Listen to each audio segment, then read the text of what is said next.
Alright, hello everyone, I'm Oni Blackmage, and we're in for another session, a couple hours, a few hours of more recap, recording, and getting a script done and out of the way. Let's make sure everything's popping up just fine.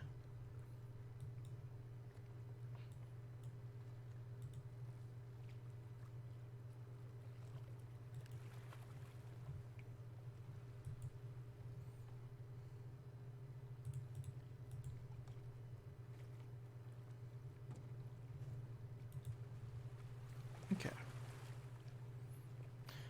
Hope everyone's having a good Father's Day as well. Had a nice brunch with mine, so I'm pretty full, no need to take a lunch break.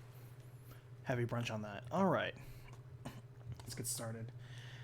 Hopefully we can counter a little bit more story than we did during the last couple sessions. We're about 6 hours. Capitol Hill. Oh, we can actually select chapters. Oh, you can do chapter select whenever you want. That's very handy. I have to say that if you're a completionist, stats like this are nice. Somebody mentioned to me after yesterday's session that in this Seattle area, I missed the opportunity to get a shotgun that was in the southern part of the town. Apparently there was like a bank there and I could have gotten in, and inside the vault was a shotgun. And yeah, at first you think like, oh man, the shotgun, that'd be so handy.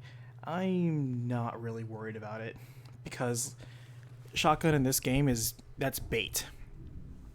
By the way, it's storming where I am. I don't know if you can hear the thunder. Hopefully it doesn't cut a power outage because that happens every now and then. So if I randomly cut out, it was a power outage, and I'll do what I can about getting back, but no promises. That's how it is in the stormy part of where I am. Hello, Chris. Hope you're having a good Father's Day. And yeah, I'm not worried about the shotgun because A, this is primarily a stealth game, and as far as I know, they don't make silenced shotguns or suppressed shotguns in this game. Two, or A or B. In terms of the long arms, the bow is always better anyway. You want to resolve things at a distance silently. And then C, if yes, the shotgun can get work done, and if you're in a crowded small area, it will absolutely work through crowds. I'm not even doubting that. But the problem is, if you let those crowds get so close to you anyway, and you have other tools like Molotovs, stun bombs, regular small arms, if they're already that close to you, that's something that you have to use a shotgun on. It's either a boss fight or you already effed up. So the shotgun's not a big priority. Also, apparently you can get the shotgun later. It's just the earliest you can get the shotgun is here in Seattle day one.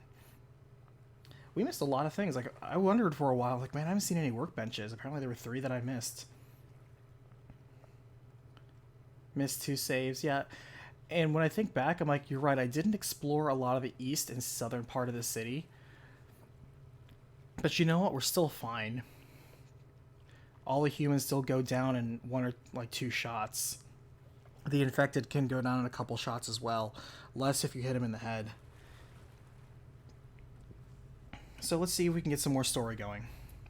That's cool that you can do chapter select. I wonder if you can actually... Oh yeah, you can. You can actually go to individual parts and actually see for complete. That's good if you're a completionist. Nice. So we're not on chapter 3. We're on chapter... How many chapters are there? I guess Jackson is the chapter. So really what I thought was just a location thing. That entire thing was the chapter. So technically we're in chapter 2. Alright. Not that that really matters, but... Let's continue. We're in Capitol Hill.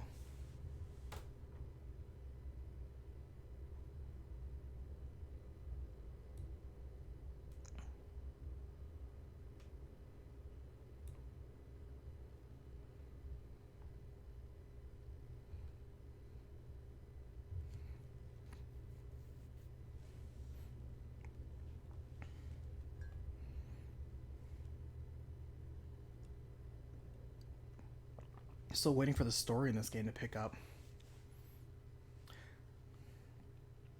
A lot of it's basically been rigmarole.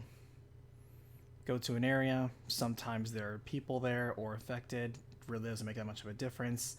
You stab them, you collect a couple of the things, you move on. If anything, Welcome, Boo. I don't have a cool YouTuber intro. I don't want to make fun of fellow YouTubers, but I've always found that a little trite. But yeah, I'm not worried about us missing the shotgun in the first area. Don't need it.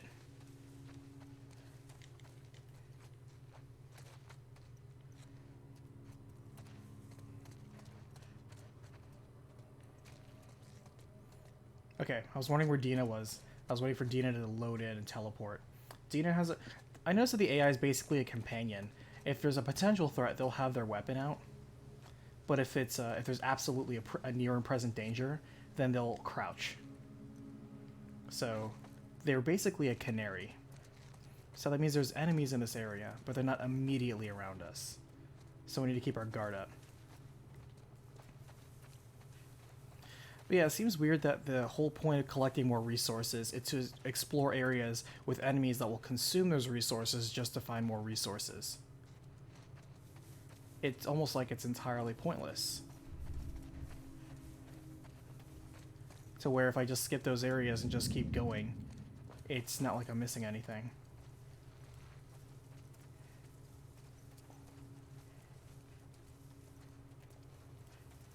I will say this though, the stuff that is absolutely essential, because it seems that this is the way, is that these skill trees are tied to training manuals.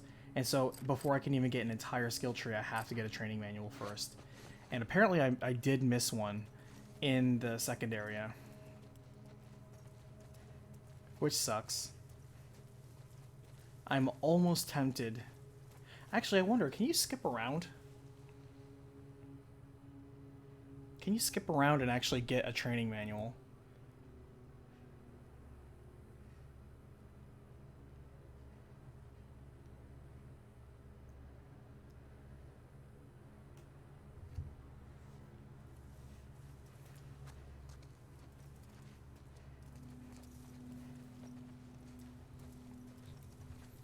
But you know what? I doubt that is really going to impact it, because if anything, it'll just teach us to be a bit better. We were very sloppy in our regular combat. Our stealth is okay, could be better, but our regular engagement with enemies needs improvement.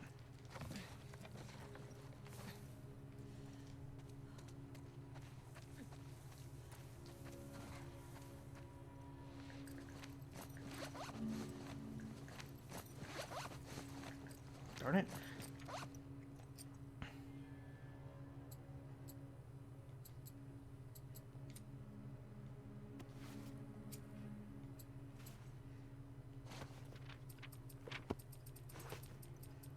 I wish the map of Seattle wasn't all the way down there.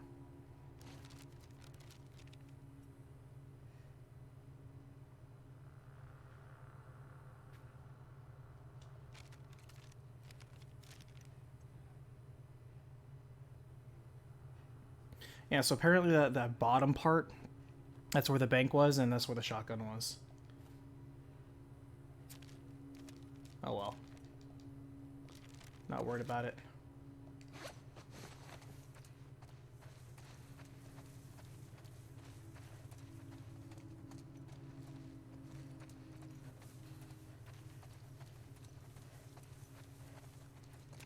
It feels kind of like a chore to run around just looking for a door that you can enter. Because by default, most of these are not areas you can enter. Oops. To our right. Heads up.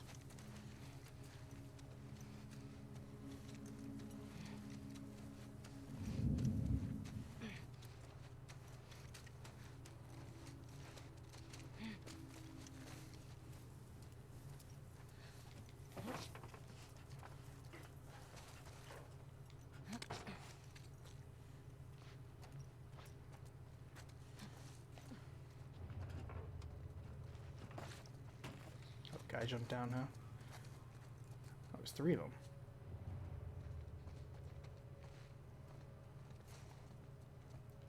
Alright, we'll take out the eye in the sky first.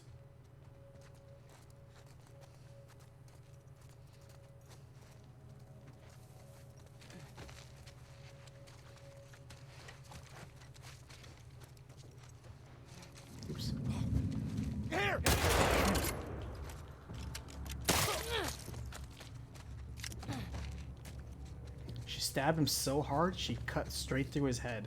That is amazing.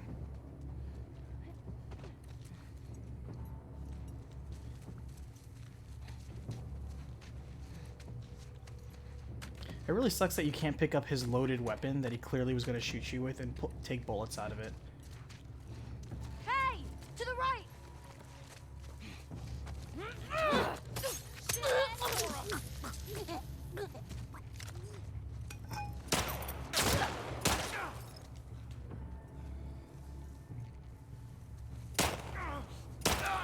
He's down!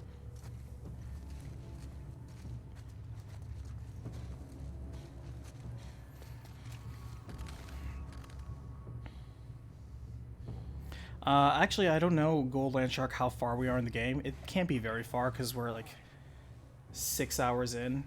Hey, Letty. Hey, Furianel. How are you guys doing today?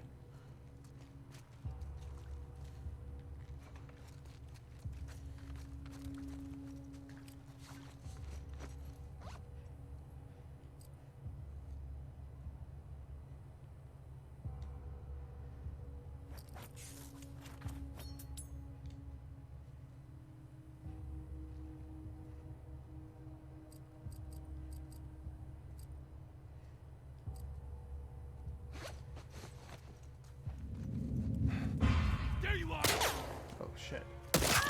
Damn it.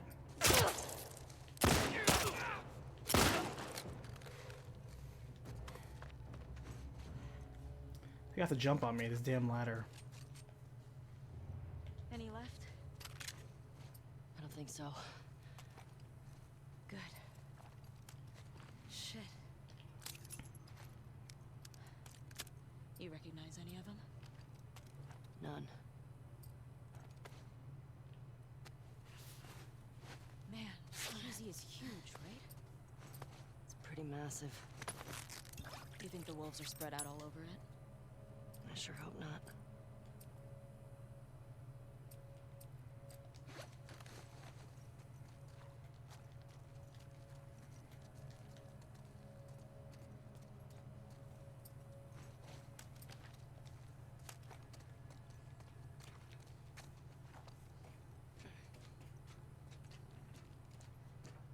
You're not wrong, Strider. It's kind of funny when the AI, like I said, she's your canary. She will just tell you where there's enemies. Because like I said, when she has her weapon out, that means there's enemies somewhere nearby. May not be immediate, but that means there's enemies somewhere in the zone. And if she's crouching, then that means there's immediately enemies. Now that means nothing if there's like a cinematic enemy, like I jump around this corner and all of a sudden some dude grabs me.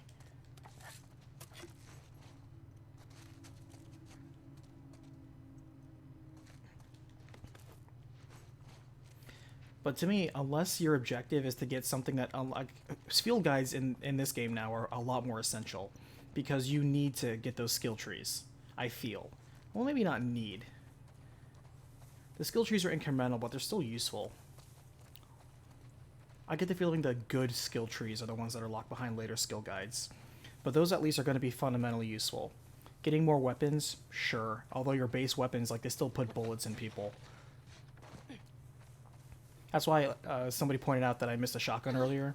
I'm not worried about it. What I am worried about is getting like a silenced weapon, because that's more my style.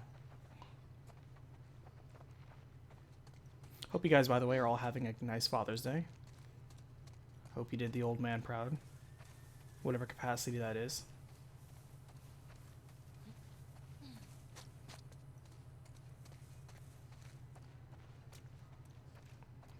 Because the whole thing of just Anything moving in here? around Just Halloween stuff. to explore side areas that consume resources Funny looking. just to get more resources to be fan. consumed in another side area that doesn't actually unlock anything is a weak gameplay loop.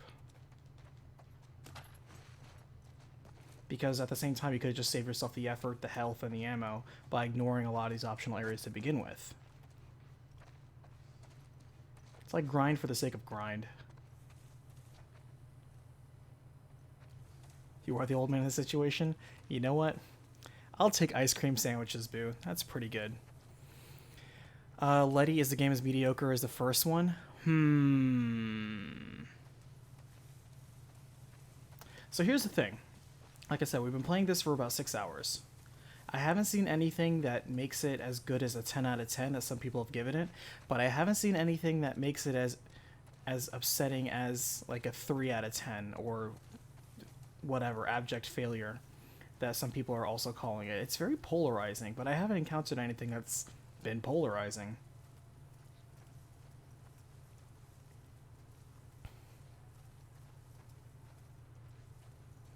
Quite frankly, there hasn't been that much story to begin with. There's been plot, but there hasn't been story.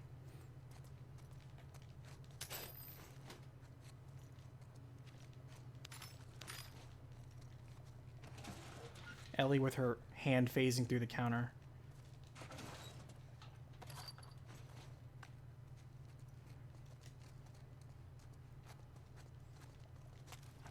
Oh, we got a workbench now.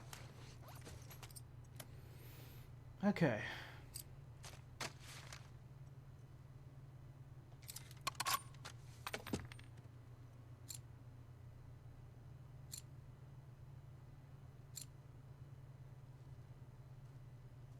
Yeah, let's go for damage.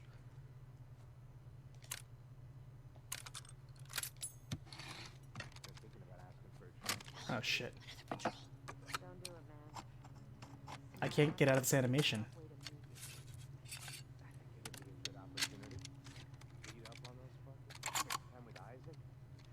Shit he asked you to do to them, though. They're fucking crying. Watch out. Over there. I see them! Over here! Oops. Shit, that's a shotgun. Ashley!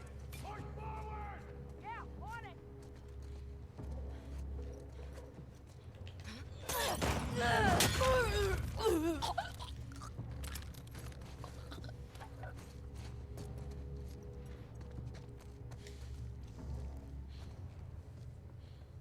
Oh, there's a bunch of dudes. Hey, Ashley! These dudes have really good aim, by the way. Stop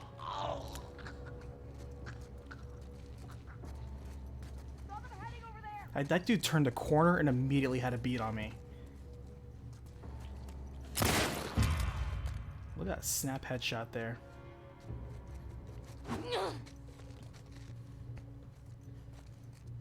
better start running.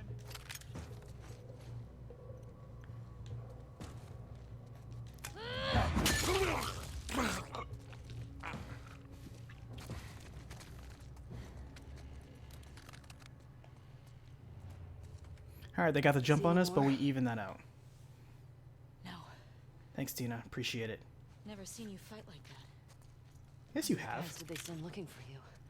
You literally saw me stab a dude in the face.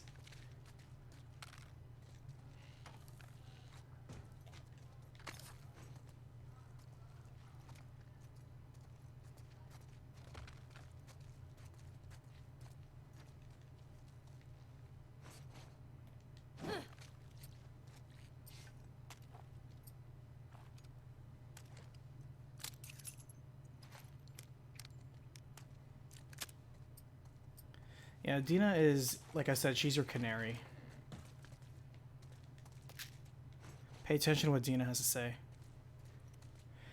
But yeah, Letty, I'd have to say so far, the game is neither enthralling nor is it depressing. It is so far average, mediocre, you could say. I think mediocre is definitely the current status. It has not moved. It has not moved that needle.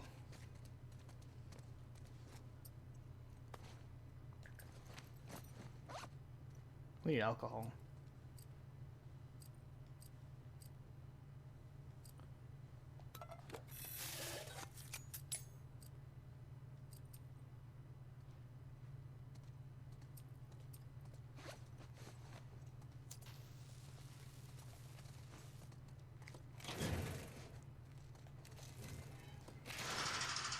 If only I could pick up one more bullet.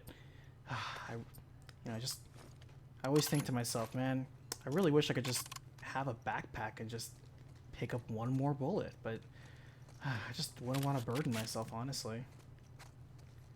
Like, what if that bullet, the weight difference of that one bullet, was the difference between me getting out of a situation and not? Honestly, it's just better if I just leave the bullet there. I mean, what are the odds that I'm actually ever going to need that one more bullet? Let's be real.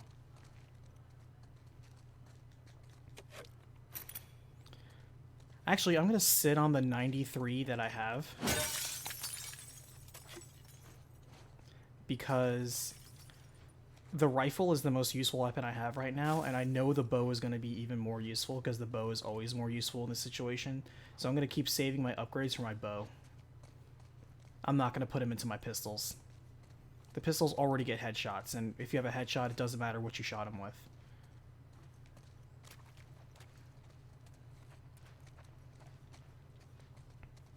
This isn't the Division where dudes just take 5 headshots to kill for some reason.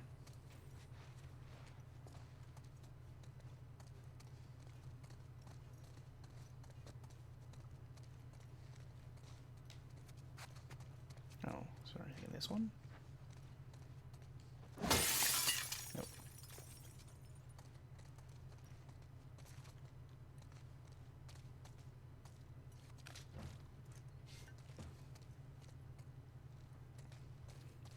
So Busker, you're saying that this picks up?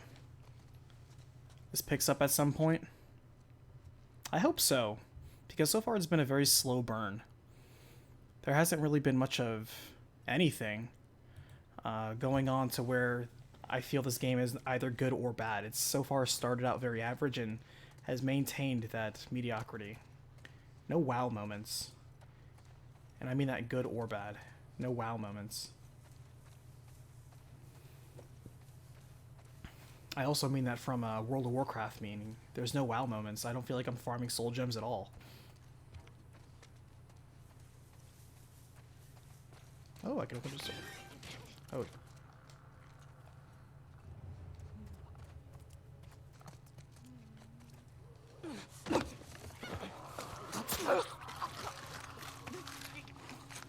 How come these guys didn't come out when there was all the gunfire outside?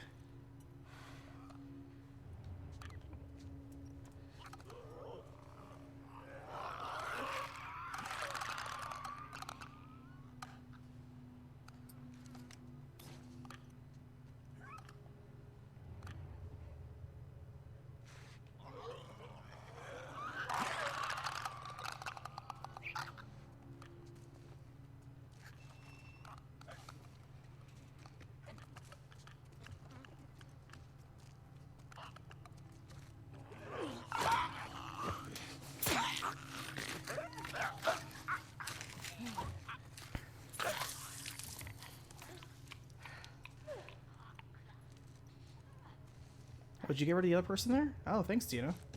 Appreciate it. Man, Tina getting some work done. All right. I appreciate that. Is she standing up? She's standing up. Alright. I feel like I'm abusing the AI, but the game's allowing me to do it, so...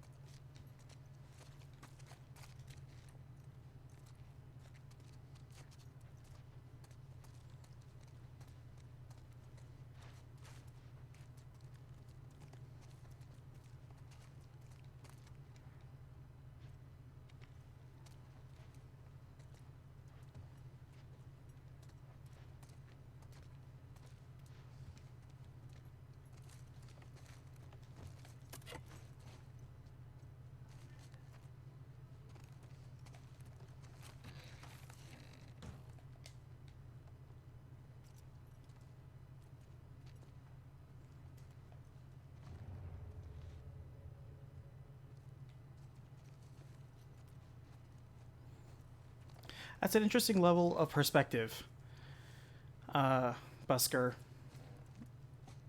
Complimenting the environment design. I can't say I share the same level of enthusiasm. For what I'm observing, a lot of it's certainly okay. The level of detail in some areas is nice, Ellie, look. but at the same time, it's one of those where yes, you can look at it, but at the same time, all you can do is look at it. It's us, right?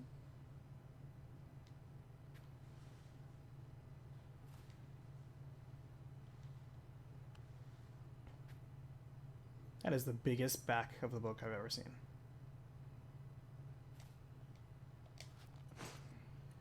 Come on.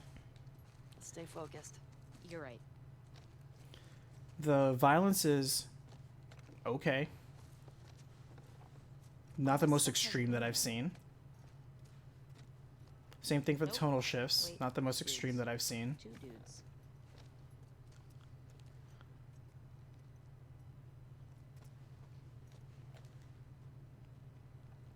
There's been more plot than there has been story. We're doing stuff, but we're doing stuff for the sake of doing stuff. Doesn't necessarily add value to the story.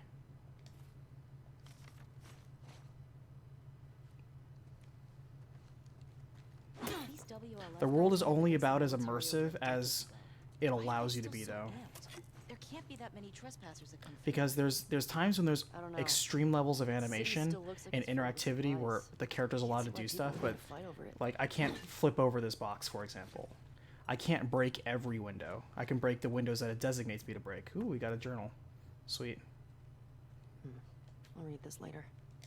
Hey, stealth.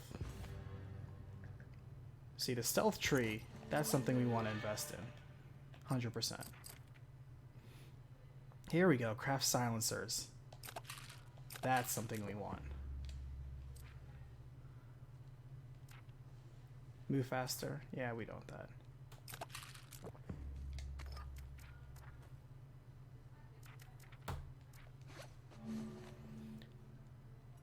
Like Busker, none of it's been bad, but none of it's been amazing either.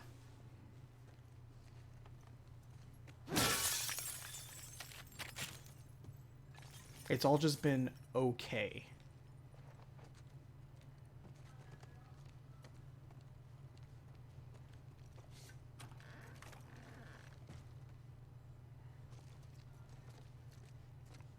So far, you know, I don't think this game's bad, but I don't think it's great either. It hasn't, like I said before, it hasn't moved the needle for me. In terms of the story, still waiting for it to actually get started and get good. Not much has actually happened that I have written down in my story recap so far to where it's gonna take very long to recap this game. But you know, that could change. There have been times where most of a game has been very, very light, and then all of a sudden it gets very dense towards the middle or the third act. So, you know, you just keep playing, see what happens.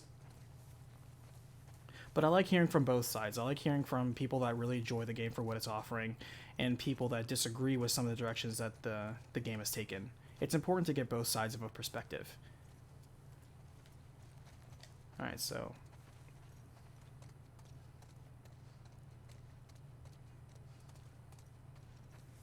because there are wide open areas here, and other than adding more grass, which certainly has shown a passage of time for this world, you tell me, what can you actually do in this world? Yeah, the graphics have never not been, like, the graphics have always been great. Great graphics. You know? No argument on that. The fidelity is very good. But what can you actually do with this world? Other than look at it and admire it for its fidelity.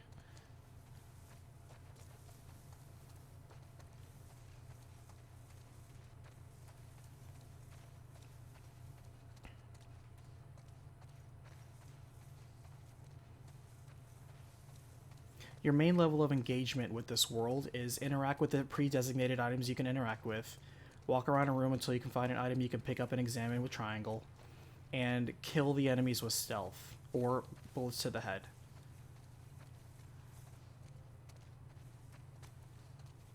Is the world really alive when that is your main method of interaction with it? Maybe we Is could head down observing there. it from a distance without interacting with it physically, tangibly, and just admiring it for its scenery?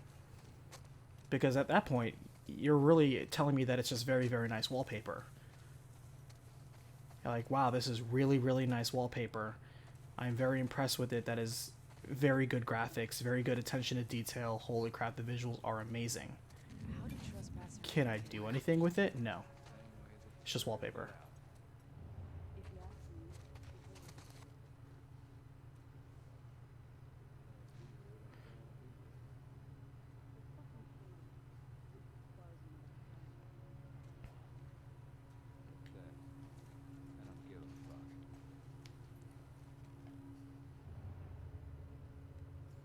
I don't see where those people are that are talking. They might be below us.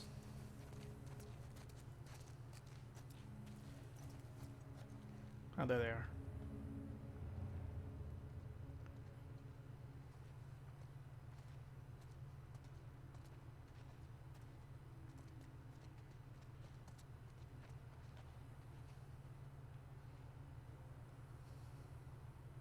Yeah, as we have to remind ourselves, Neil Druckmann himself said that this is not a world intended to be fun. This is a world intended to be engaging. I said, that's fair. So where's the engagement?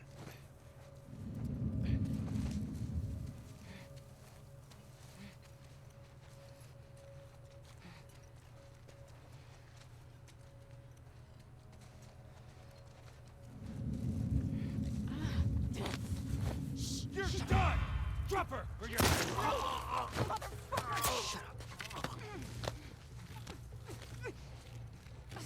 Did you notice how the AI was walking in along their patrol path, and then when I jumped down, they magically rubber banded to where I was? They kept looking in a different direction, but they rubber banded to where I was deliberately. I was like, okay, okay, game, I see what you're doing. How are we gonna get Leo alone? Miss QZ is swarming. Just need a minute to talk with her. Are you gonna make her talk? I have to. AI in this game is still pretty dumb. That has not changed. It takes a couple cheap shots, but that's why I'm not so worried about us not getting all the weapons, because you kind of don't need it.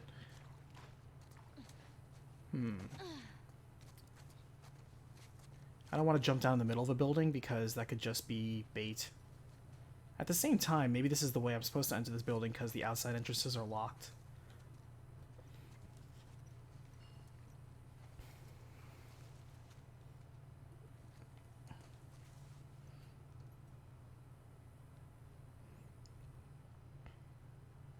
I'll tell you, Busker, a small story about where I thought The Last of Us Part 1 was actually very good. It's funny that you mentioned the vulnerability part. The part I thought the game actually got very good, because up until the game, the university, I thought, okay, this game is just okay. It's a subpar stealth game that occasionally has zombies in it, and a lot of cinematic drama that has tropes that I've seen from every single zombie film. However, the moment that Joel he fell down and just took, like, he was impaled and he was out of the picture, at that point, you don't realize that Joel may or may not be dead. So he could be dead for all you know, because you don't see that until later. And then all of a sudden you just switch over to Ellie, and Ellie can't fight as well as Joel. Ellie doesn't have as many resources as Joel. Ellie can't handle the same weapons as Joel. It paints a very good dichotomy of, I'm playing a strong character who is a one-man army, takes on dozens of dudes, doesn't even sweat. That's Joel. And now you're playing as you're playing a teenage girl who's clumsy at combat, not as well equipped, and because you experienced what was strong, you therefore can understand what's weaker, because you're still fighting the same things, and therefore you have to then compensate for that disadvantage. That, to me, was when the game started getting compelling. And then they only did it for one chapter, and then you went back to being Joel again. And I was like, to me, that was when the game was actually getting good. Alright, let's jump down this hole. Of course there's infected in here. Gotta run her. To your right.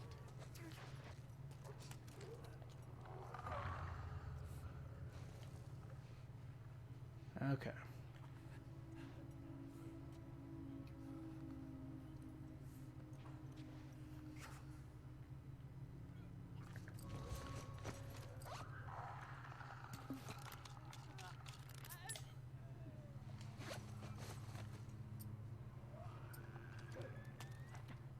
Let's give a silencer a shot. But very nice. The semi-auto pistol has increased its value all of a sudden.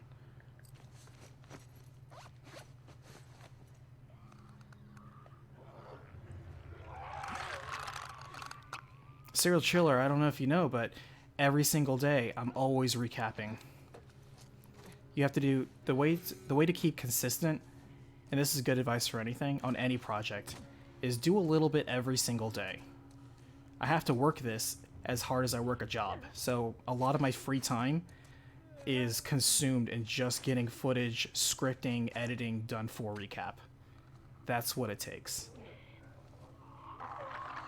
It's not fun, the sacrifice isn't great, but it's what you gotta do.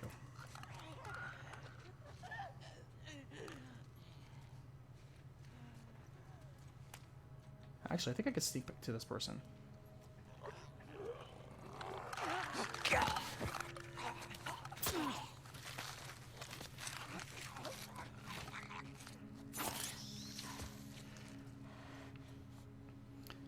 Because Plus, got to go back to what I was saying. One of the best ways of introducing vulnerability is having what the players experience some semblance of power, so they understand what the dynamic is in that world, and then stripping it of them, that introduces vulnerability.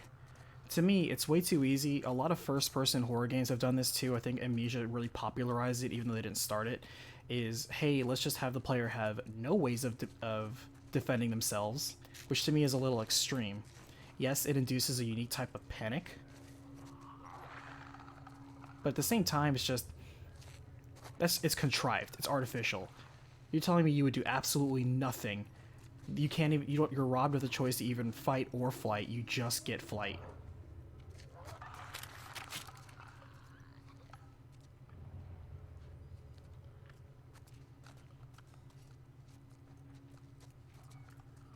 Goldline Shark, thank you so much for enjoying the recap on 15. I have to say, I don't get to toot my horn that often, but I am very proud of myself for how I handled 15.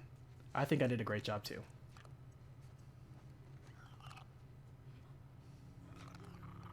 Alright, I wonder if this thing's going to turn around and come back the same way.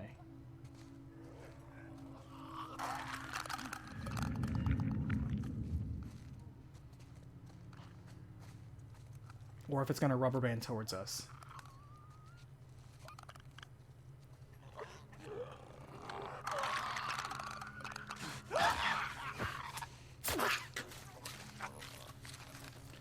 Look at Dina going over there and taking care of business. Man, I appreciate her all of a sudden.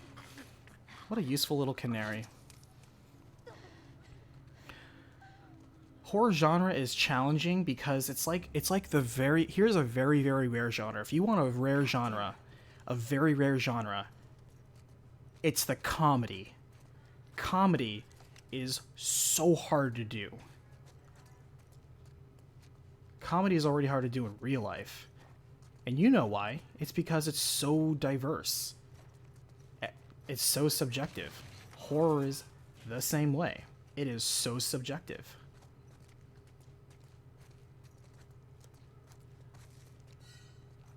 Alright, was there anything worthwhile in here?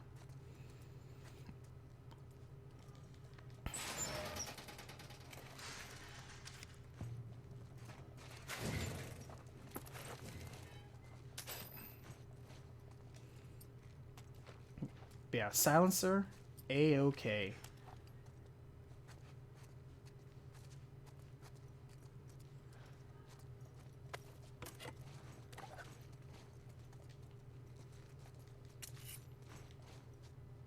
Ooh, we can get a solid pipe, or we could...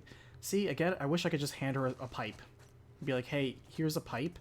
Use this when you need to melee a dude sometimes. But I already have her upgraded one, and that's kind of better for now.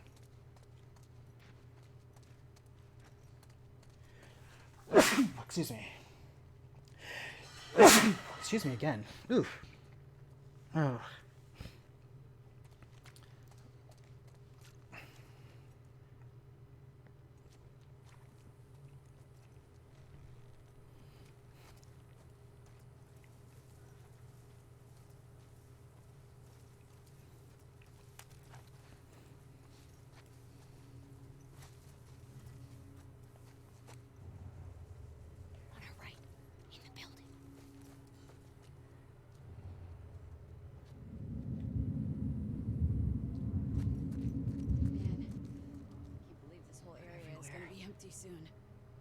still don't understand why the fuck we're falling back.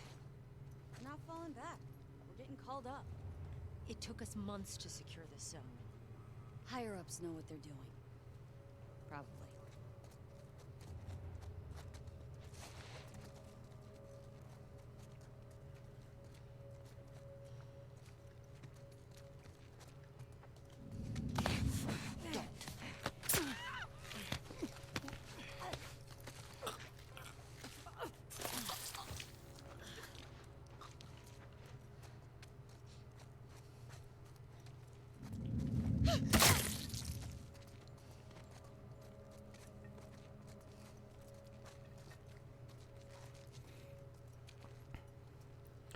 Yeah, Busker, it's interesting that you bring that up. It's very nice, yes. A lot of the lighting, a lot of the texturing, a lot of the indirect facial animations, that is all good. But in what way has that enhanced the gameplay? In what way has that enhanced the way the players interact with the world?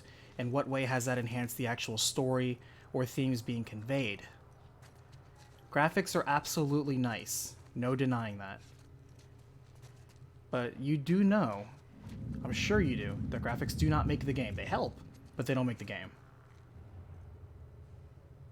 If you could tell the story of The Last of Us with, like, say, 16-bit graphic sprites, I really do wonder, is it this... You could take the same story, change the visuals, is it still as strong of a game? Where am I getting spotted from?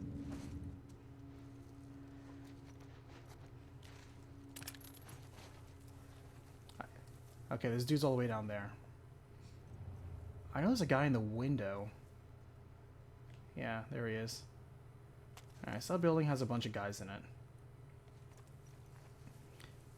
You know, for doing the jobs patrolling, they're leaving a lot of areas just with infected. WLF is so lazy. I see the sniper, but I'm not going to go there just yet. I'm going to see if we can't work our way around. What? Something else here. Take him out, Dina. Dina, take him out. Dina, take him out. Are you effing kidding me? Alright.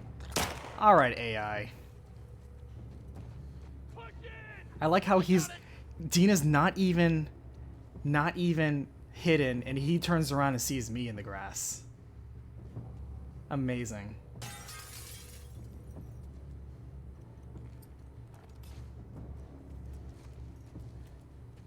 Ow.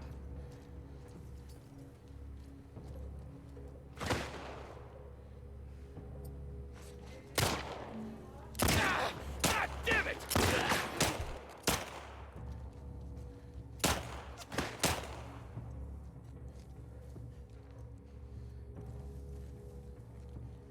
She's trapped! We got her!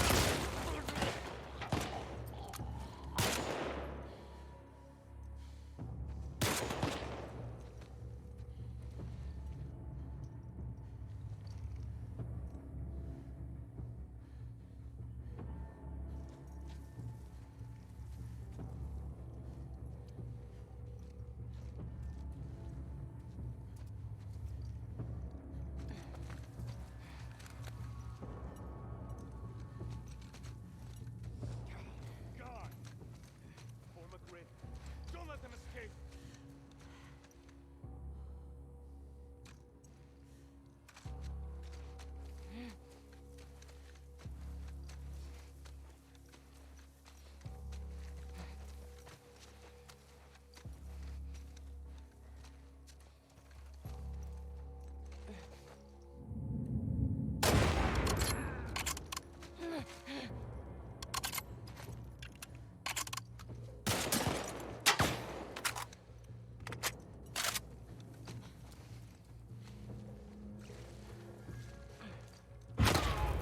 Over there!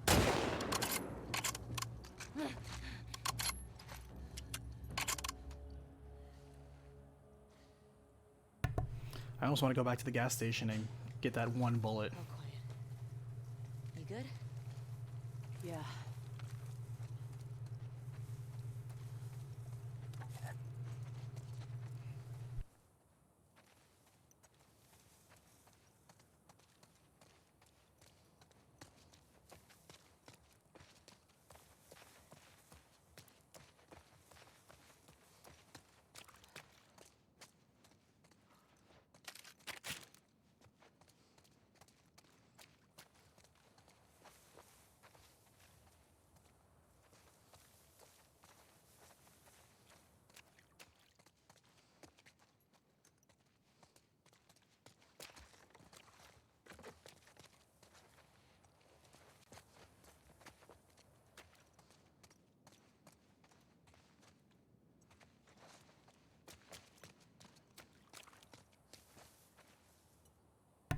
Okay, the reason why I went back and forth there a couple times is because I could have sworn I saw that building pop in for a second. I'm like, that's weird. I can always replay the footage.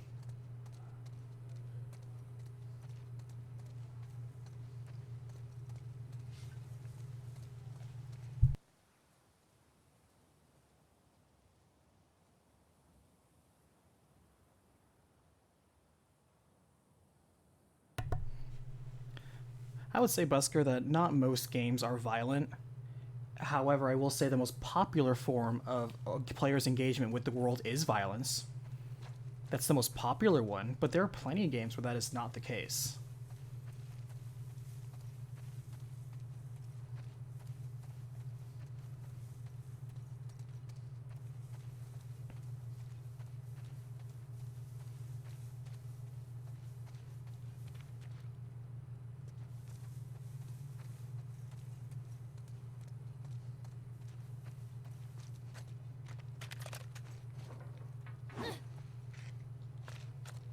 I don't know, but I keep hitting square as a pickup option because I'm so used to so many games using square as pickup item.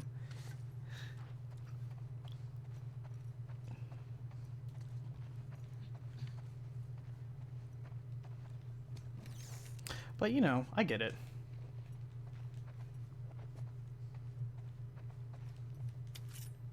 I just can't help but wonder if this game is confused in the story it wants to tell. The world is a dangerous and violent place, sure. And yet when it's understood that nobody's guaranteed tomorrow, even more so these days, is it worth getting upset about when violence is enacted when we also perpetuate that same cycle of violence, you know?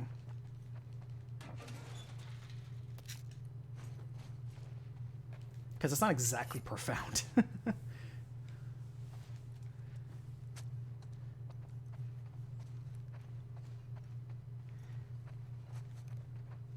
And also, that's not a story, that's a message. I'm waiting for the story to come through in this game. Ellie and Dina, well, Ellie is on a mission of revenge. Dina's just there because she likes getting into Ellie's pants.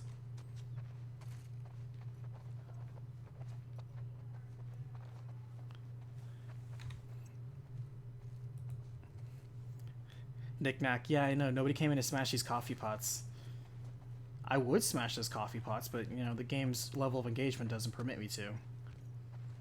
It permits me to in very selected but highly detailed ways. So when it allows me, it allows me. But I, as a player, myself as a player, I'm not allowed to claim that.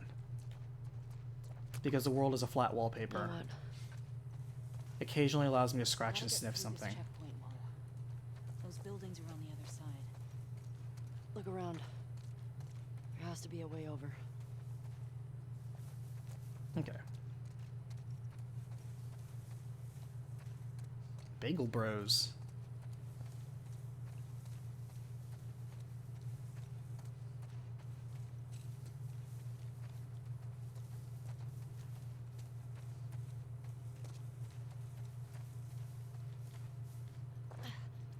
I'll tell you what I'm really here for, Busker, or anyone else.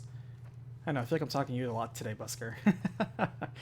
I'm just here for a good story, man. That's just what I'm here for. We can talk about gameplay, we can talk about visuals, we can talk about AI, we can talk about controls, we can talk about dialogue. I'm here for the story, first and foremost.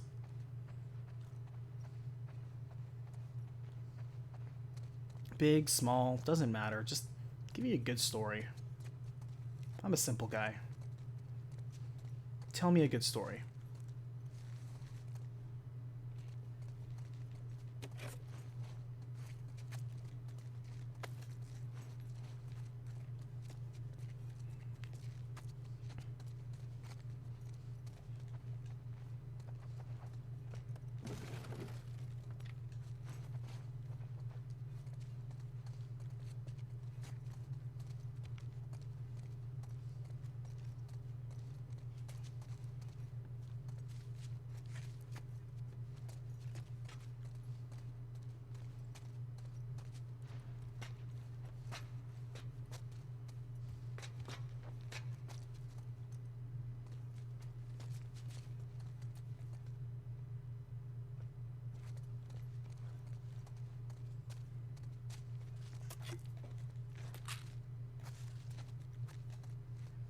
Man, they're giving me a lot of health right here.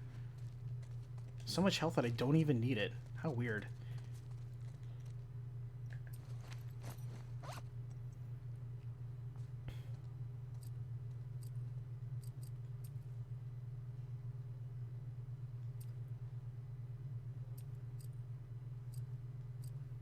I guess I'll craft a Molotov.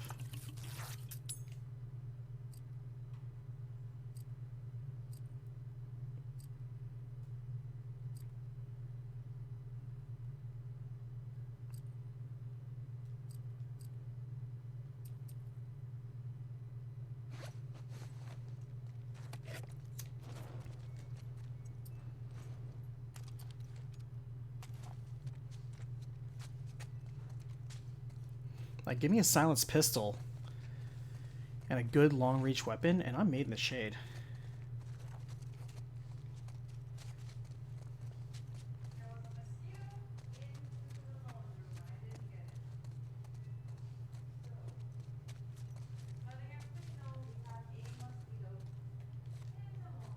Yeah, I know. Like, whenever there's like a ton of health and ton of ammo, you can't help but think there's gonna be a boss fight right around the corner. That's like game design 101.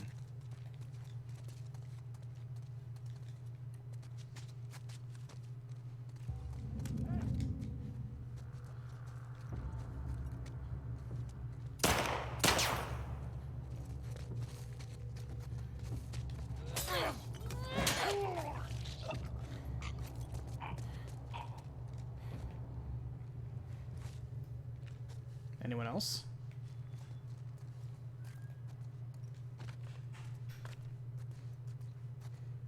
Maybe not.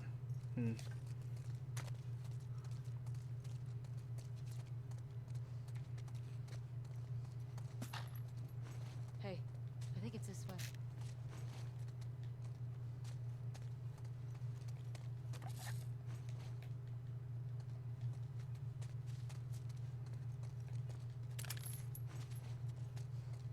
That's weird. I picked up a gun and put down a gun.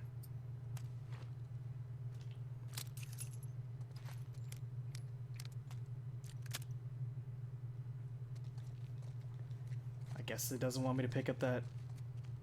That's so weird.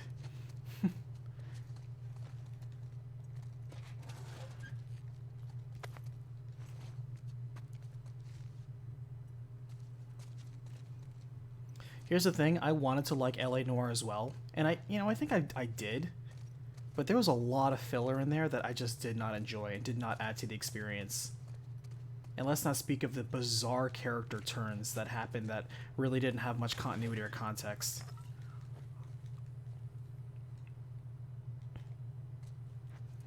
Also, as one who plays several mystery games, it's very much on like baby's first mystery game. It is such a hand-holding mystery game. They were kind of there just to show off the new face scan technology with like the interviews and stuff like that. But it's so funny because you can tell where they put effort in, because the characters they put the face scan would have these like really, they were really realistic looking faces for at the time. Would they be talking to a person who looks like a plastic doll?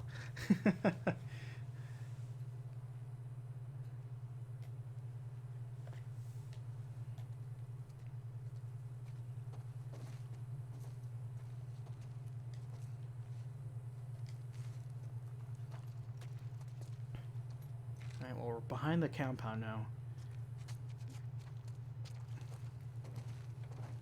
Huh.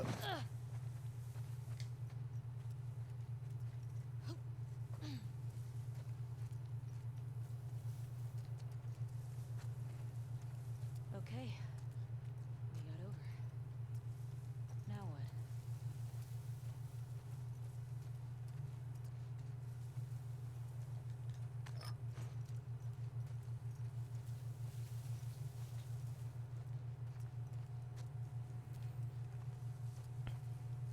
Upside, it's kind of funny when you say Days Gone is similar to this game.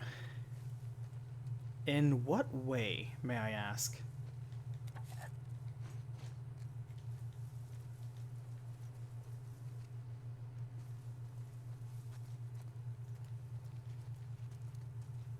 Same thing for Resident Evil. It's like, which Resident Evil? There are many different types of Resident Evil, and they certainly don't all drive the same. Hey, Dina. Yeah.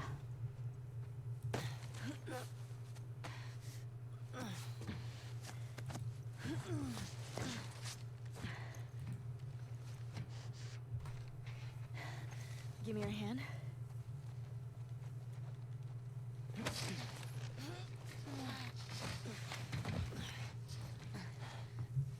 Hey, that round building. It looks like the TV station from your map. Yeah. Hey, Dark, how's it going? Yeah, everyone's got to work soon. Enclosed Space, thank you so much for the kind words. I appreciate it. I'm glad everyone enjoyed the Final Fantasy 15 recap. I enjoyed working on it myself, and really liked the job that I I did don't with know it. how I would have done all this without you. Look at you. Sometimes you just finish a project, you're like, you know what? I Shut think I did a good job. I never would have let you do this by yourself. I'm glad I'm here too.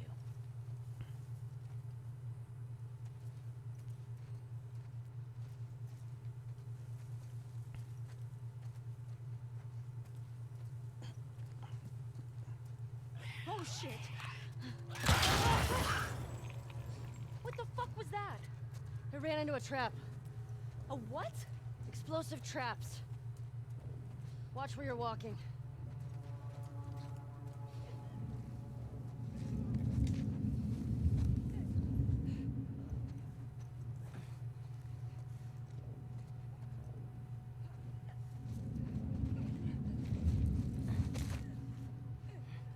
I like how it's spotting me, but it just doesn't see Dina.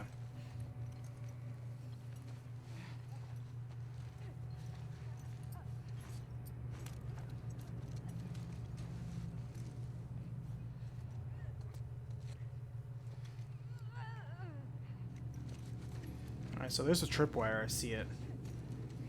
Can we disarm traps, or do we have to go underneath them? Looks like we probably have to go underneath them.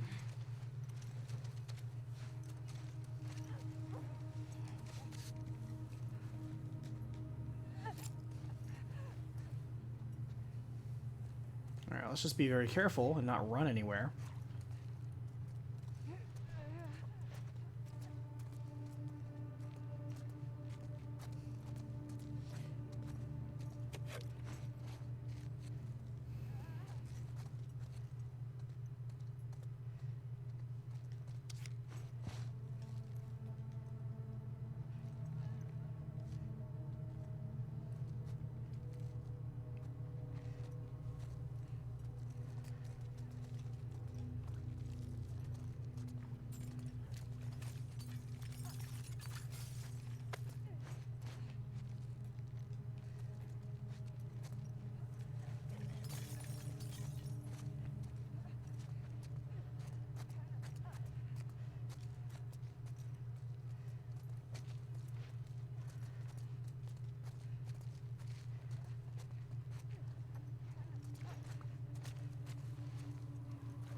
So here's how most revenge narratives kind of go.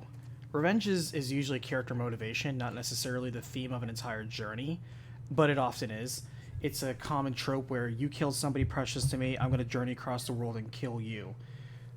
Common examples, that's one of the most common RPG examples too, of, oh, this bad guy burned down my village, or killed my parents, or blah blah, stole my kingdom. I'm going to go and get revenge on him. Sure. If the focus of the theming and story is revenge, it's going to follow one of two patterns.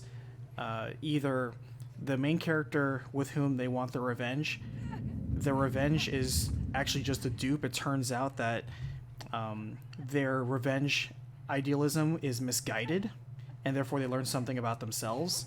They find the person, sympathize with them, and forgive them. They kill the other person that they get revenge on, and then realize they're not a better person because you get nothing from revenge. And so it's an empty victory. It usually kind of goes in those ways. Alright, come see me so you can blow up.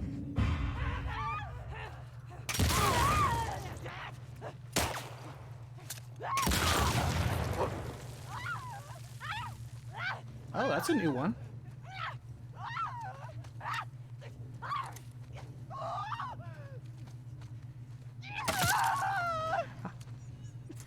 You know what? That's a new one.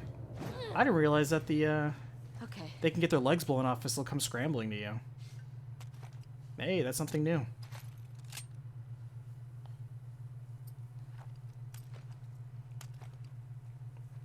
You know what, Last of Us? You showed me something new. Thank you. That's all I ask. Please surprise and attempt to delight me. Not story relevant, but it's certainly cool if I decide to write a review on this. Alright. In second thought, I shouldn't have used my silencer on that. I should have just used my other gun. That was a waste of a silencer.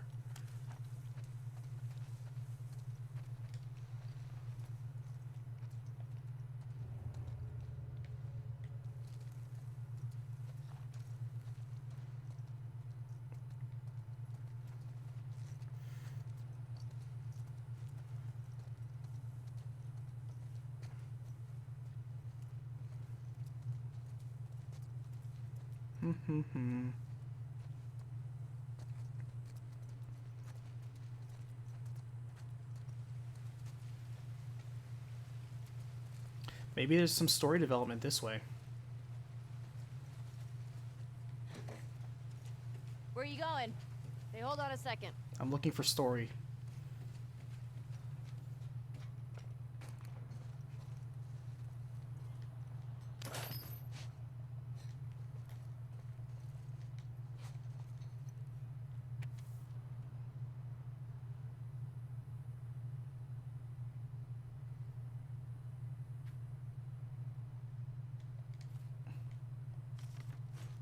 I like how she keeps this like, that's a good drawing. I'm gonna keep that. Educational. Any wolves? I didn't see any, but it's hard to tell.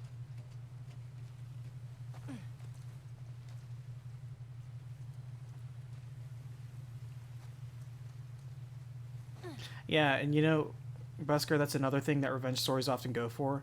Like I was saying before, where they find out that, hey, it wasn't worth it, they just realize, oh no, we just did the exact same thing they did to me. I became my own enemy in the pursuit of my enemy.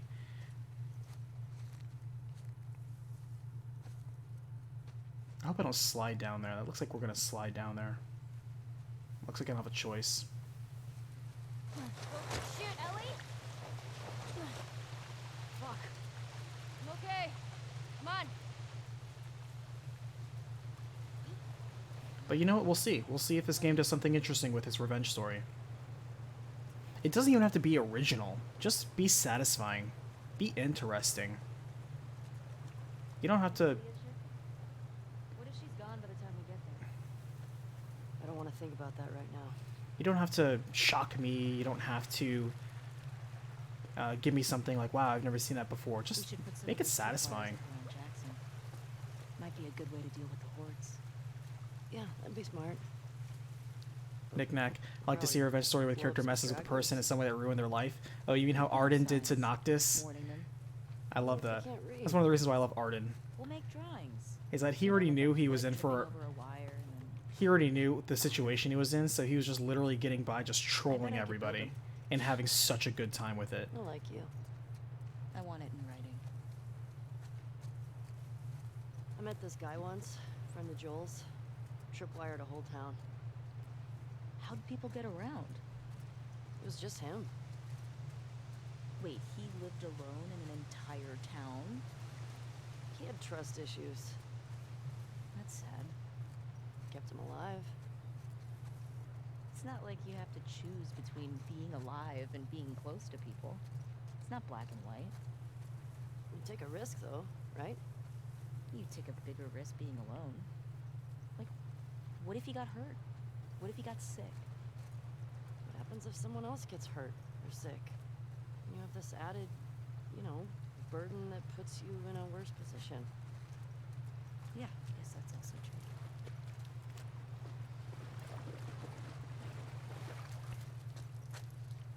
It's funny because Bill's the one who told Joel, yo, don't stick around this girl, she's gonna get you killed.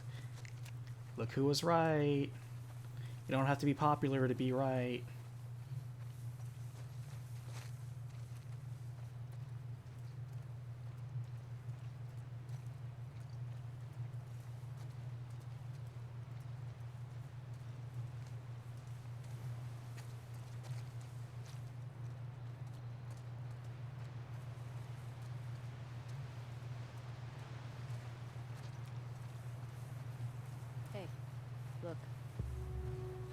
look at?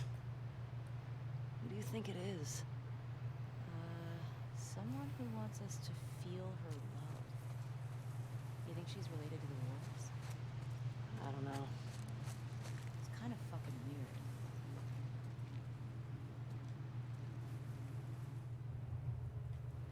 Holy shit. These were all shot. That was our horse? That was our horse, wasn't it? Hey, look. It's Tommy's. Oh, it's Tommy's. Okay. Infected did a number on this one.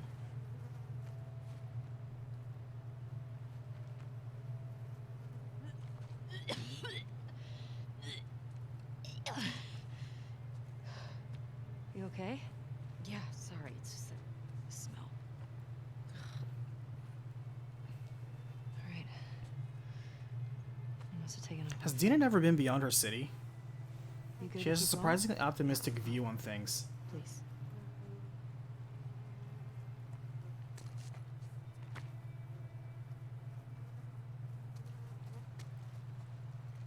The Great Wall.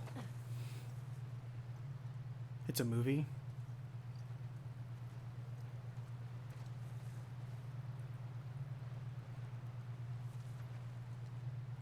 I can't say I've heard of The Great Wall.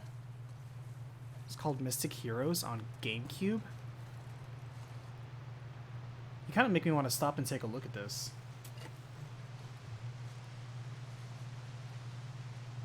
So it's a movie based on a game. Is that what you're saying? What kind of game was it?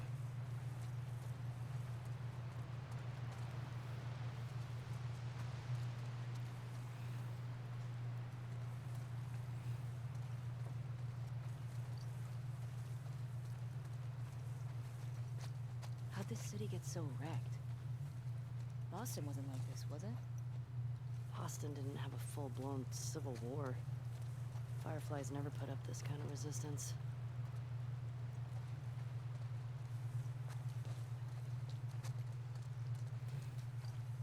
Hey Moop Moop, hey Power Mitts, how are you guys doing today?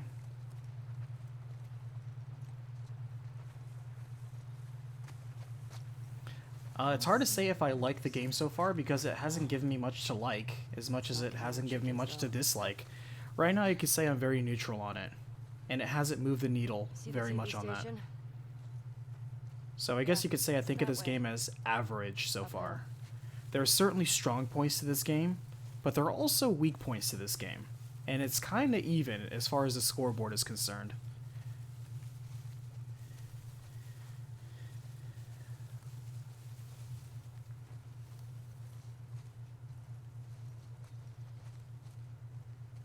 Whoa. More bodies. More shot bodies. Tommy definitely came this way. Tommy gets work done. Look at him taking on these I bet he mobs. went through there.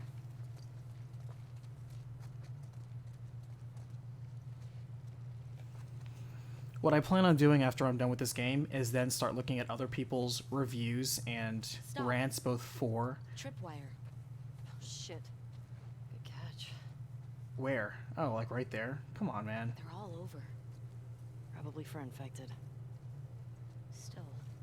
Okay, there's one over wrong there. step. Yeah. I don't think I can crawl under careful. that.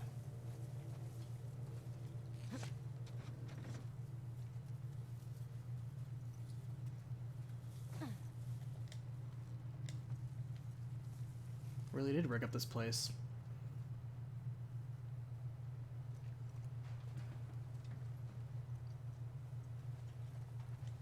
Alright, is there anything in here? I guess we'll find out.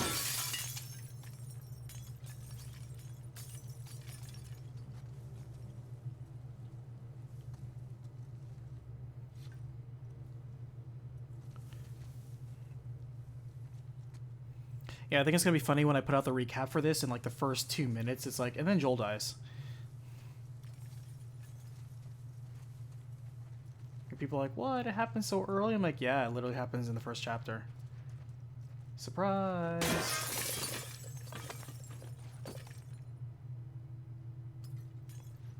But yeah, like, even one thing I do appreciate That's glass physics. That's good glass physics. I'll give you that. That's good glass physics. Even Ellie was like, when Dina was like, oh, who do you think could have tried really wanted something as Joel? And Ellie's like, well, Joel kind of killed a lot of people and pissed off a lot of people. Honestly, could be a lot of different people. Because even she knows, it's like, all right, he's not exactly a good guy. He's done a lot of bad things.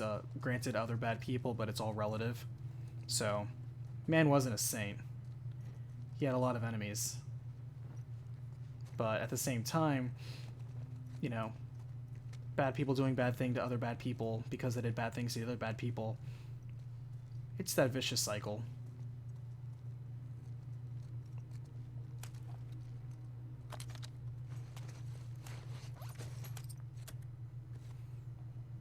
This person has like sewing kit? Glue? Was this Gunpla? Alright, since we're using our pistol a little bit more because it has a silencer.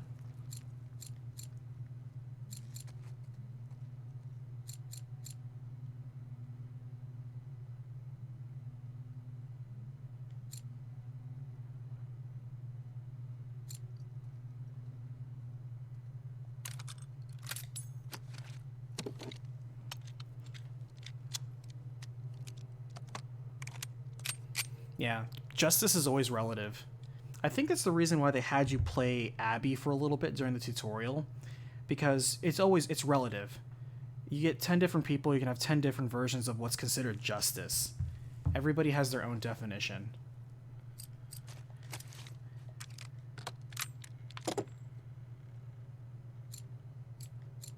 Alright, do we spend 50 on stability? Like, yeah, we're using it more, but I don't know if I want to spend 50 on it.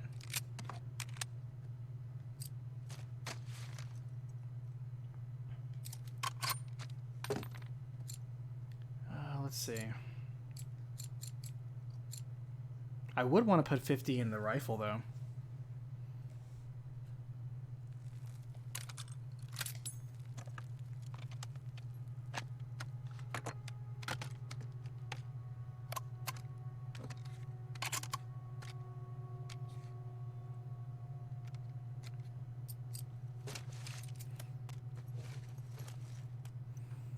Okay.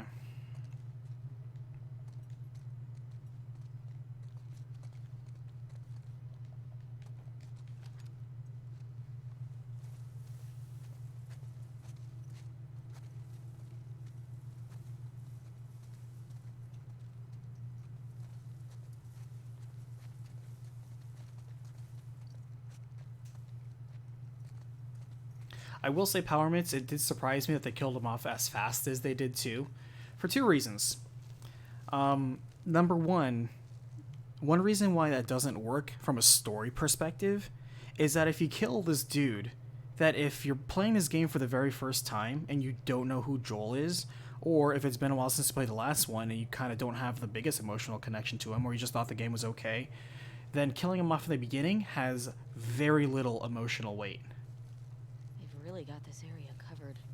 It's 100% just for the purpose of defining a reason for Ellie to go on her adventure. So he was used as a story device in this context, and debatably an emotional device. More of this stuff. Huh.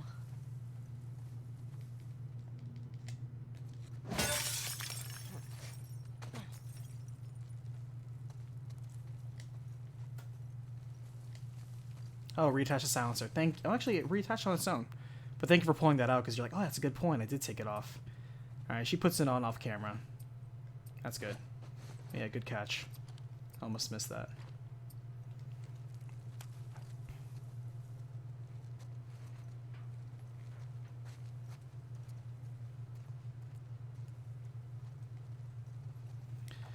But yeah, killing off, because if you're playing this game for the first time, and people have to consider that will happen.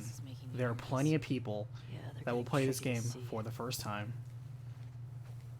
Let me jump on this roof. Let me jump on this roof. Fine game. Be that way.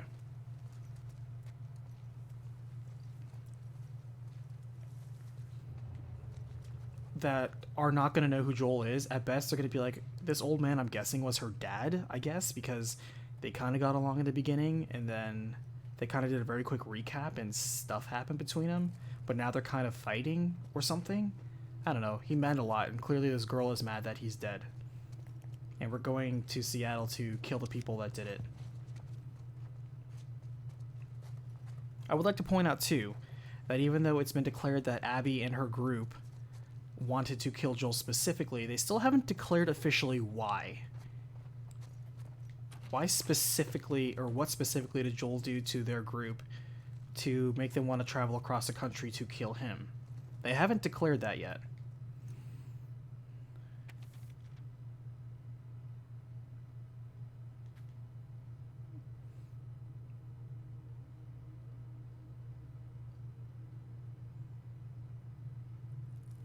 Okay, so there's going to be a safe combo somewhere here.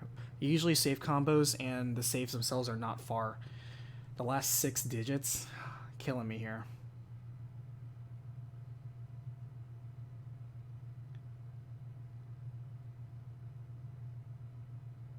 Is it 550123? I wonder. Because the way they said, easy for you to remember, heh. Makes me wonder if it's like just 0123.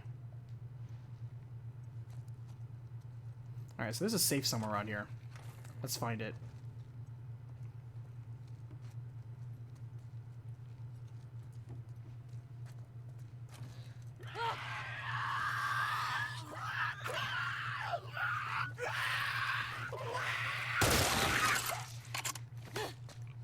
Are you okay? Yeah. Yeah.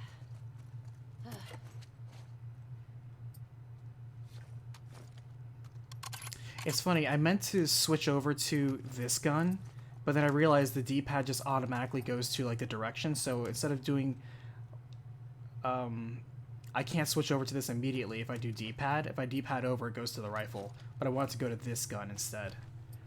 Blarg.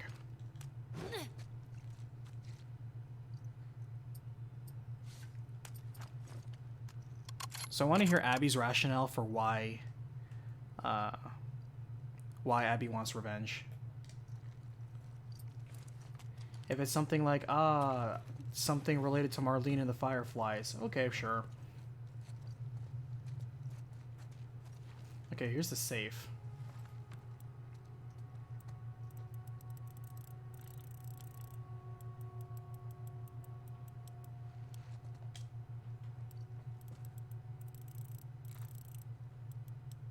I wonder if it's 2-3.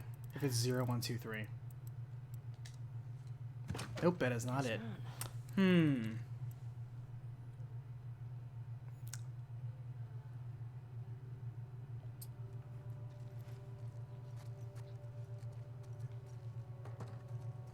Did we miss another clue?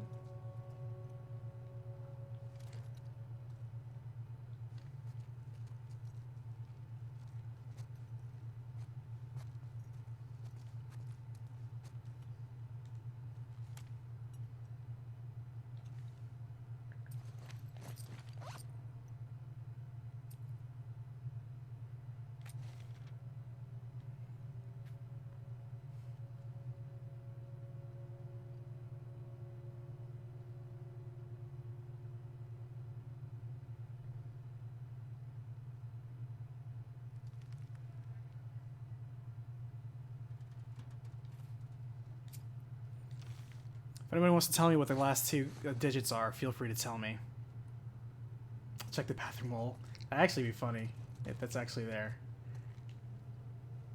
Oh shit, you're right. That's hilarious. That's actually funny. Good on you, Boo. Alright.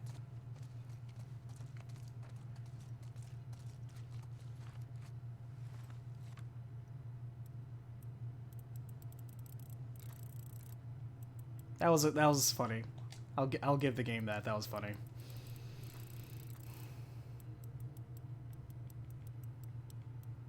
It was 0133, right? I believe. Yeah. Oh shit.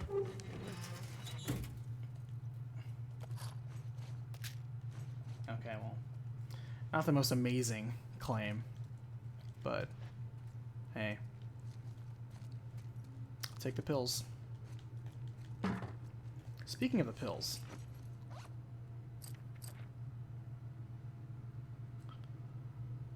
faster prone movement. You know, I'll take that. This entire stealth tree is worth it. Would you see this as a decent platform puzzler? I would not, for two reasons. This is neither a platformer, nor is it a puzzler.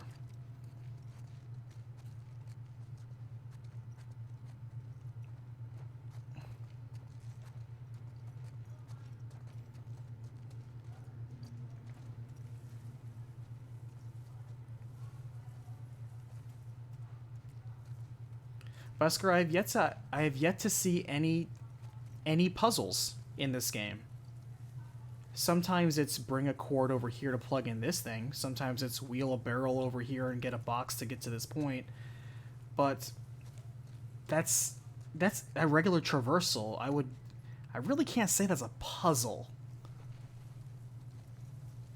Because when the block is just like right over there and you push the block to get to a higher part, yeah, like that's part of an adventure.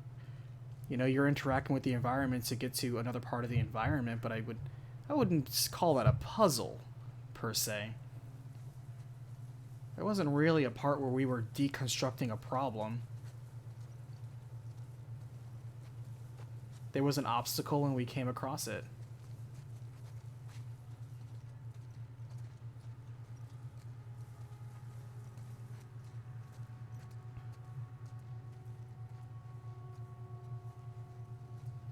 I believe it would be a stretch, very generous to call that. Platforming 2, I wouldn't call this a platformer. A platformer would... The reason why people enjoy platformers because platformers specifically focus on the mobility and movement of the character. The entire purpose is going to be all about movement and using that to overcome the game as an obstacle course. This game is certainly a game that has obstacles in it, but it is not for the purpose of testing the agility, reflexes, timing, or competency of one traversing it. That's not the overall focus of this game. Alright, is there anything else to play around with over here? Not really.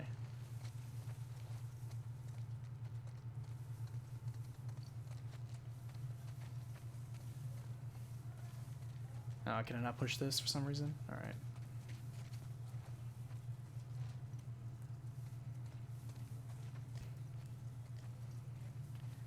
Also, if we're talking about platforming, just gonna be real, this game's jumping is pretty trash. It is so weak, it really makes me question why did they bother to begin with.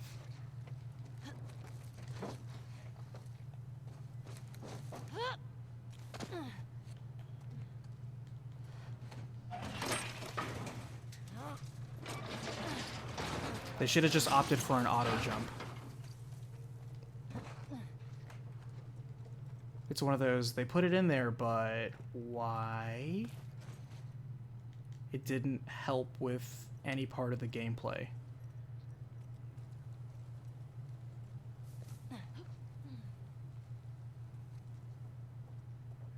This game's jumping is Silent Hill combat. That's probably a fair comparison. It's clumsy. But at least the Silent Hill combat's clumsy on purpose. Alright. This one... Actually, no, I could argue this game's jumping is clumsy on purpose, too. Like, for as much walking and running as these people do, these guys are always crouching. You'd think they'd have, like, the strongest leg and core muscles in the world. They're constantly squatting. They are constantly squatting. So how they're not amazing jumpers is amazing to me.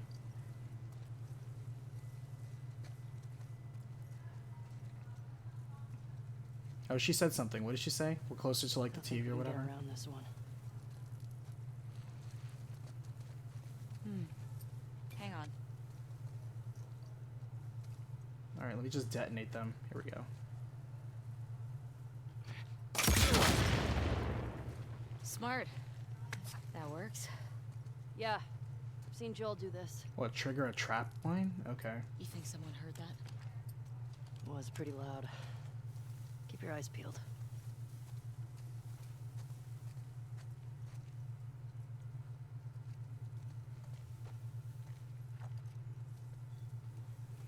Hey Blake, I'm glad you enjoyed Kudelka. Like this right here, I hesitate to call it a puzzle. It's like find where the claymore is and then throw a bottle towards it. But we're gonna hide it in foliage.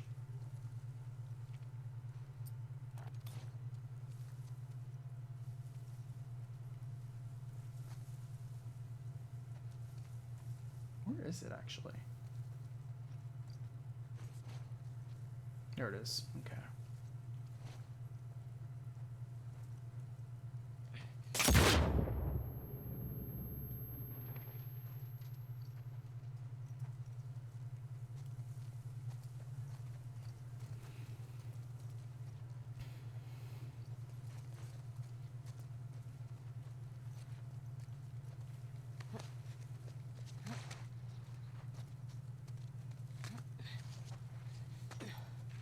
Shit. Stay down there. These stairs are wired up. Can you detonate them? People appreciate different things here. for different reasons. I can respect that. But it takes a little bit more than just visual fidelity to me to call a good game.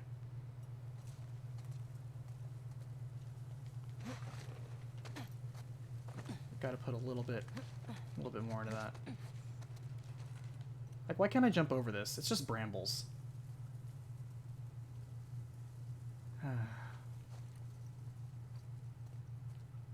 And you can't jump over it because Ellie specifically sucks at jumping. Alright. Can I throw it? Not evenly.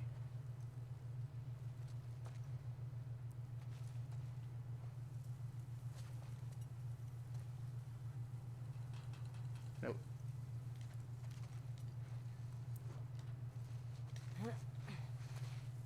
I don't want to jump here. I wish you could just jump over this, but Ellie won't. Oh, I think you just have to hit the... Yeah, you just have to hit the thing. You don't have to hit the actual thing. I've been overthinking it. You just have to hit the cable in any capacity.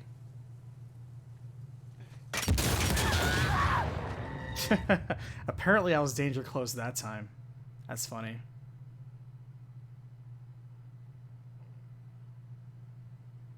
I wasn't danger close when I was 2 feet away from it, but I was danger close there. Oh, game. You're so funny. But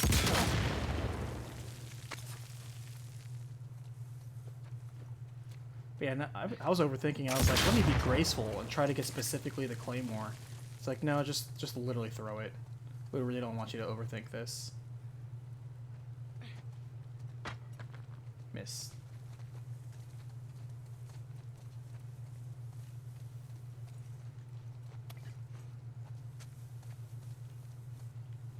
Yeah, I know you think the cement wall would have helped protect me, but lol, joke's on you.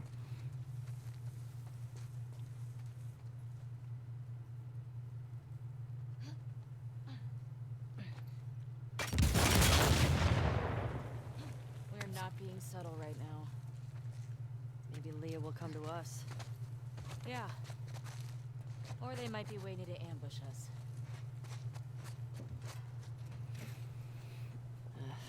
Need to get in there.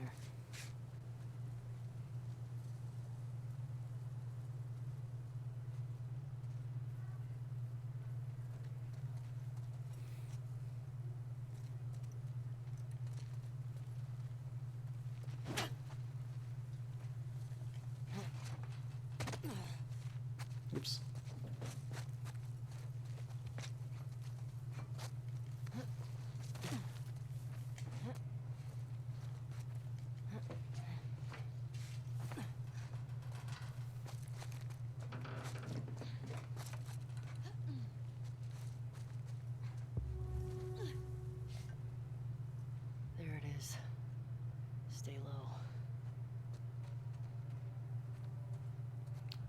Stay low, Dina. And by that I mean completely stand out in the open. There's probably snipers or something. I don't buy it. You see a way in? Not yet.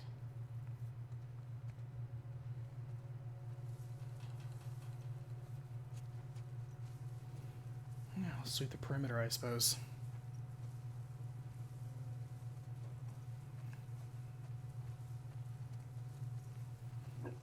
The first game on PS4 was Diablo 3 Upside? That is incorrect.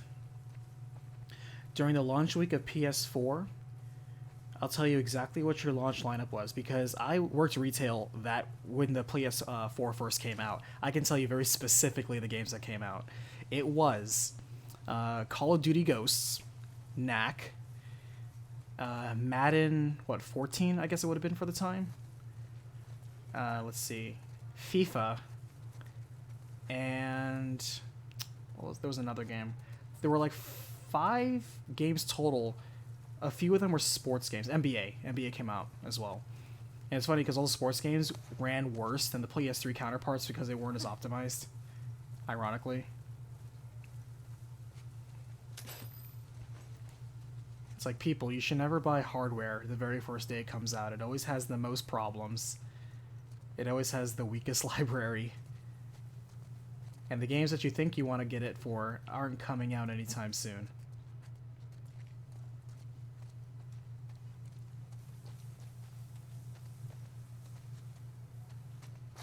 Maybe we could climb it.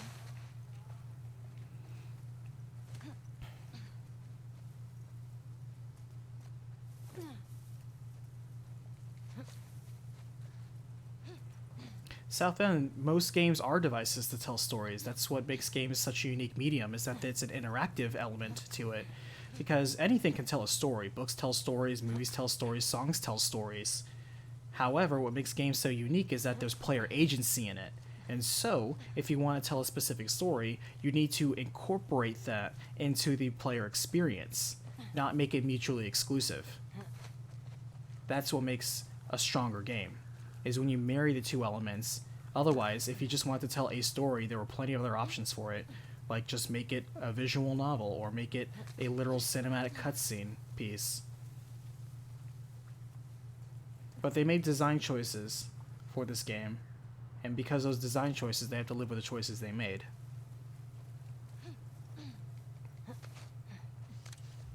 Here, let me tell you about Diablo 3 Upside. Diablo 3 disappointed me so much. I was there. Diablo 3 came out when Max Payne 3 came out. I remember because I went to the midnight launch of that, and everyone there was there for Max Payne 3, and I was the only one there for Diablo 3. And of course it didn't matter because everyone got, Era 39 or whatever, you can play it for a week. Fuck. And yeah. It's brutal. Tommy do this? Let's get inside.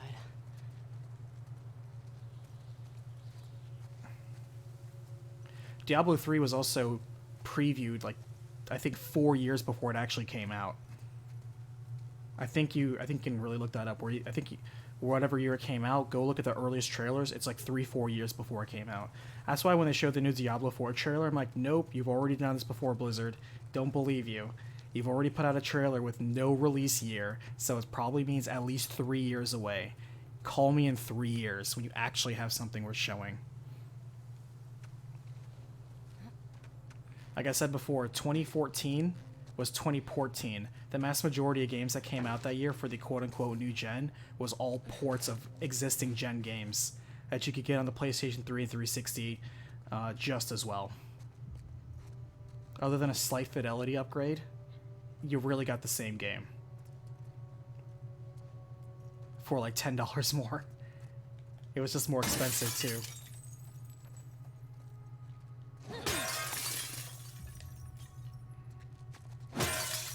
Here's my rule of thumb when it comes to new hardware, and by new hardware I also include PC on this as well, because my graphics card is getting long in the tooth and I was thinking about upgrading it this year. When you get to the point where there's 5 exclusives you want to play, that's when it's worth it. I'm not telling people how to make their own purchases. Consumers are consumers. You can do whatever you want. It's your money. But for me, the way I choose to invest is, hey, once there's 5 exclusives, that I can't get anywhere else, or it's the best experience on there, careful. that's when I think it's worth it to upgrade my hardware, and the purchase was basically worth it. I do not believe in just getting it for one title. That's not worth it for me. That's never worth it for me. That one game is not worth $600. It's like, oh, but the whatever is $500. No, it's $600 because you have to buy the game, and you probably need to buy, if it's online, an online subscription, and maybe you need to upgrade the headphones because the codecs aren't right, and maybe you need like some accessory. It's not just the base value. You must be new to this whole upgrade and hardware buying thing, because whenever you buy a car, you don't just buy the car. There's a lot of stuff on top of it. The car starts at that price. That is not your walkaway price. You must be new at this.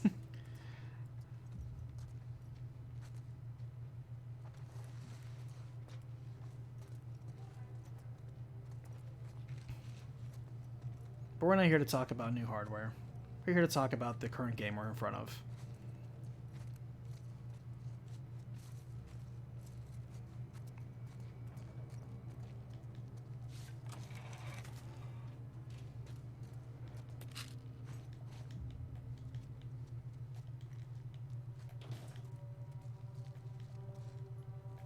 You know, we've been playing for almost 2 hours, and I've yet to encounter any additional story. There's been no story elements happening in the last 2 hours.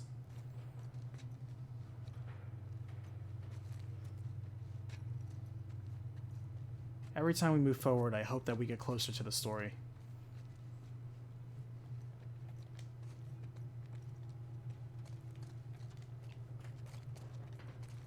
Ellie, what about that?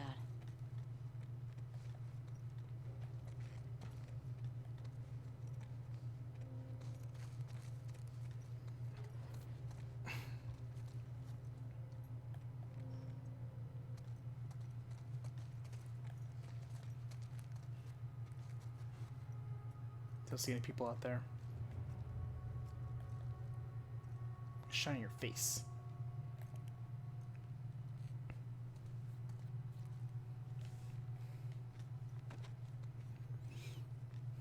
I will say, I agree with you there, Busker.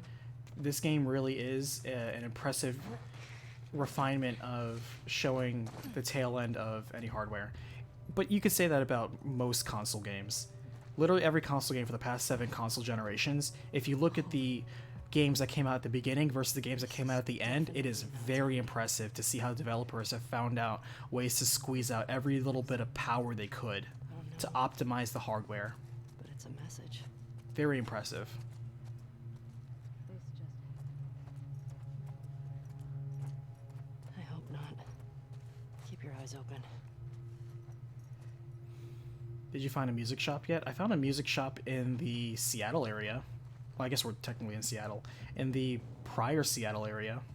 Is that what you're referencing? Alright, so Dina has her gun out.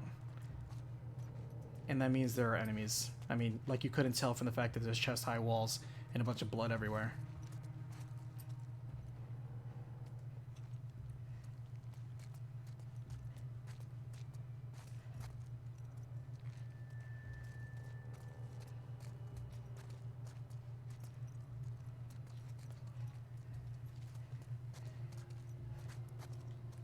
Is that graffiti again? Who are these guys? Someone else the WLF fucked with. They seem fucking deranged.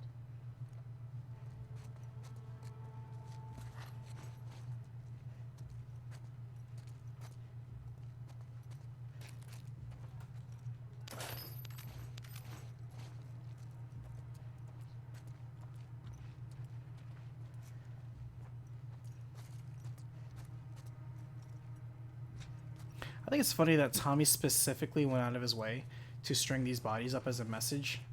Because who is he giving the message to?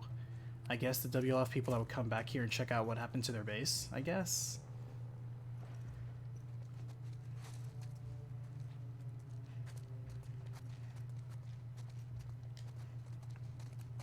Verdant Blaze, I'll tell you right now, I primarily like to go with stealth if a game offers me a stealth option. I primarily like playing stealth. To me, it's in and of itself a puzzle. You're creating this situation with artificial limitations on yourself and challenging yourself to succeed despite those limitations.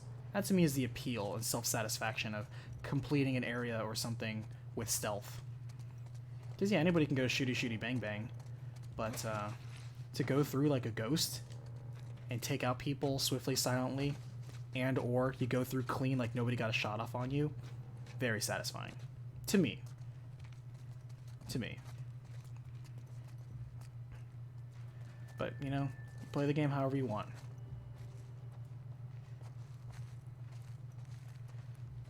I'm also being a little bit stealthy because this game...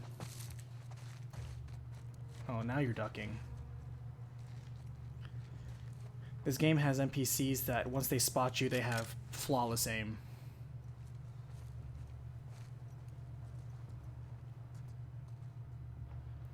Because that's a sign of good AI, is the AI has flawless aim.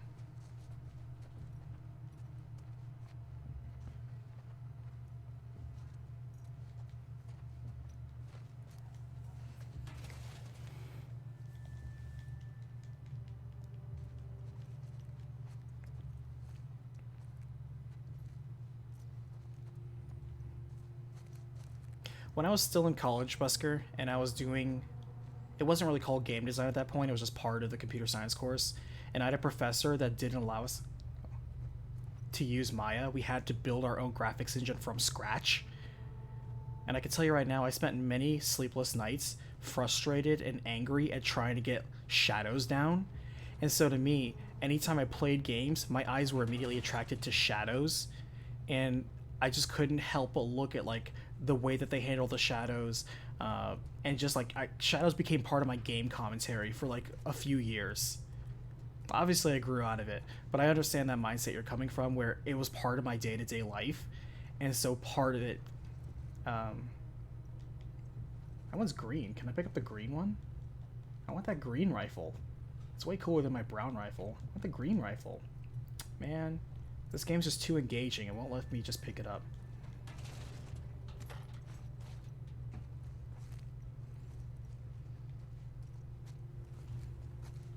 Boo, trust me, have we really needed a shotgun at this point? Yeah, I didn't get the shotgun in the first area, but have we really needed it? Am I really missing anything?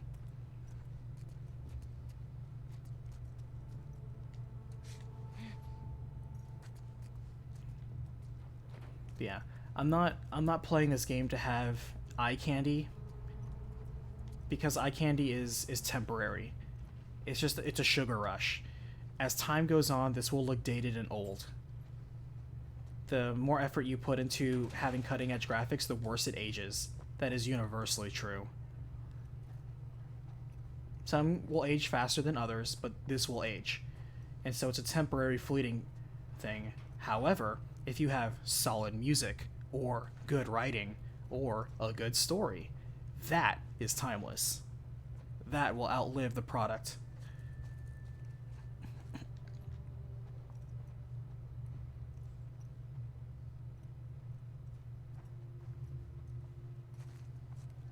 Did I upload any of my work? Hell no. I, you know, terrible college level projects. Why on earth would I want to show that to the public? I never made anything I was super proud of to show the public. It's all like, this is crap I made to get a passing grade in college. Even like the little games that we made. I'm like, I'm not actually gonna put this out there. Alright, there was nothing up here.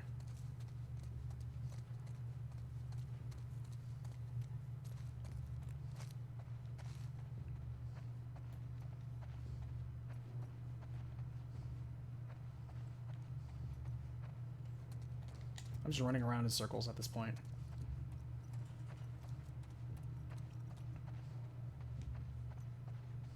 Tommy did a pretty thorough job.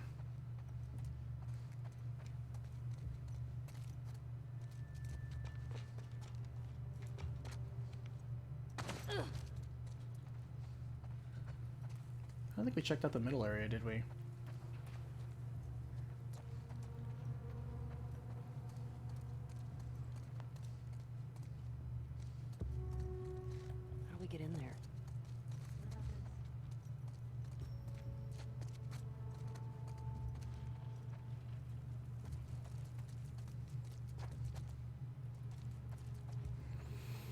Am I going to play P4? Am I assuming that you mean Persona 4?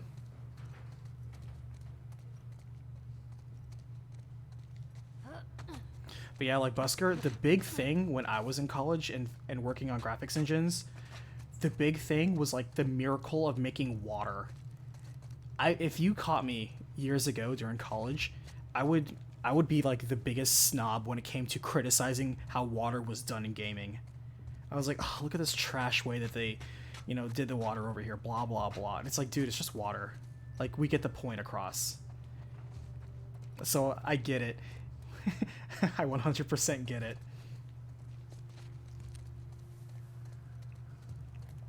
I don't miss those days, by the way. I don't miss those days at all. Shit. Programming was so stressful for me and it wasn't really fun. That's why I changed majors to IT.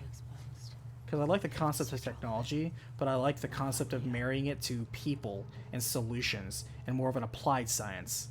I had a professor that gave a really good example on the difference between computer science, computer engineering, and IT. The way he described it was computer engineers design the car, computer scientists will build the car, and an IT person will drive the car. I'm like, I want to drive the car. I'd rather have an applied science than just design or implementation. Hey Songi, how are you? Hey, we got a shotgun. And Meep.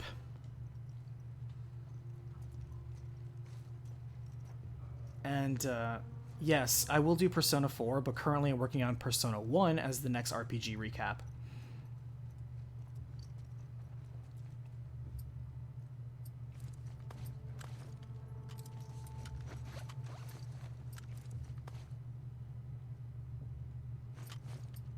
How do I switch weapons again? How do I...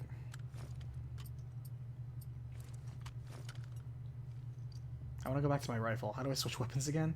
It showed me once how to switch weapons, and I don't remember.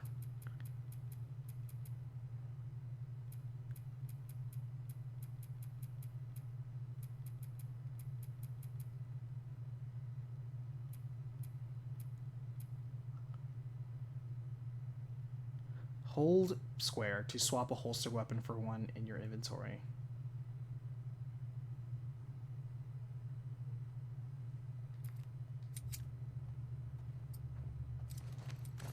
Okay, so I hold it. Okay, I don't just press it. I have to hold it.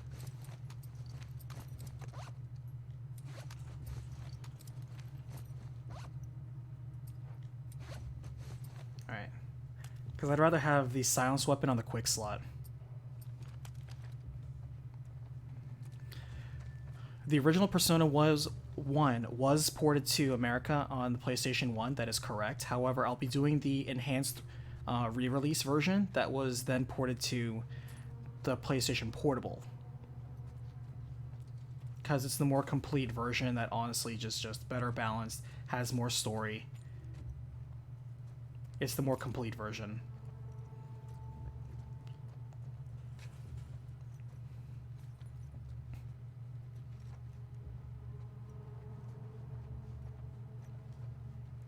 I don't know why I'm sneaking around. Dina's standing up.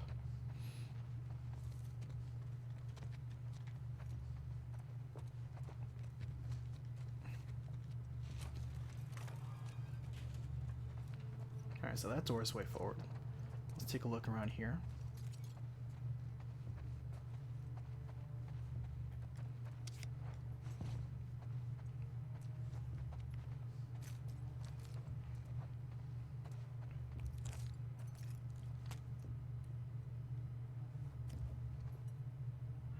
Okay, I was trying to figure out what that was. I'm like, oh, is that a person's cat, I think?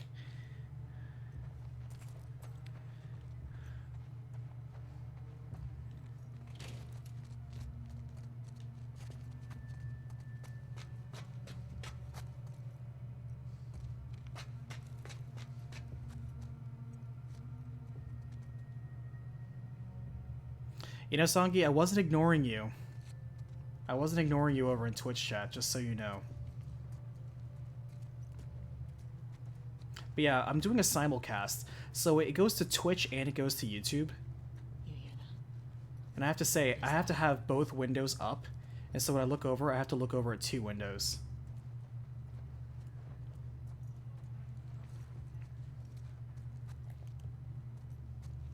So trust me, I wasn't ignoring you. By the way, I hope you're having a good Father's Day.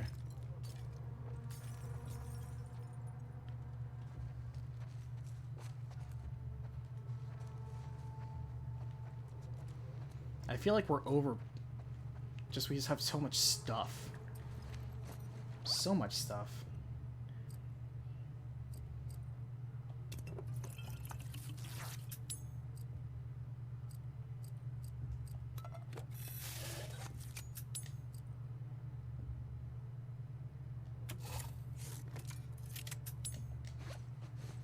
We just have all this stuff.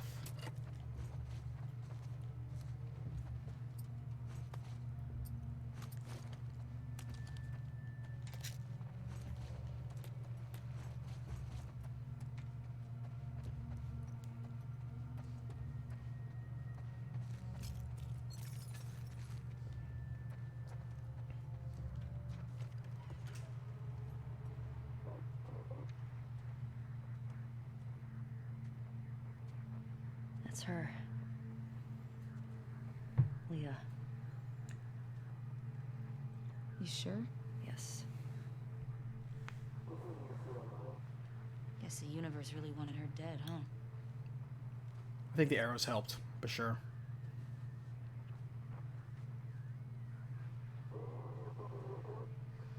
There's nothing on her. Get those arrows.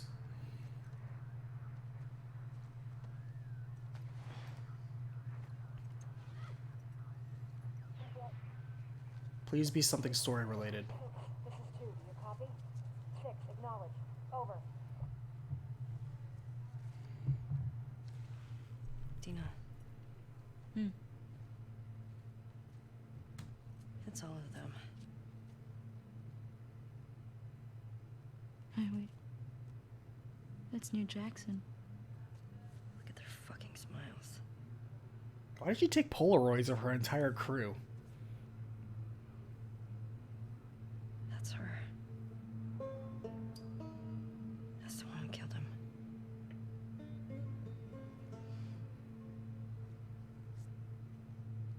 I guess she really liked her friends. 3 down, right? 3 down. 6. This is 2. Do you copy?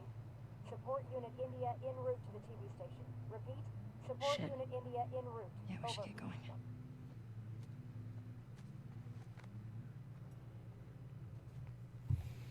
Alright, that was something slightly story related that's worth writing down. But yeah, Letty, I mean, I'm not ignoring you.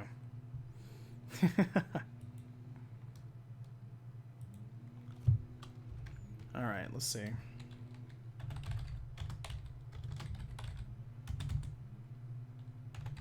It's something happening. I mean, it's not really story related. It's just you know, Tommy's leaving behind pictures. They have a photo ID confirming the faces of the remaining people that are dead, even though most of them are already dead. It's something for me to say. At this point, I'm almost looking for stuff to add to the recap, and not even worried about stuff I'm gonna have to remove. If it's interesting that it builds into some development, it's fine. The most that this is it's a transitionary statement.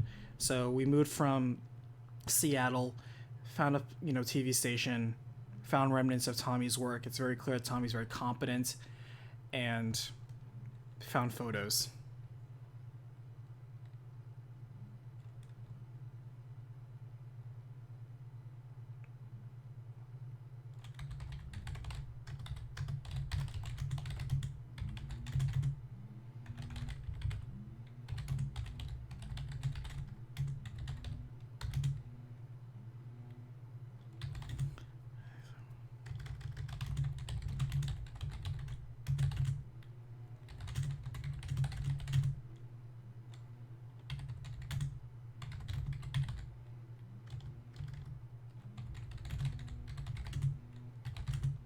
You have to admit, Tommy is clearly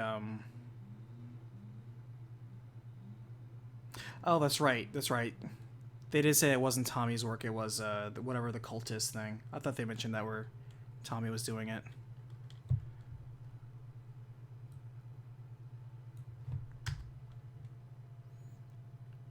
Because at first they were like, wow, Tommy cleared out all these infected. But then they're like, hey, we keep finding these cultist symbols everywhere.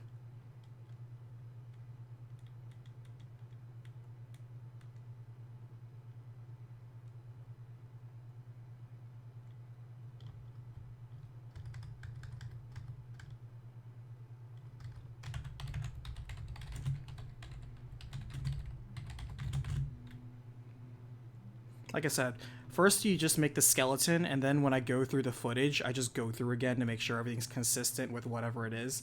Pull clips is relevant, and then patch it together. So even if I make a error mistake, it just comes through later. Unless I miss it again for a second time in a row, in which case somebody in the comments is always kind enough to point that out. But usually it's 99% accurate. Venturing further inside of Seattle. Because one thing that is story related is we're seeing evidence that there's a weird cult going around. That's worth noting.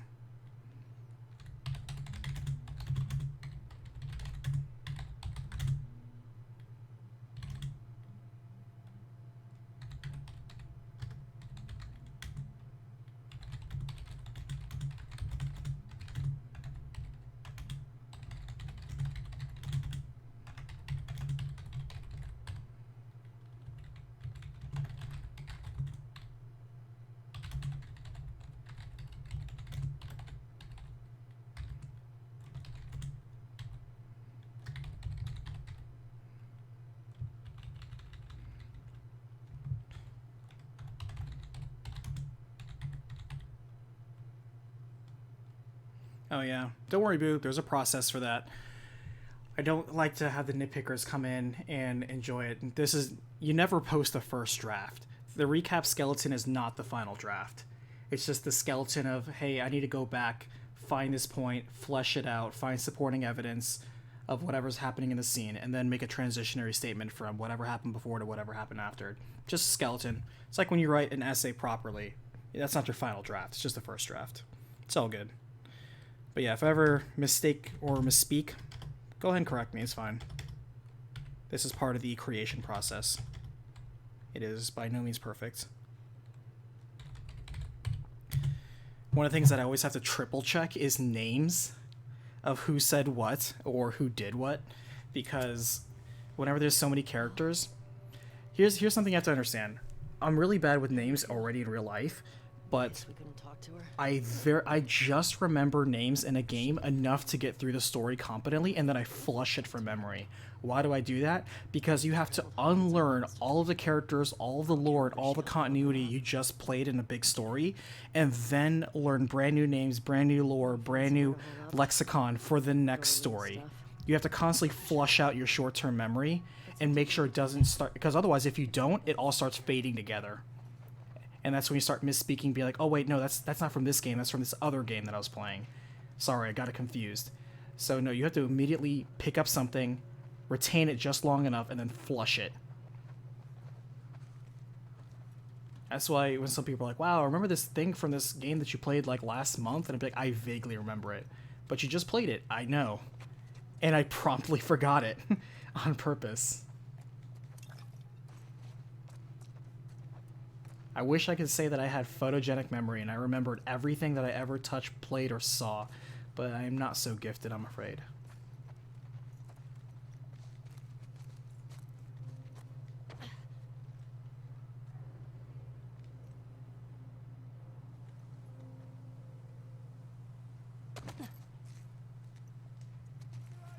Shit. Get down. Christ. They're all dead. Fucking Scars killed them. Spread out. We still could have Scars in the building. Watch each other. How are we getting out of here? Someone get to the radio and call. I wish I had a now. grenade. On me. I just chucked it there. Cutting them down.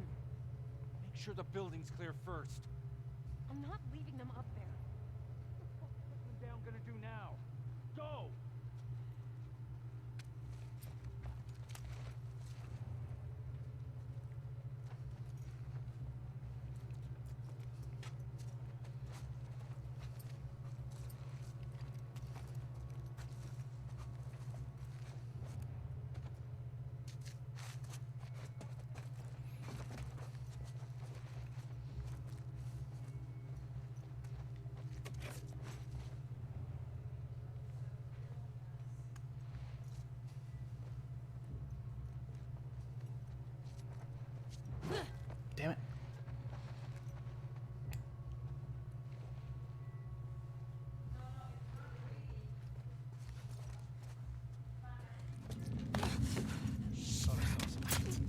got visuals on them! They're here!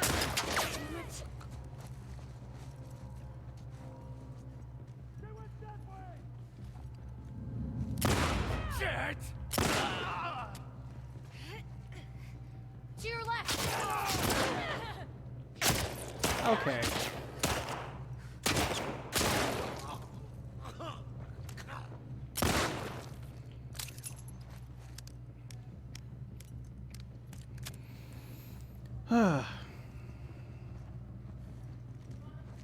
They went over there!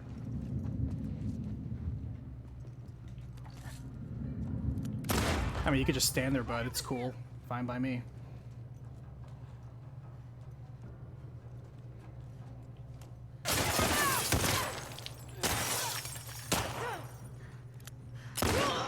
Come on, you could have finished her off.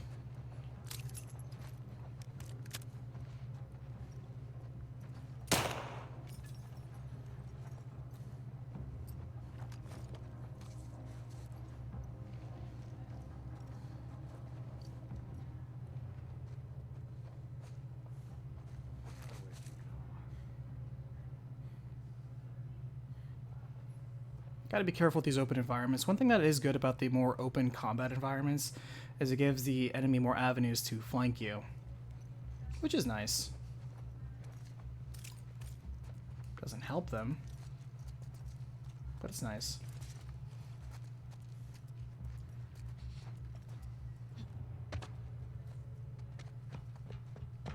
Abby. Or not Abby, Dina.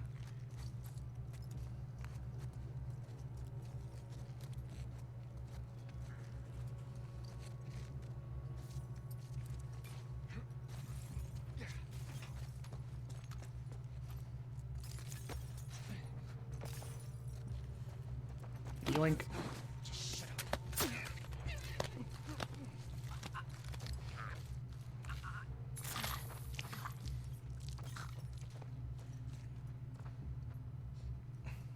Penny's still standing? I don't think so. Look at that guy's eye. It's kind of bulgy and I hear weird. more. This way. Come on. I still keep pressing square because I think that's the pickup item button. My muscle memory is terrible. Ooh, should I pick up that machete? Ooh, it has so much durability.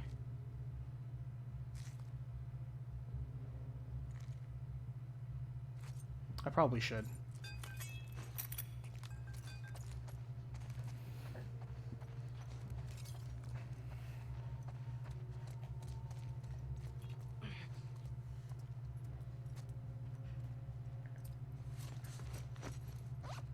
Okay.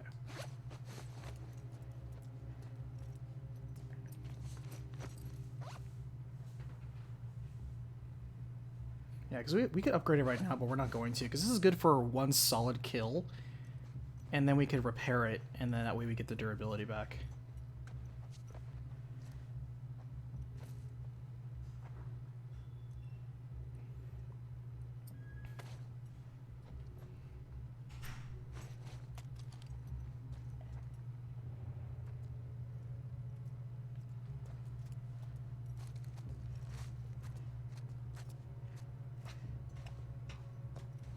To the scars, I think they called them.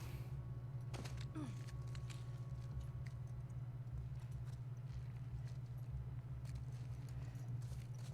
wonder if those were the crazy cult people that were in the initial trailers.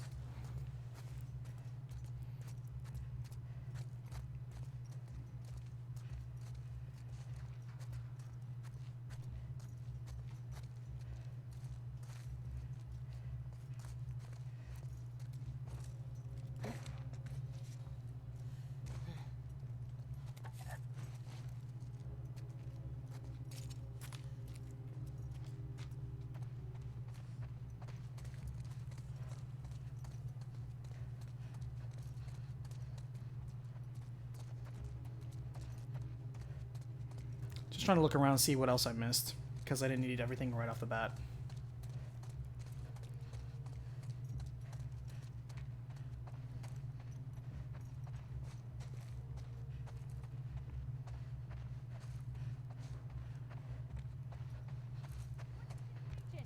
taking fire! Let's go!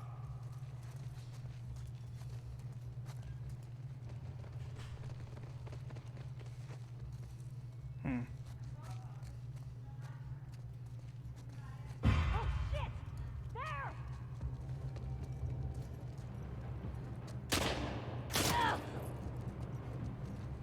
Oh, she's up there. I did not know they were up there.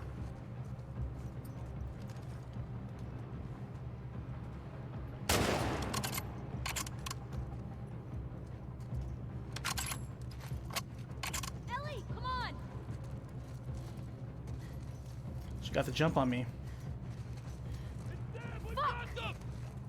Ellie, through this window! Hit them from Come behind! on! I guess we're running. Oh, fuck! Nina, we gotta run! Trespassers over there! Are they with the guard?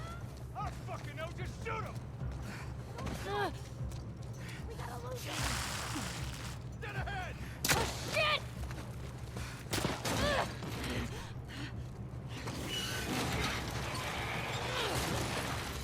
All right. It'll work for now. Keep going. Find a way in!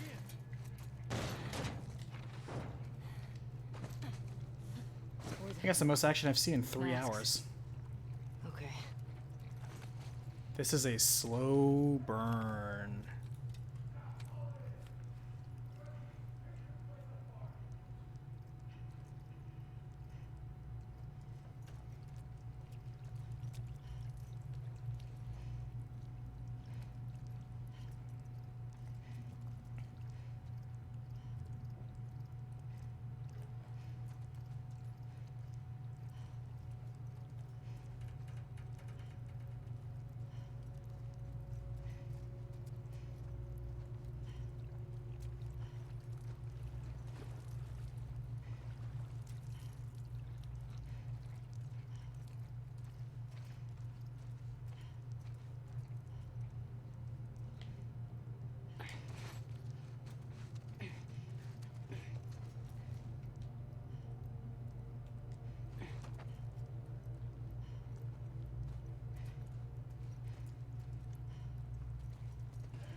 We gotta keep moving.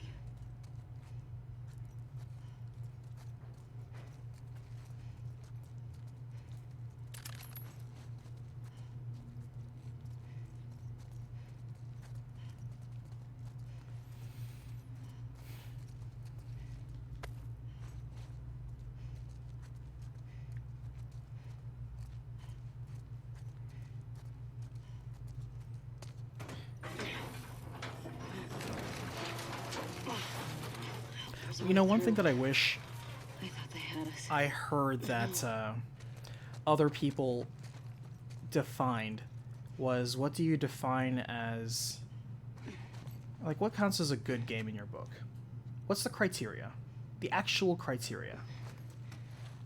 Because everybody cares and values different things for different reasons in a game. When you put something on the tier level of, wow, this is fantastic, it's top tier, it's amazing, masterpiece, 10 out of 10, game of the year, blah, blah, blah, I really do have to wonder, it's easy to say that statement. It's very easy to say that statement. It's even easy to give a couple of reasons why you feel that way. But one thing I find more interesting is, can you define... Oh, this is that environment from one of the trailers. What exactly do you qualify? Like, what's your actual scale criteria? Do you mind sharing that?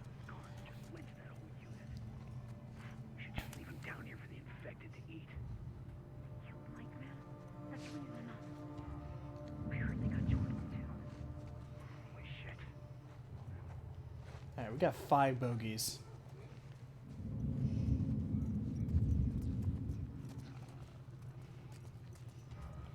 There's a quick behind you.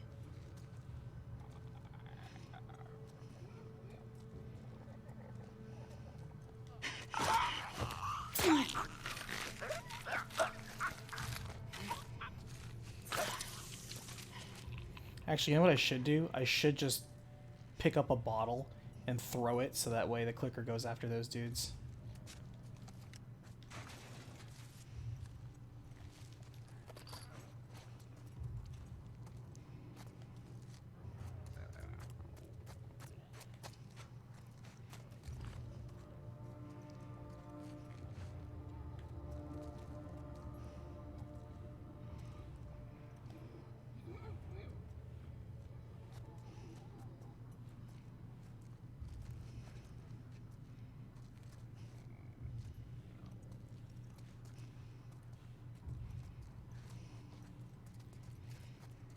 What if I can set that up?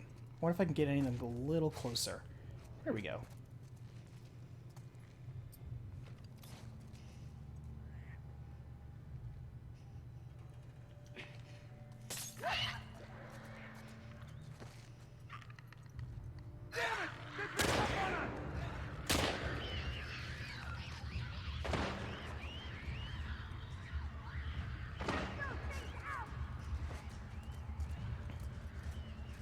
Alright, they're having fun with that thing over there. We'll just let them have their stuff. See, Boo, when you say fun gameplay, interesting story, great music...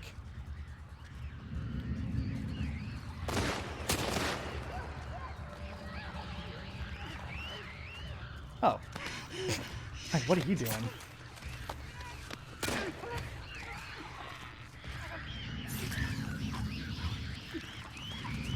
There's too many of them! Fucking the trespassers are here too!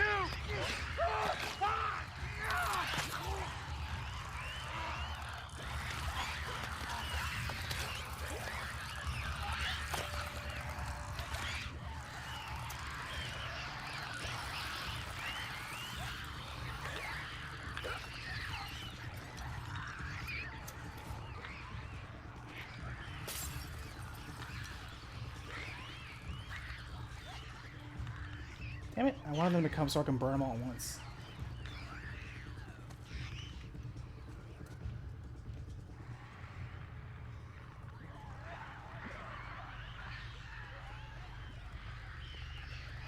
That dude's having a bad day.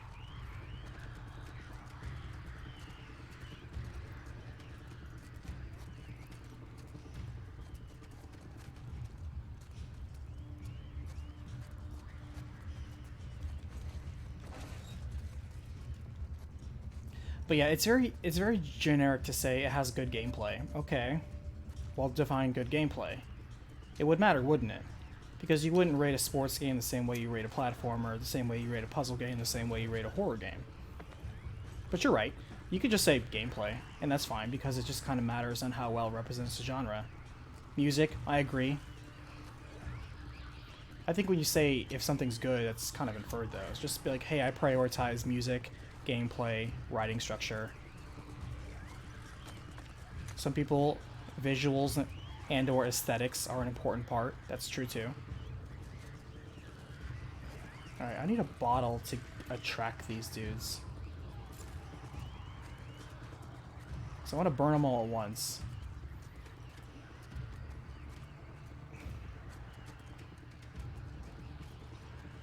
I guess I could just ignore them. They're not doing anything.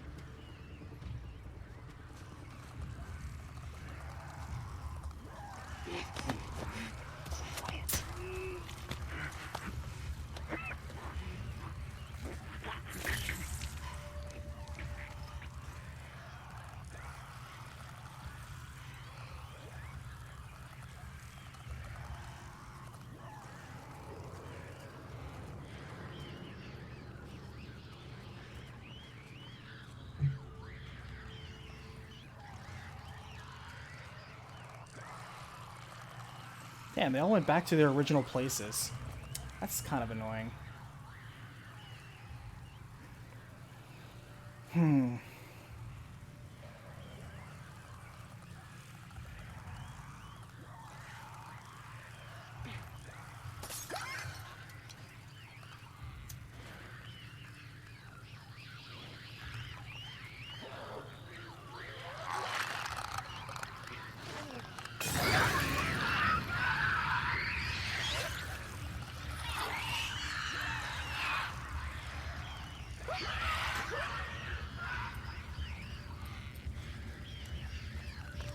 There we go.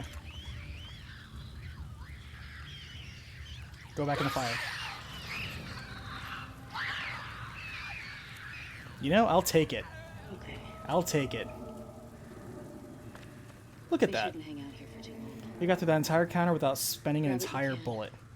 And then let's That move. is efficiency.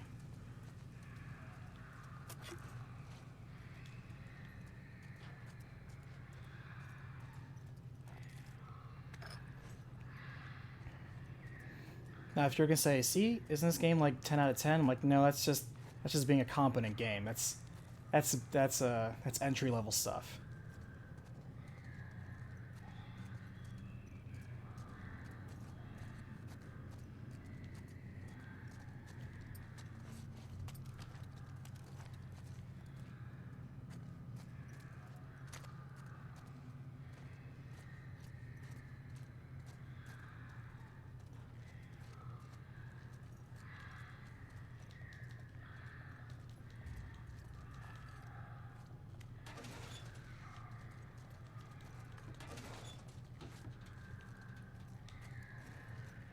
Hey everybody, here's how you wash your hands. Alright?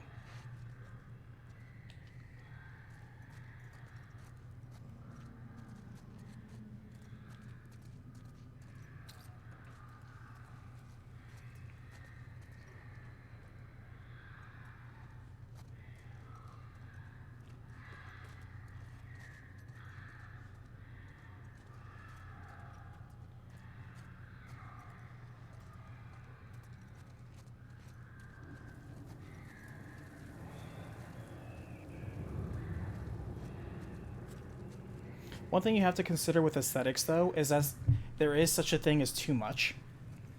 For example, if you focus on hyper-realistic graphics and you have enemies, that was actually one of the reasons why Dead Space 2 versus Dead Space 3 or Dead Space 1 is more considered like a better horror game.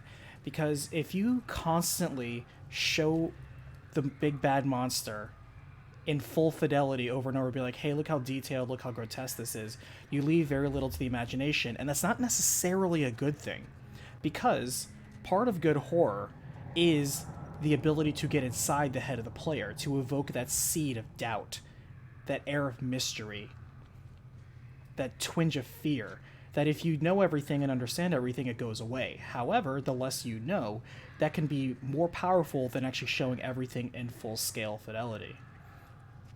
That's the danger. It can easily just be as ineffective as it is effective, because you're like, wow, it looks really cool, but at the same time, now you can go no better, as opposed to your imagination, which is limitless. If you leave some stuff to the imagination, some air of mystery, then nothing can ever conquer that, and therefore you have achieved a semblance of horror, because that lingering doubt, that mystery, that imagination working against you because you're inside your own head, that is more powerful than any game engine could ever produce.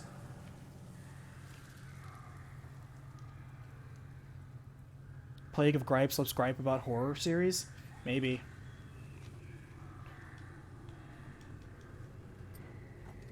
I'm always too busy working on videos to usually watch most people's videos. Now, if he does it in like an audio format where I don't have to watch it, that's fine too. Because then I could just kind of have it running in the background. I listen to podcasts or other people's streams when I'm doing work. I don't watch too many other people's videos, because for all the time that I'm watching someone else, I should be creating my own stuff. But if I can just listen, then that's good. That's why I value podcasts a lot more these days, or audiobooks. But if it's something that requires me to watch it, I'm not that interested. I can't invest that much time.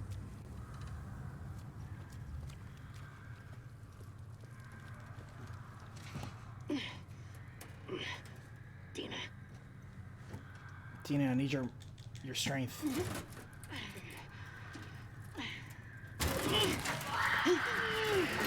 Fucking move it!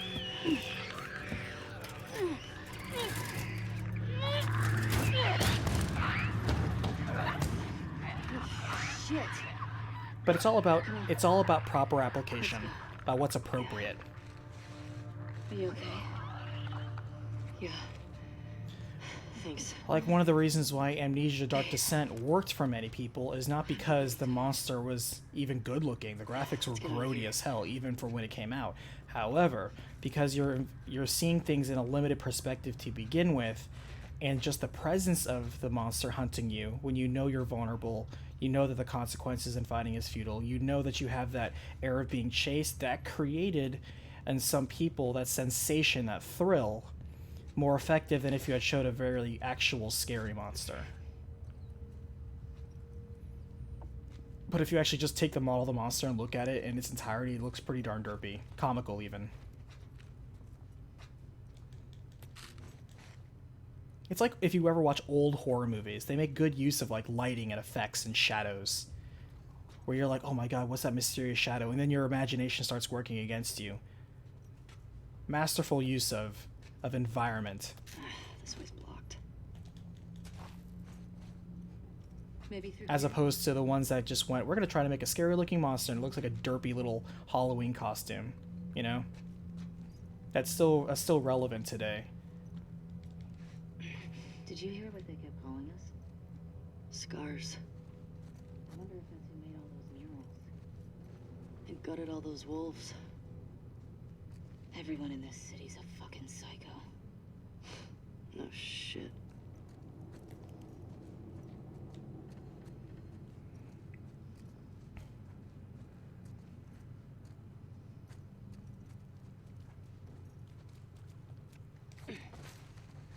There's an opening.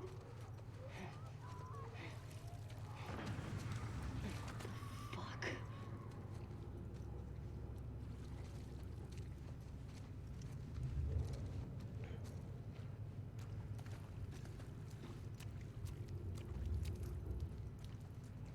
I think it's weird to me that it's been 25 years and these professional badass soldiers still don't know how to competently sweep and handle infected that we've coexisted with for over 2 decades.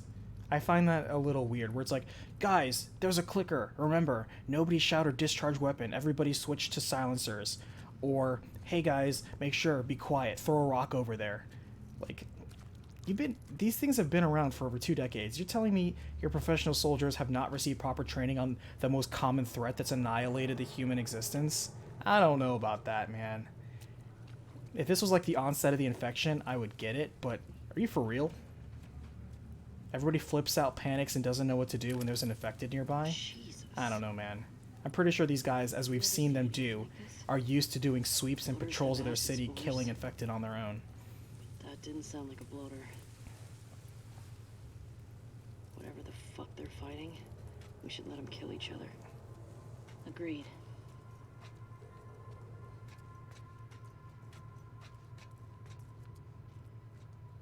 It's like the common military trope in zombie movies where like somehow the military does not know how to handle these crisis situations, or they just like, this guy, he just won't go down. He got close enough to bite me in the neck. I don't have any close combat skills. What's the plan? Got another ladder across there. Okay. How do we get to it? That'll do.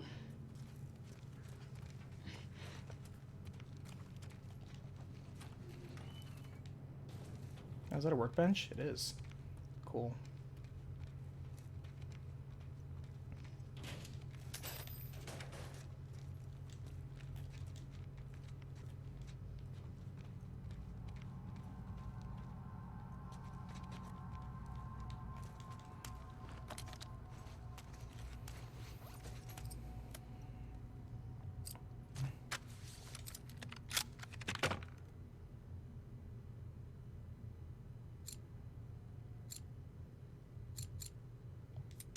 I don't really want to invest in the shotgun, to be honest with you.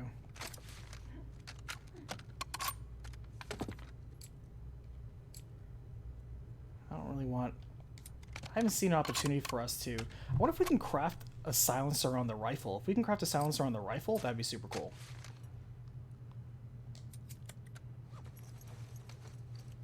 I'm not interested in upgrading the shotgun. I don't think it's worth it. I don't intend on making this a close gunfight.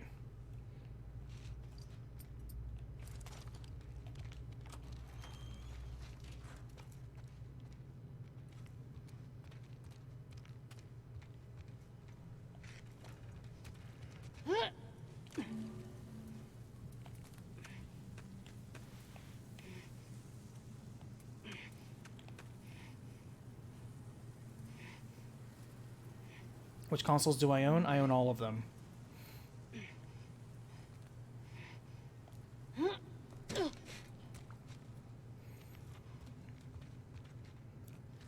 I have an Xbox One X, I have a PlayStation 4 Pro, I have a Nintendo Switch, I have a PC.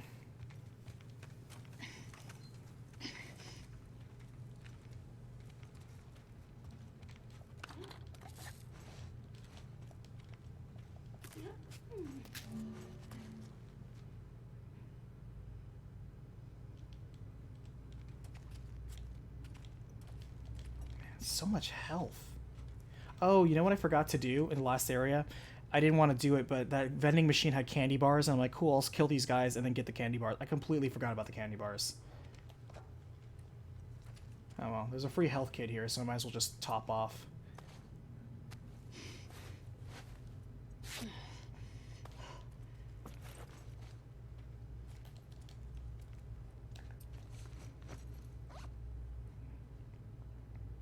Oh, if you're asking like what consoles I have from the past as well, like all my consoles, I didn't want to get all of the consoles.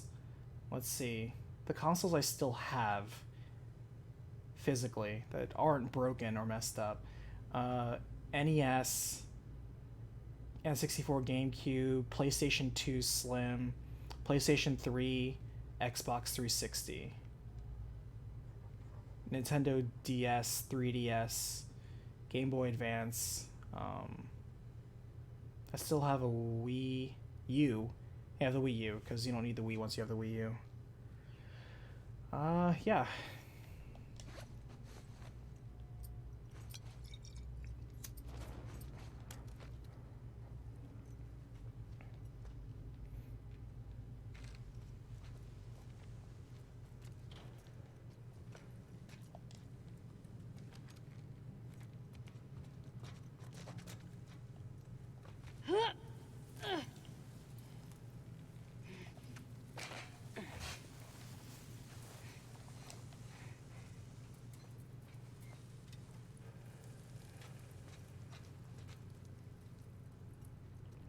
Oh, this is where we just came in from.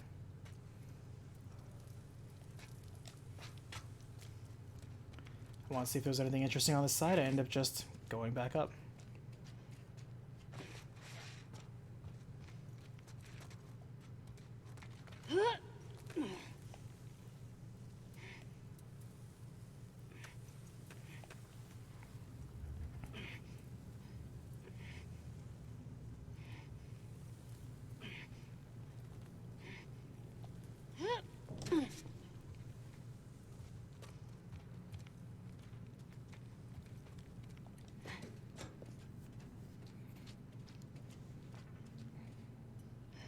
Ladder's broken. Damn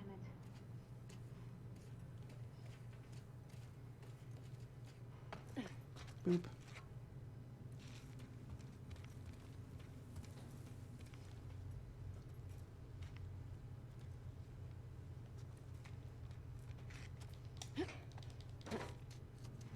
Dina, this way. Got another sandwich!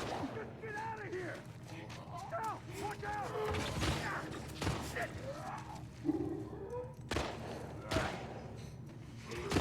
I got you! I got you!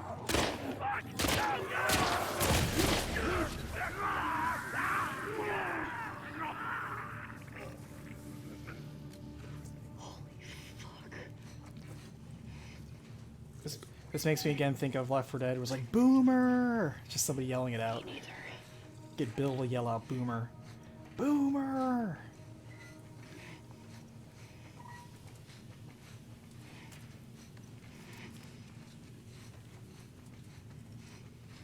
It's like, alright, we've reached the exploding zombie phase. Where am I going?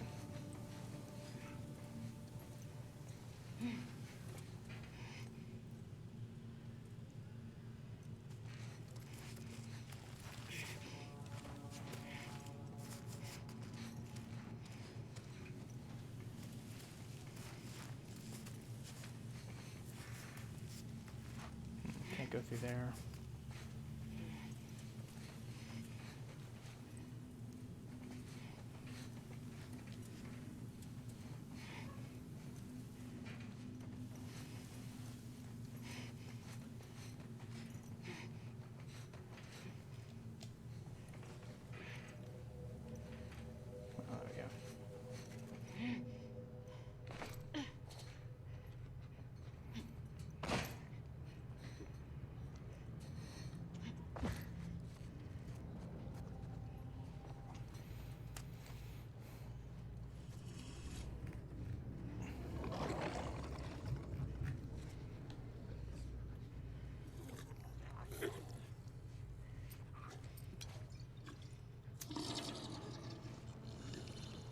I get the feeling I don't want to sneak kill that thing. I probably want to burn it.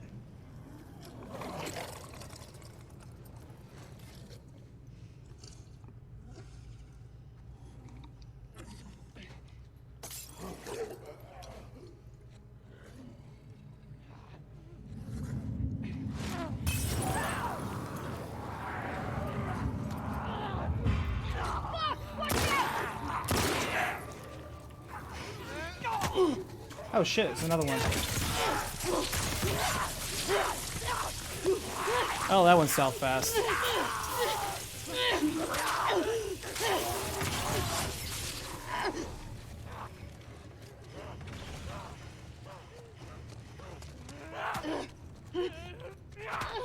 Ow.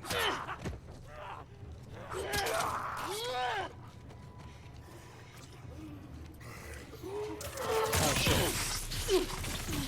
Those things are faster than they look.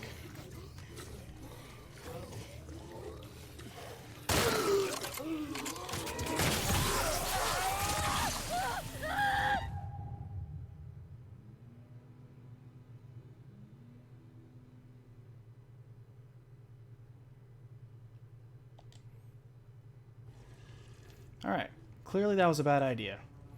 Did not work as expected.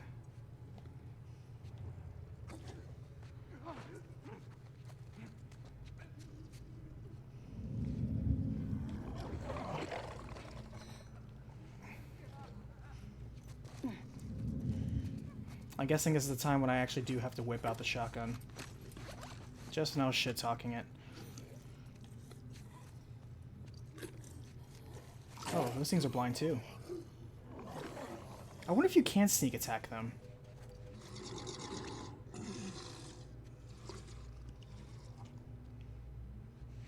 Let's find out.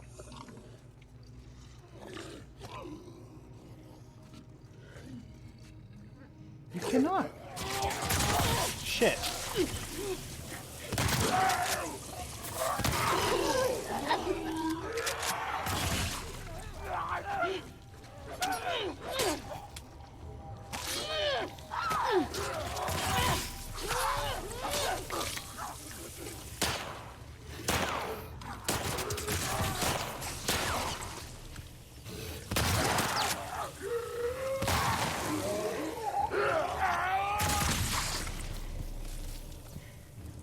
Alright, shotgun. Shotgun's like, see, aren't you glad you picked me up? Fine. Ugh. Fuck these assholes. Did they get you? No, I'm clean. Shamblers? Is that what they called them? Yeah. Where the hell do shamblers come from? I mean, I thought that maybe Ellie could sneak attack it because, you know, They're she's immune. disgusting. Low-key.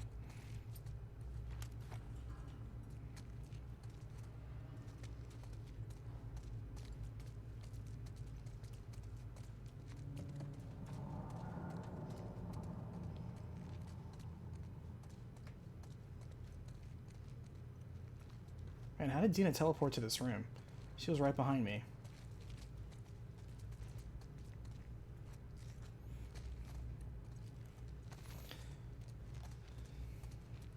But yeah, the good news about gaming perception is that no one will ever agree. So two things will always happen. Number one, we will always have people disagreeing about what's considered game of the year or what's considered a top 10 game, what's considered even a quote-unquote masterpiece.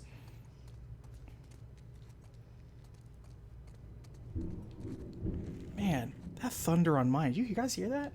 That thunder is loud. There's a storm right where I am. Thunder right on top of me.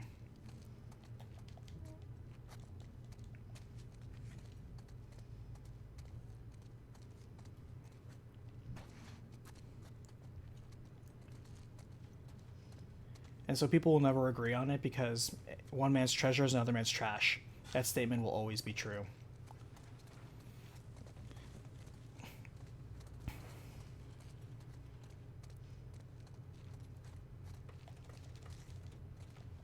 It's like I pointed out before, for every one person who has played The Last of Us original, there are 9 people who have not played it and yet own the same system.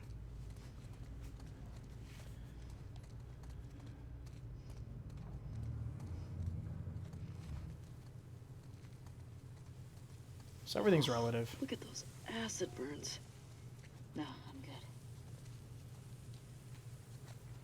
I'm good. Oh, that's right. Let me upgrade my machete. Bam.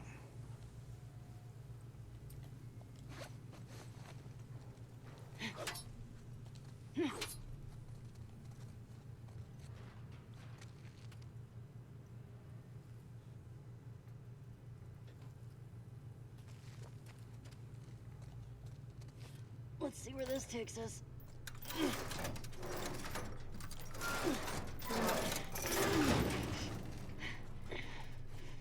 Take your time. Almost done. Okay.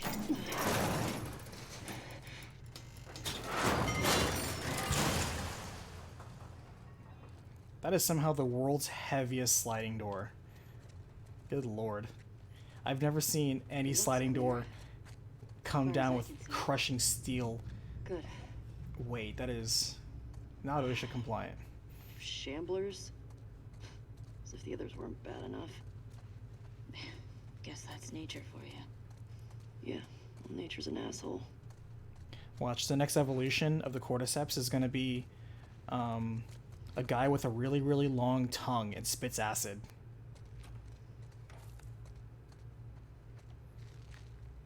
And then a woman who weeps and then shrieks really loud when you get close to her.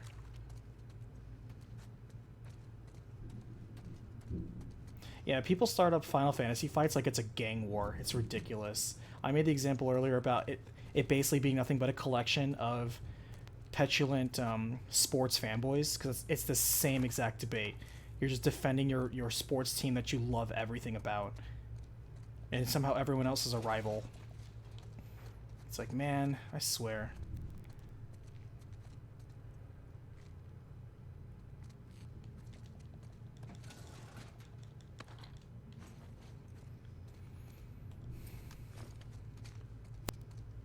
Oops, the lights are flickering on me.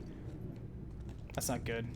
Alright, so like I just said, if you see me suddenly cut out, that means that I lost power temporarily. Sometimes that happens when the storms get really bad here, in my side of the country. So if I get knocked out, I don't know when I'll be back. I'll probably post a message on my Discord being like, hey guys, internet's back up. I'll probably pick this up tonight when the storm dissipates a little bit. Because it's kind of not cool to play video games during a storm that could probably potentially fry your stuff. Doesn't this look like the you lady know? from the Scar graffiti? Not a good idea.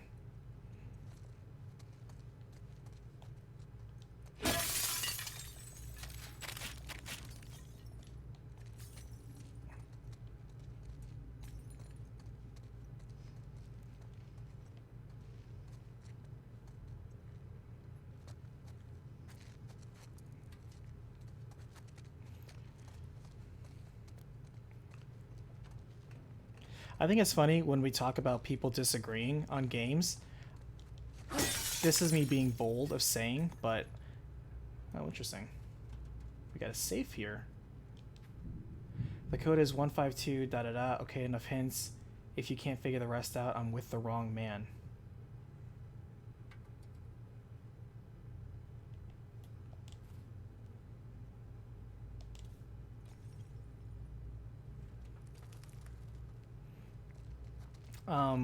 What was I saying?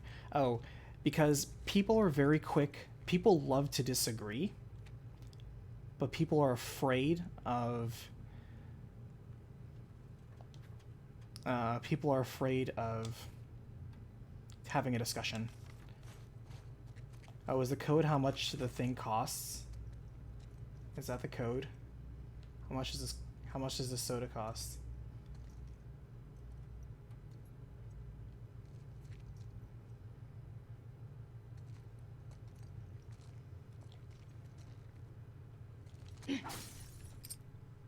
Oops.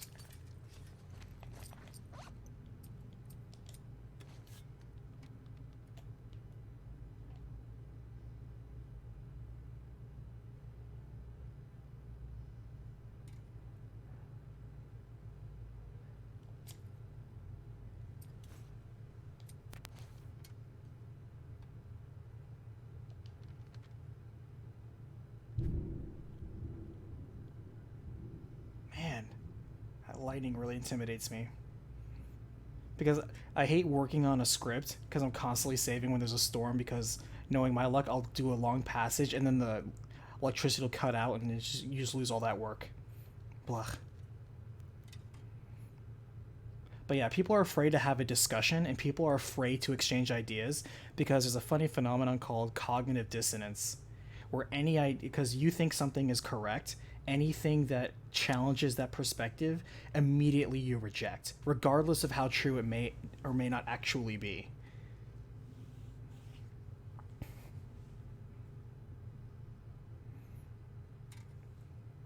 I recently had a mosquito bite on me, and I was telling somebody, oh man, there's a mosquito around here. It's like, are you sure you just don't have, like, you know, bed bugs? And I'm like, it's not a bed bug bite. It's like, how do you know? It's like, because I looked at the actual wound. And it's like, well, it's probably a bed bug. I'm like, I like how you're not even looking at this, and you're telling me what it is, and you're not even looking at it. I'm like, here, and I pulled up my phone. Here's a bed bug bite. Here's a mosquito bite. Notice how this looks like a mosquito bite. I'm like, whatever. You can't trust everything you see. I'm like, oh my effing god. Even when the evidence is right in front of you, you refuse to be wrong. You refuse to change your mind. You refuse to accept another way, even when there's literal evidence in front of you. Take that, apply it to literally anything. Video games, sandwiches, anything that there's a perspective on, colors, ice cream flavors, much less things such as politics, religion, and all that other stuff. Man, people just find the most silly reasons to argue.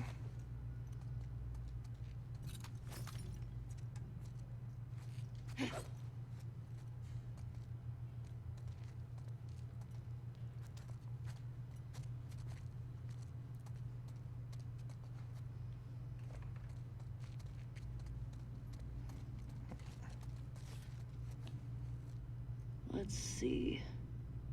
Oh, yeah. Hold on.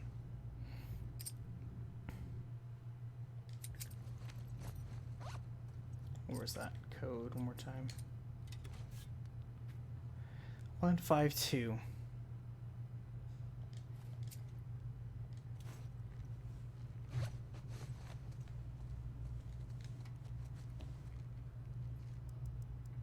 One. 5. 2. What if it's 25? Oh wait, is it literally 3 and 4 are my only options? Okay. I guess I'll go with 4 and 3. Yes. First try. How'd you do that? Magic. You're my favorite.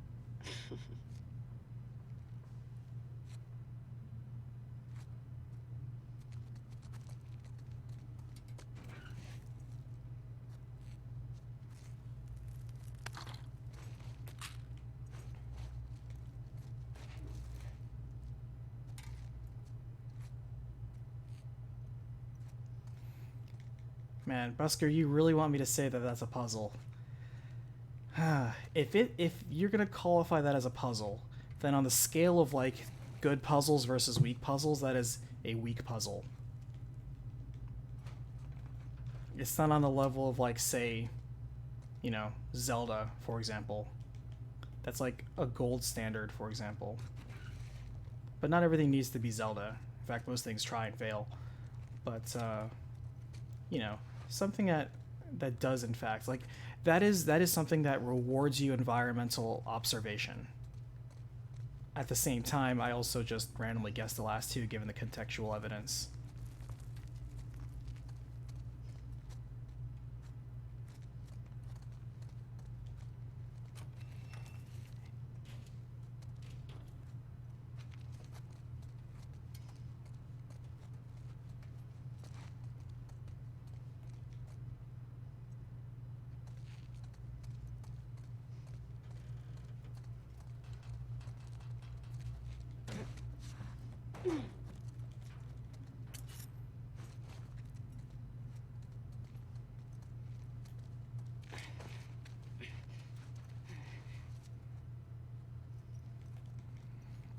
One could also argue that that was just exploration.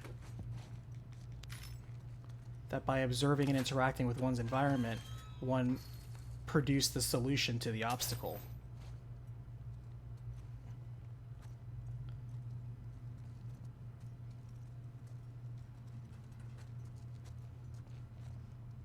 But you know what? It's fine. I'll give it to you. I'll say that was a puzzle. I'll say finding out save codes is a light puzzle. Nothing to write home about, but all right. I wouldn't call it a puzzle game. Don't phone, like, you know, Portal 2 or anything about this and be like, look at these puzzles we got. Sometimes you gotta look at a bathroom wall and open a safe code if you want those extra nuts and bolts.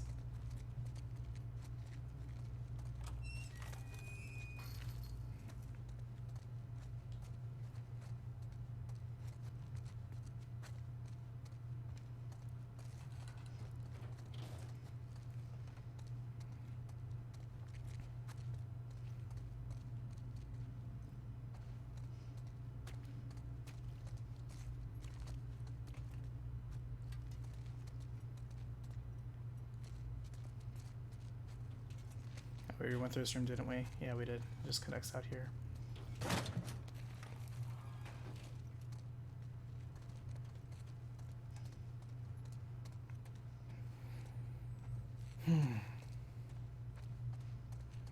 I'm just waiting for some juicy story bits to happen, man. That's what I'm mostly here for.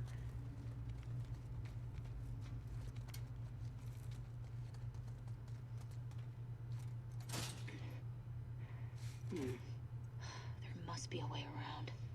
I like your optimism.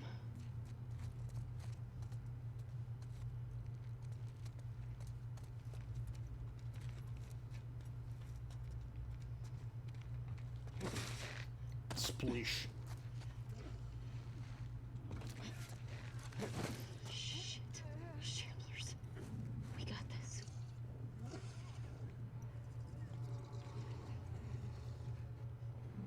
Alright, we got a lot of dudes.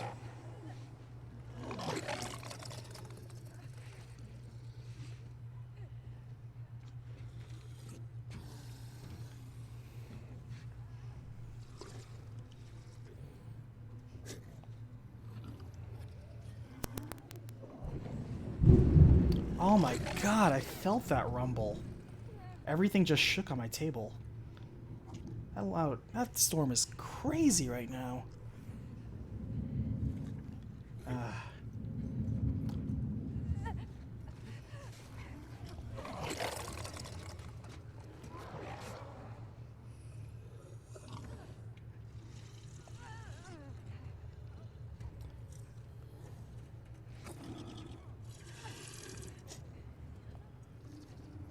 Alright, so I wonder if I can start using these proximity mines.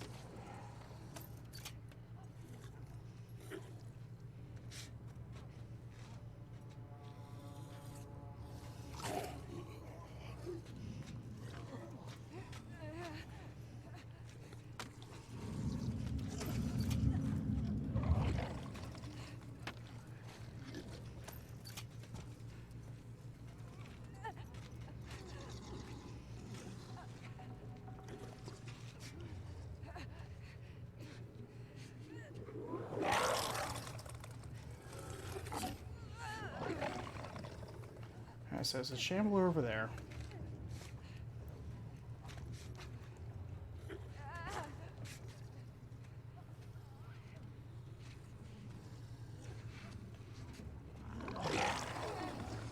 I kind of feel like you have to either evade or get past the shamblers.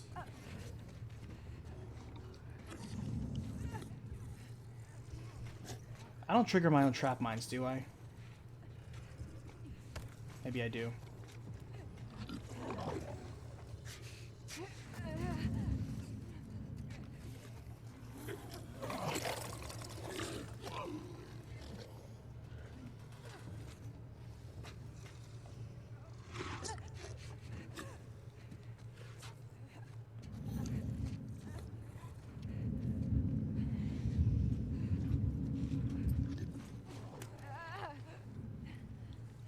I want to snipe that one.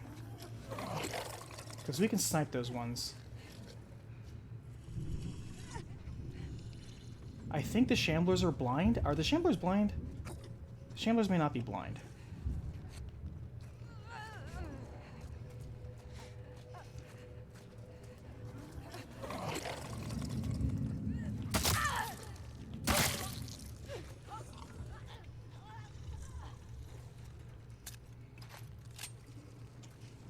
Alright, we got 3 Shamblers.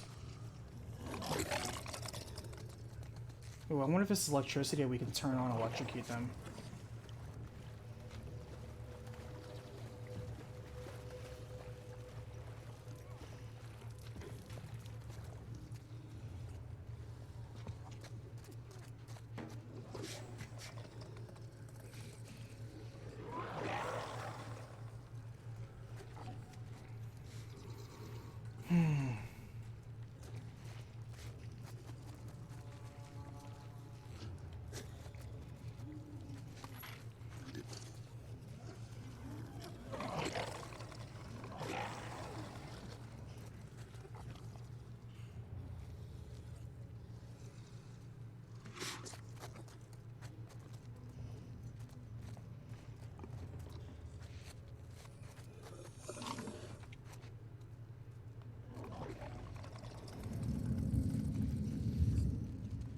Actually, I think they can see. I think they can see. Because you get the audio cue that they're looking.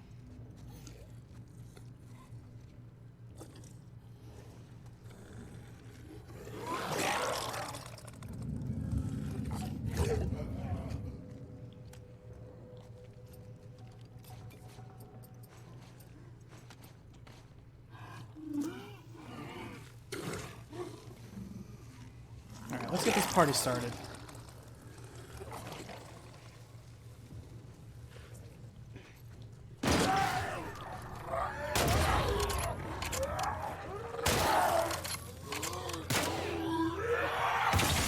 Oh, I forgot to explode after they die. That's one.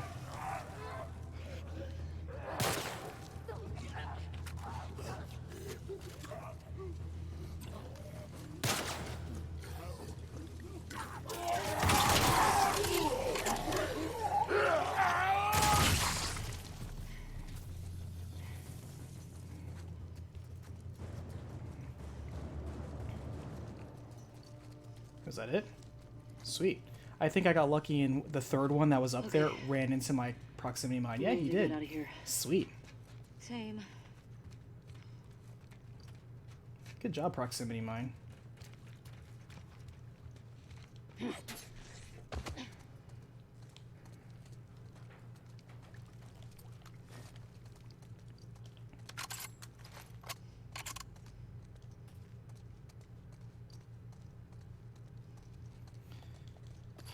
But yeah, so far what we've been doing is we've been going from room to room, collecting stuff, occasionally fighting dudes.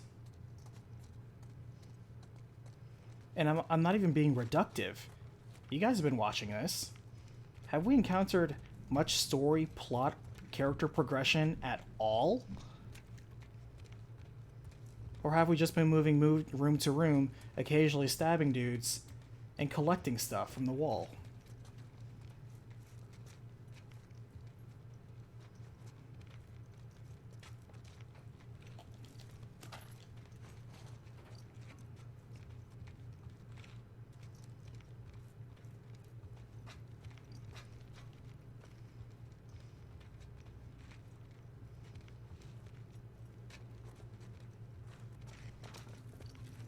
Busker, I want you to, you know, I'm not going to tell you what to do with your time, but I'm hoping that what you're saying is correct, and we're getting that plot twist where I'm like, all right, I'm hooked. I'm hooked. I'm waiting for it. Waiting for it.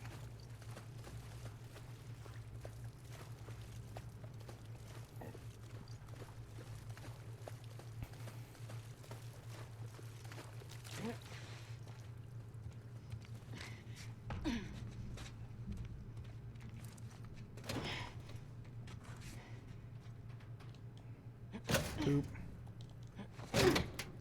And boom. One sec. There. Sure.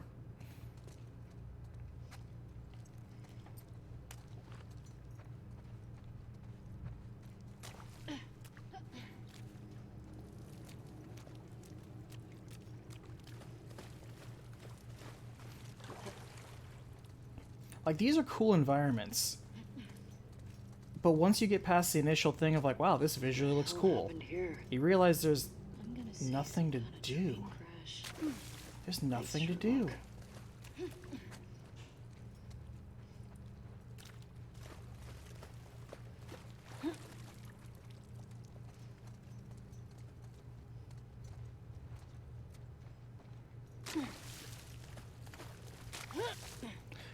I'm actually surprised we haven't switched back to Abby. Like, I thought they were gonna kind of go with that duality thing for a little bit longer. Like, maybe once we finish the Seattle part, it'll switch over to Abby. I feel like it's been a long time since we've seen what Abby's up to.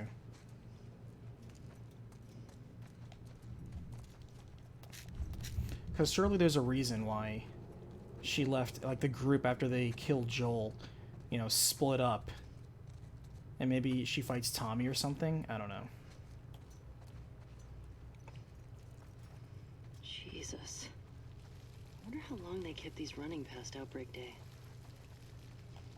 I see some light up that way. Up we go then.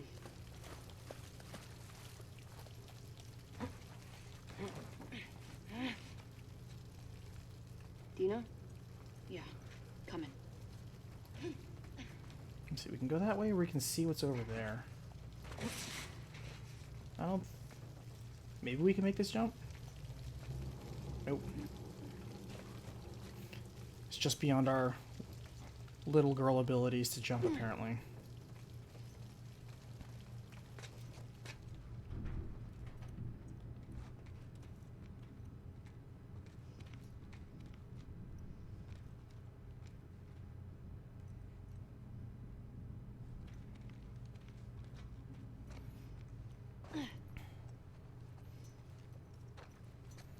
It's like, what's a waifu?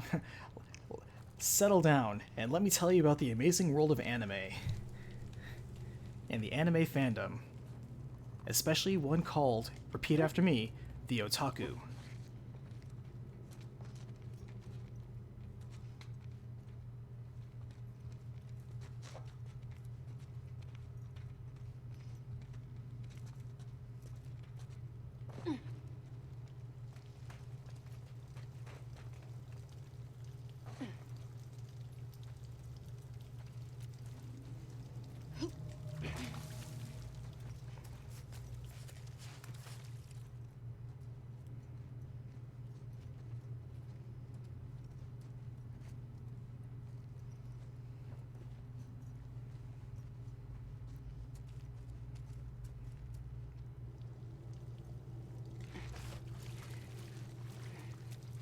Getting closer to light.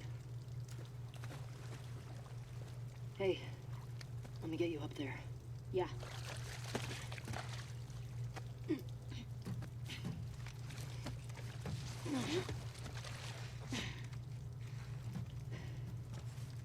What you got?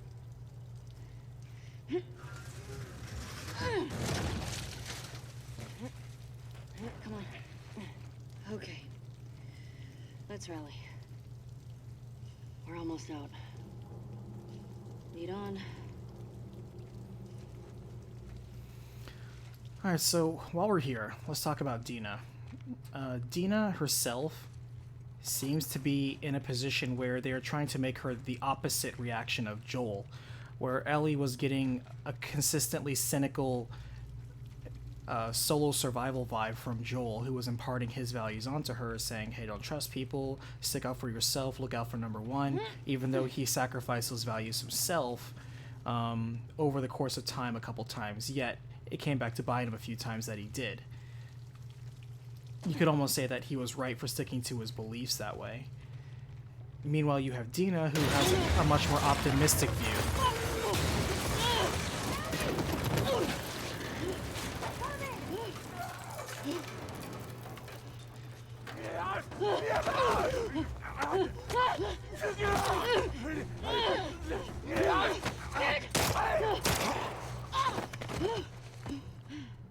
Her mask is broken. Ellie, your mask. Here, we can share mine. No! What? Don't take it! Stop! Ellie, stop! Ellie, stop! What? No! Ellie, no! Stop! I'm not infected. I'm immune. I'm not coughing, you see? Fuck. Dina, Oh, we finally got a little bit of story now. can you run? Ellie proves to her. Yes. Let's fucking go! Go! Alright, now we got running. No! Run, Dina! Ellie! Right here! Don't slow down!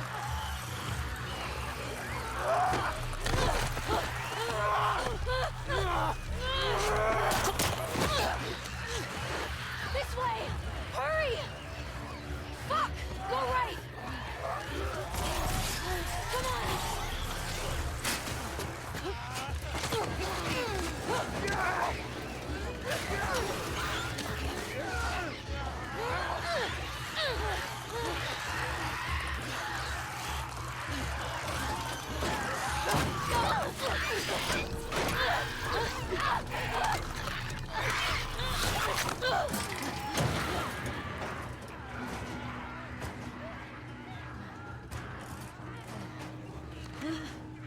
Dina! On your feet.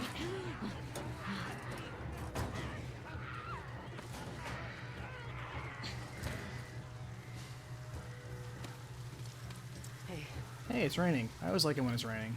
Except when it's storming like it is right now. Don't like it that. That sounds so fucking good.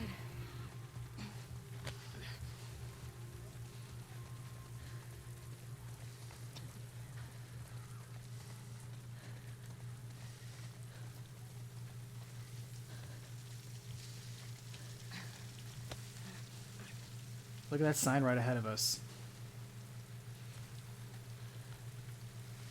First of all, why is there an invisible wall here?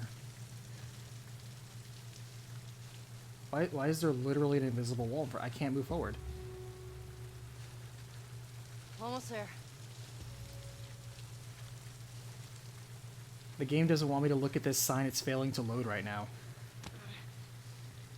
I want to look at that sign. I want to let it load like the one right next to it. All right, invisible walls. This game offers you engagement and freedom. You have the freedom to not go where I don't want you to go because of the story.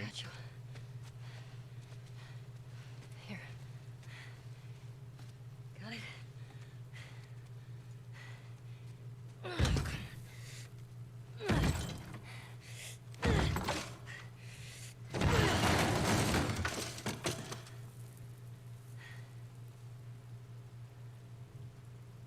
We're good. Come on.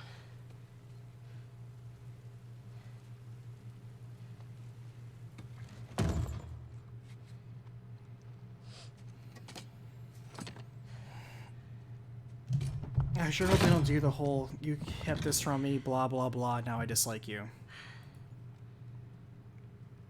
That would be such a trope.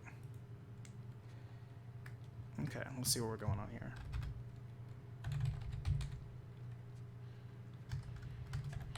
You want to tell me what's going on with you? What's going on with me? Ellie, I just saw you breathe spores.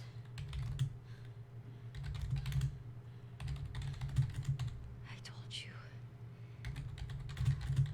I'm immune. Okay, you're immune? Come on. I was bitten a long time ago. Okay. The fuck are you talking about? I was bitten and nothing happened.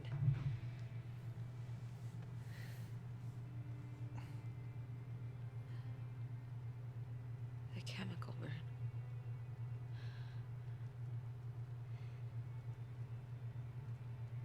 Maria and Tommy,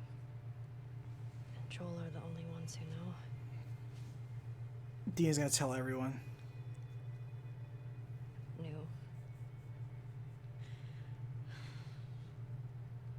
Now you know.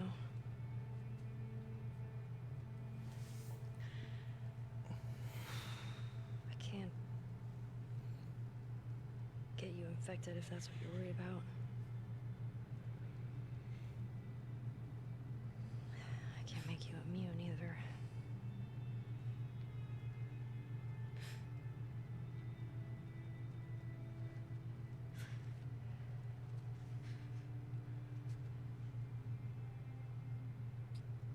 Can you say something? Ellie.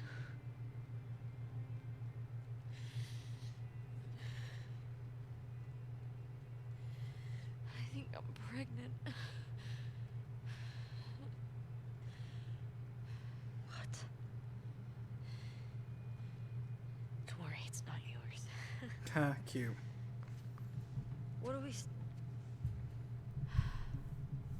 What are we supposed to do now? Nothing. I just need to rest for a second. Are you fucking kidding? How long have you known?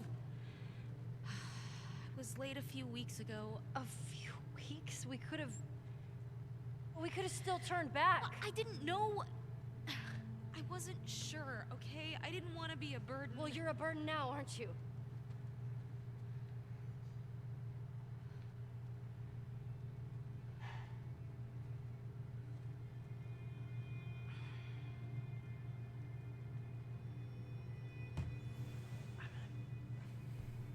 Make sure this place is secured. You just rest.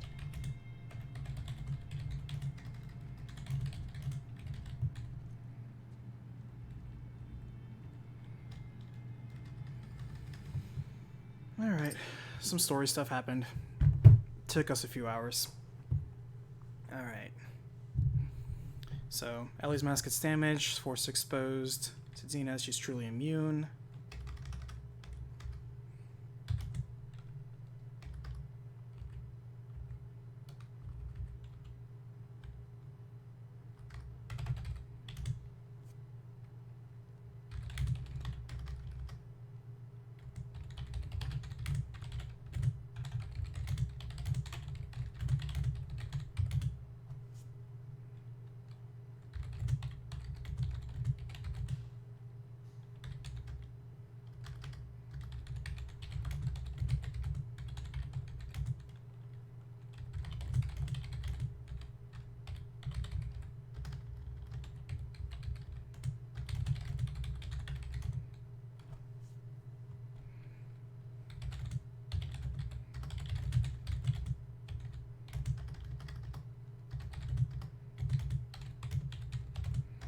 And exposes that she's been pregnant for probably a few weeks.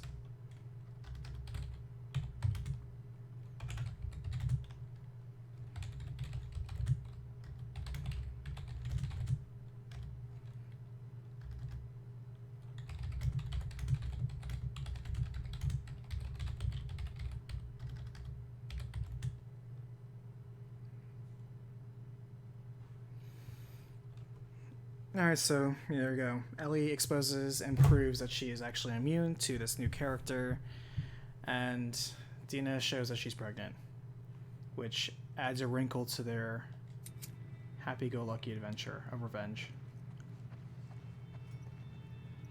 Cannot talk to her. Alright. Yeah, she is pregnant for sure. She confirms Ellie is not the father. Look at Ellie's expression now. It has changed from anger to, I'm guessing, emotional confusion. That's what I'm getting.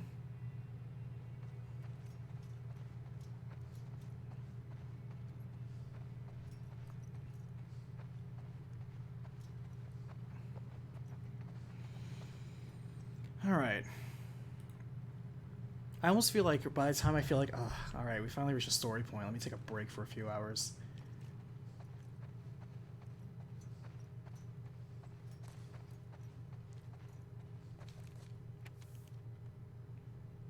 Wonder how many people die in this play.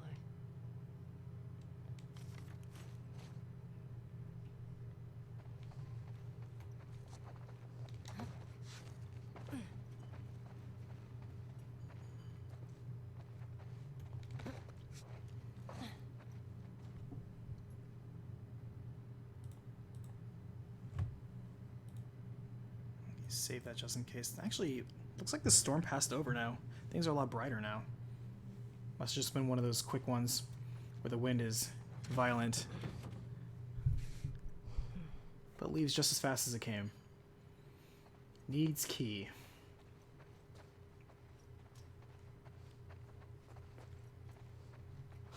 Pregnant.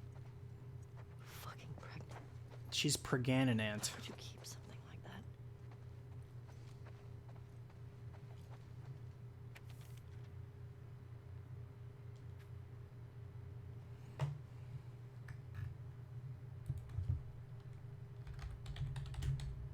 I just remembered.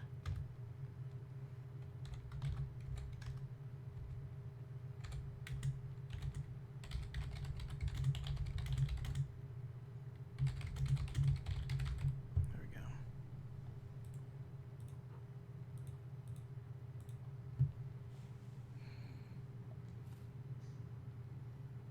Oh, hold on. No codes. Okay. All right. This note's old. Still, better be careful. Oh, look, you can knock books over in this one.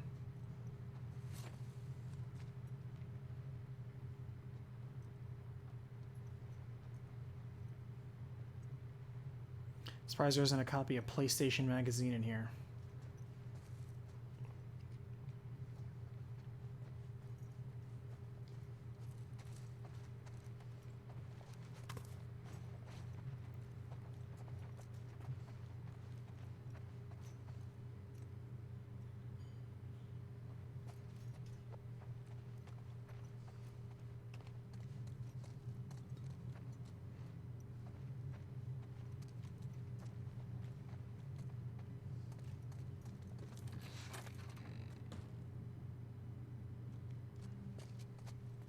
Might as well explore in here, why not?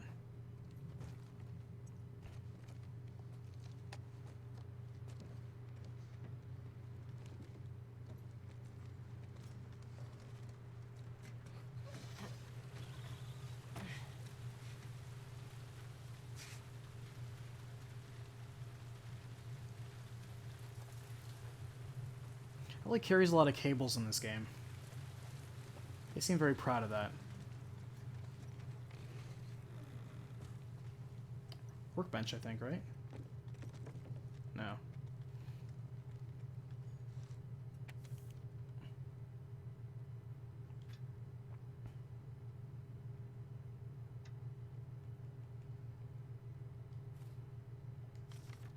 Oh, there's an opposite side to that note.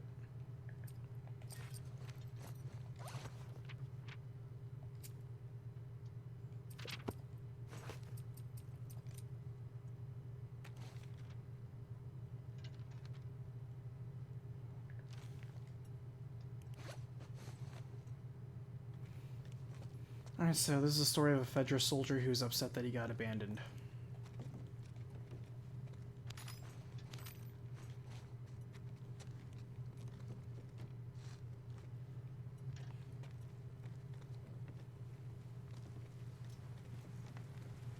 Alright, before we go outside, let's explore the rest of this hallway.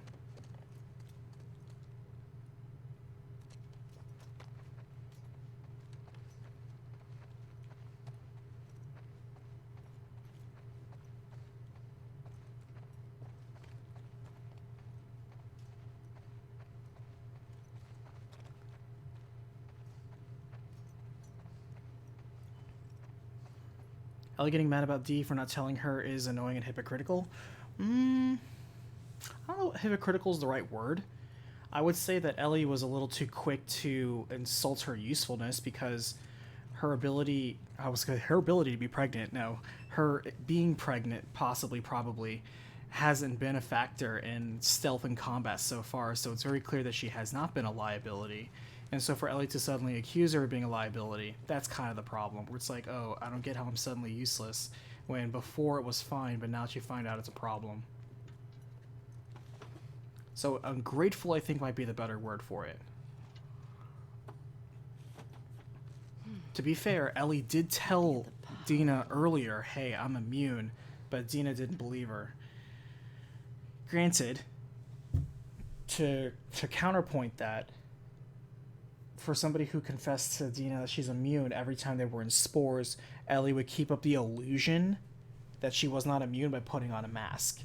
If she was truly comfortable with that truth, she wouldn't have kept up the charade. So you could say she was still continuing to be deceptive. So, you know, skeletons come out, feelings get hurt. This is the part of the arc where people are upset at each other.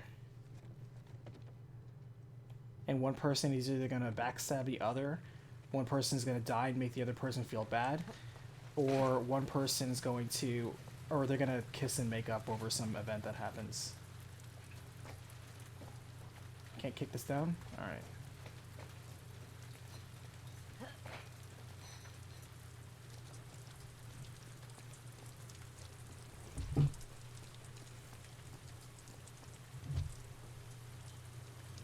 Seven's a great game.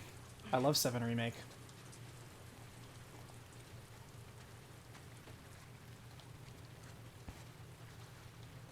Seven Remake is probably so far my top contender for my personal game of the year.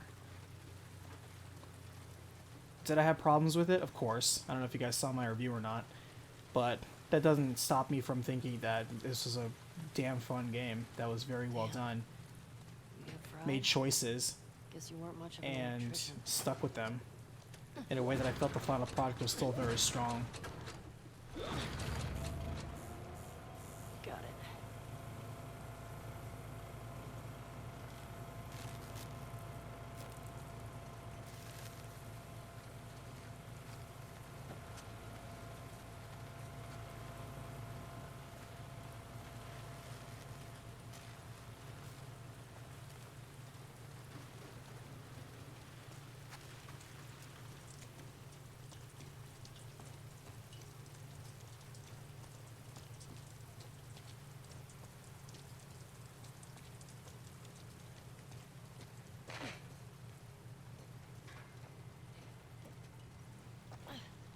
Jeff, I'm going to tell you right now, I never asked for a remake.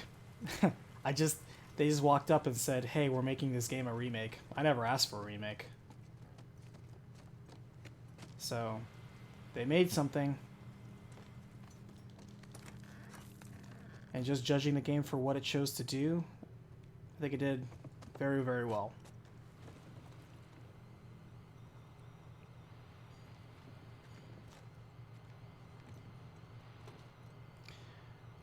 Boo, here's the thing that constantly have people complaining and arguing about remake versus remaster versus retcon versus redo versus What's this? I don't know, re-release Right. is because nobody has a firm definition. There is no firm definition. Everyone has slightly different yet significant distinctions on what qualifies a definition versus it, and because nobody's having a common ground with which they can agree on a criteria is why that debate will never end.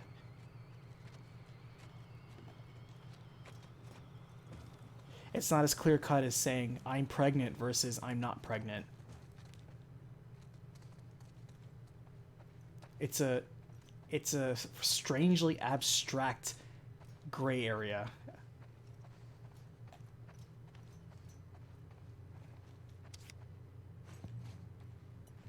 And the game industry hasn't committed to a definition either. Nor do I feel they should. I don't feel they should. I feel it's okay to work with loose definitions, because in an area that thrives on, you know, gameplay, creativity, imagination, you shouldn't artificially limit yourself with labels.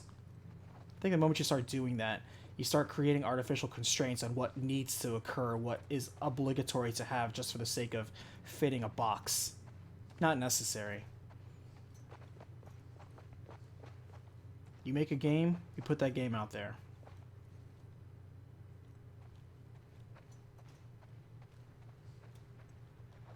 Alright, get up. We're going. Oh, we can't talk to her anymore. This game gives me no options. I can't opt to manually override this baby with my machete.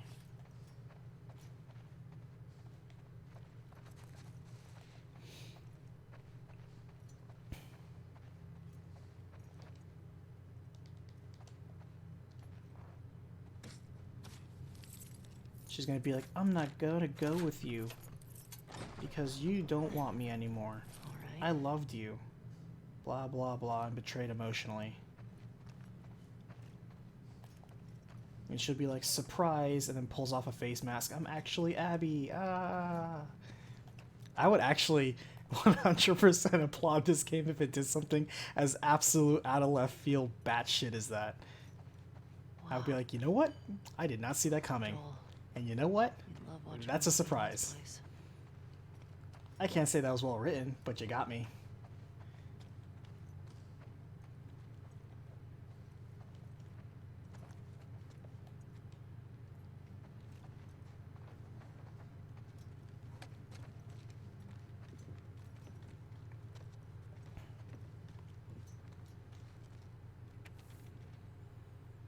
Dude, sick habit. Frat.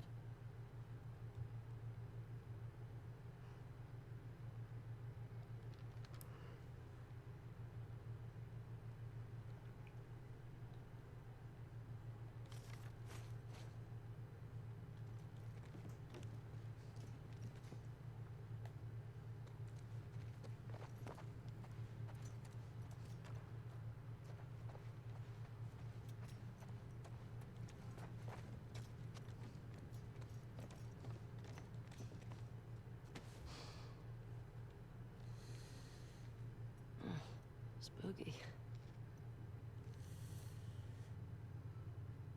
No way.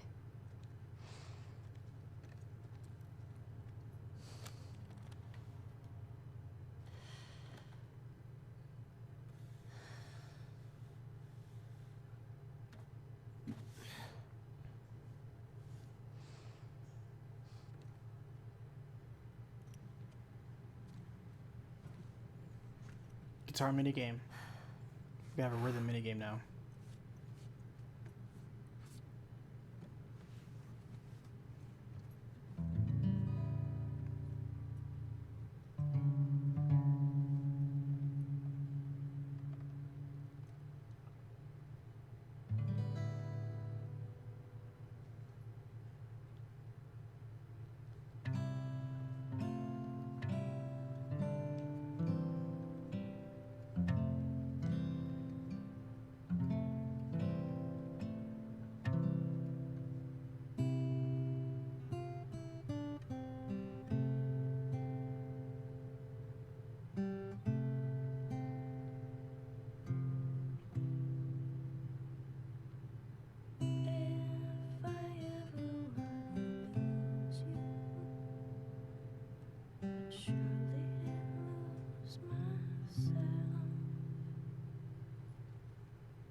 Oh, we're switching over to Abby now?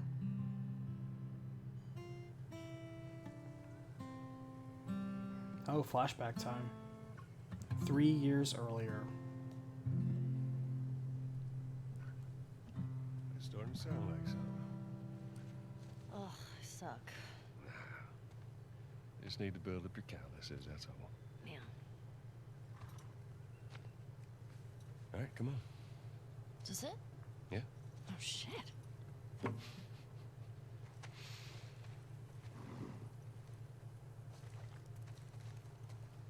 I'm gonna start guessing.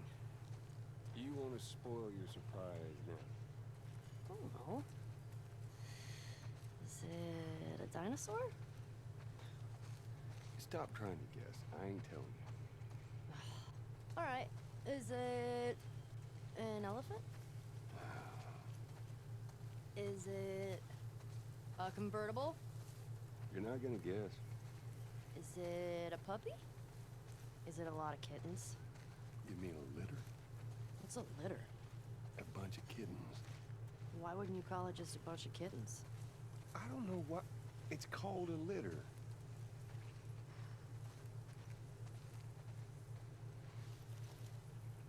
Mind your step. I got it.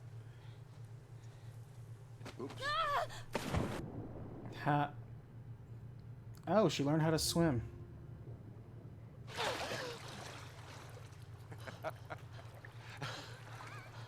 What is wrong with you? You should see your face right now. What if I drown? You're not gonna drown. You gotta work on that confidence, kiddo. Yeah, keep laughing, old man. See what happens. This way. You're worse. I probably should note the transition of scene.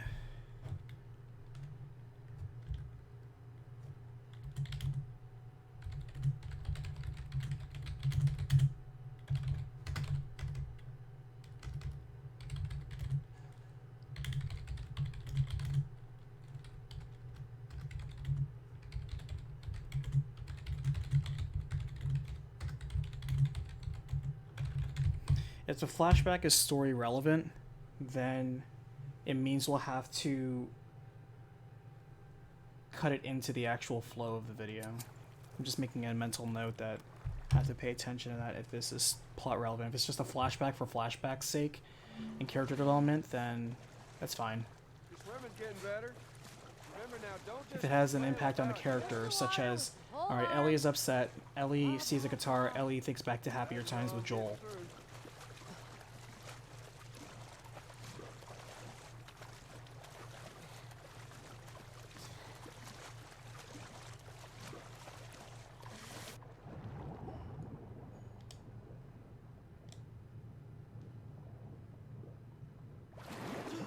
Man, this girl's a regular dolphin.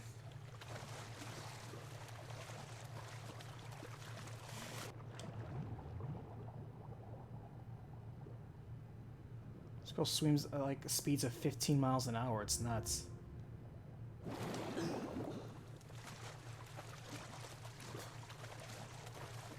Yeah, I know. It's like, water. Look at this water graphics. Good lord. Be a water snob.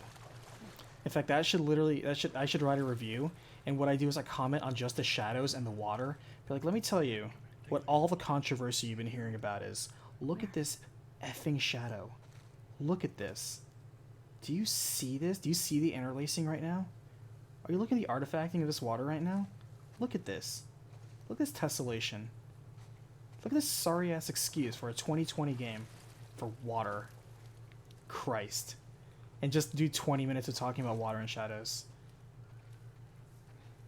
Just through there, look. Nah. I see it. Looks like... How's that feel? Refreshing. Yeah, it's not nice getting pushed in, is it? Well, actually, we need to swim through this part anyway.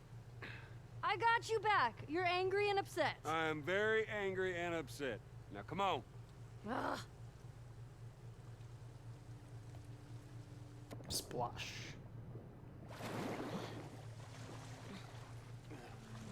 You're gonna need a dive under here. Take a deep breath. Yeah, I got this.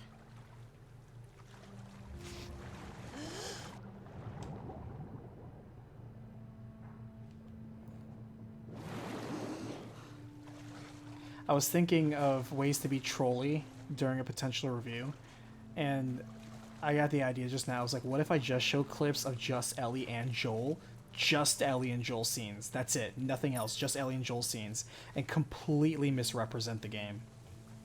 Is it? But I think that'd be too Nice, on the it's nose great and people would history figure that teacher out wanting to fast. And they apologize probably for wouldn't being a appreciate the massive dick. sarcasm. I beg your pardon. Sarcasm is very difficult to My friend execute and on I the would internet. argue whenever he called Especially when you have an Fireflies emotional tourists. fan base. We got a lot of detention. You know, you really need to stop letting people rile you up. It's hard when they're dicks. Point still stands.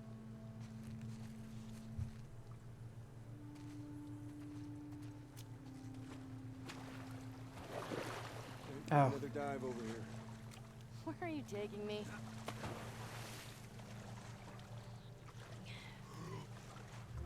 I know, right? Do a typical journalist review. See, that's just it, guys. I don't read other sites' reviews, for the most part. Because I just play the game, form my own opinion, Is it talk about it when other people want to talk about it, and new move pair of on. Sneakers? I don't have time to dwell on just one game. Not enough. if we're even still talking about this game in 6 months at the end of the year, or actually Game of the Year awards are November, then there we go. Here. People act like this game is Shenmue 3 or something. Okay. Fuck it. I'm done guessing. Well, good. But, like, is it a massive comic book collection? No, wait. A new DVD collection? Yes. Which one? Just yes. How about laser discs? I heard that's a thing. That's technically before even Joel's time.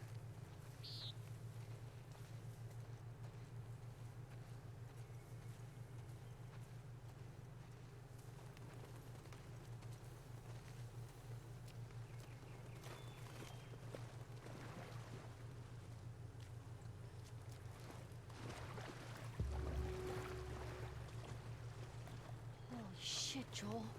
We're here. Oh my god, it is a dinosaur! And it is. Joel! Surprise. Holy shit.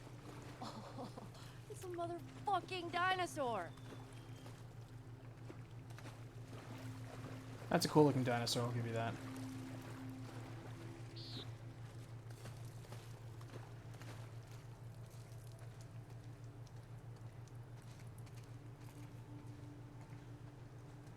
Let me tell you a little secret about internet riots. The average internet riot has a lifeline of about Dinosaur book.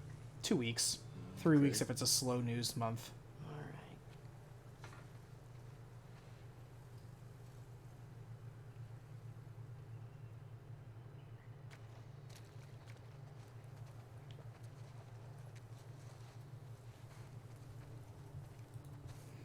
Yukani, hey, how's it going? I haven't seen you in a while.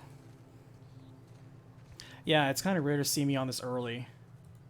Only because I normally don't live stream the games that I recap. I just play them privately on my own time and collect my own thoughts and then put it out. You guys just see the final product.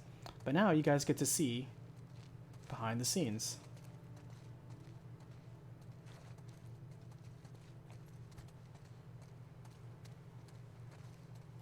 Whoa, look at those talons.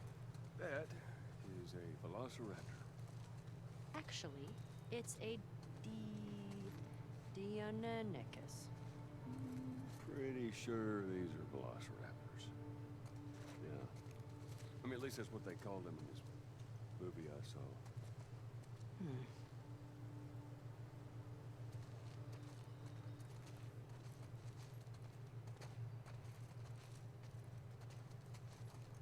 Do you think I'll replay this once the PS5 is out? Depends on if I like it or not, I think is really the better answer. Oh, man. You want to try it on? I do not. Your loss.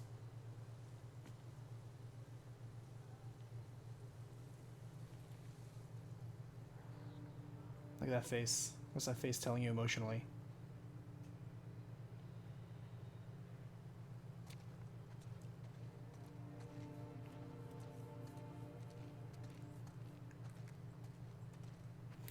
So, just throwing it out there, during the first game, the part Left Behind, the DLC part where like Riley and her are exploring the mall and just doing all that interactive stuff together and just kind of, again, superficially creating attachment and bonding between the two.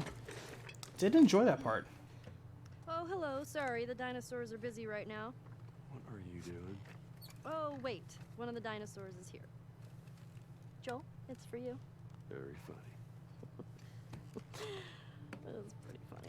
Because you do get the initial impact of, oh, it's cute. They're, enjoying each other. They're having fun. They're kids being kids. It's a separation from the existing times of trouble that they're in.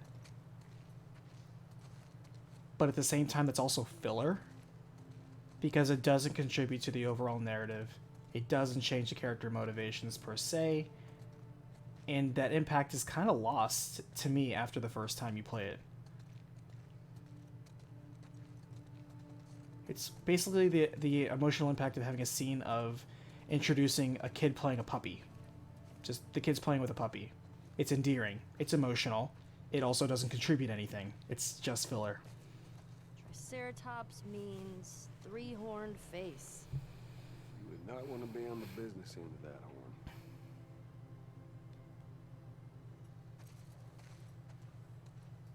Incidentally, I do like watching dinosaur exhibits. There's one I recognize. The Dimetrodon was an apex predator. It's an apex predator. The most badass predator. Pretty short for that. Wait, were you talking about me? I mean, also, the label's like right there, but she pulls out her guide. Does Part 2 make that DLC canon? No, the DLC was canon. The DLC was canon because Left Behind, the DLC established how Chicken mimic. how they got bit. And it kind of reinforces the end of, hey, I had this friend named Riley, blah blah blah. It was more of a character establishment period.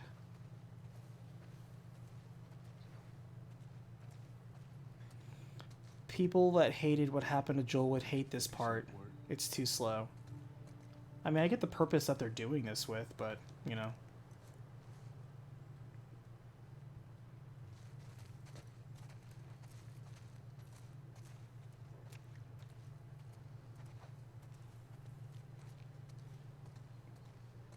A lot of this is filler. Thinking about it critically, this is a lot of filler. So you know those games that are considered walking simulators and you don't really do much except walk and look at things? Whoa. That's kind of the Brain argument was the they size have of a about stuff walnut. like this. No, no way. Looks like you two have something in common. Oh, good one. Yeah, Cascade, Persona, just saying, like, fluff is not a bad thing. It's just a tool of writing, just like anything else. Not every scene needs to be 100% relevant, 100% constructing, or Look, relevant to things. That Doesn't have is to. a hat on a dinosaur. it's called a hatasaur.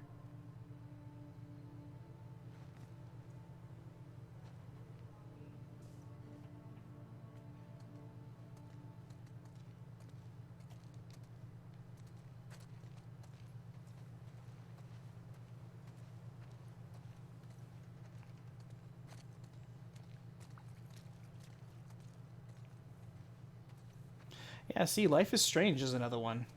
Life is Strange is one of those that is those interactive movies, kind of choose your own adventure ones. And the whole point of that is, rightfully so, to experience a very structured story in a very deliberate way, with Actually, one of the guys said, minimal that's a big mound of shit. player interaction, but it does so for the purpose of fortifying the story. What is this movie, and when can we see it? Tell you what, when we get back to Jackson, movie night. Definitely serves a narrative purpose. Games like that, you know, Walking Dead, the Telltale one.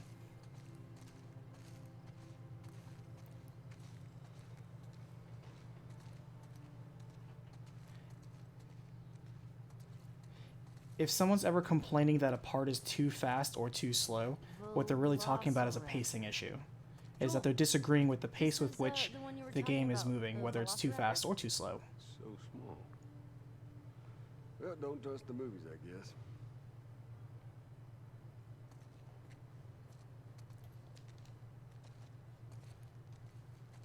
Look how thick this one's skull is. Kinda looks like Tommy. I'm telling him you said that. Please don't. Catch it in the right light. Boom. Tommy. Abby and Max from Life is Strange, the same voice. I don't know that. Gosh, if you ask me to ever identify voice actors, I'm terrible with them. I can't just listen to a person's voice and be like, it's that person! I'm one of those where it's like, I think I've heard this voice before, but I don't know. That's the best you're gonna get from me. Whoa, this one looks like a bird. Well, actually, paleontologists believe that birds were descended from dinosaurs. Well, excuse me, Mr. Professor. I happen to know a thing or two. From a movie. Keep going.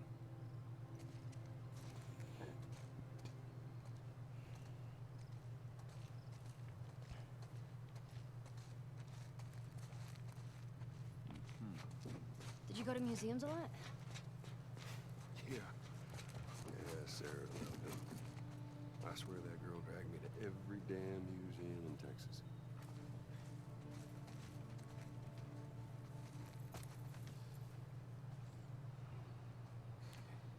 The thing about pacing, though, I'm going to point out right now, is that you can only discuss pacing Hey. when you're done with the final product.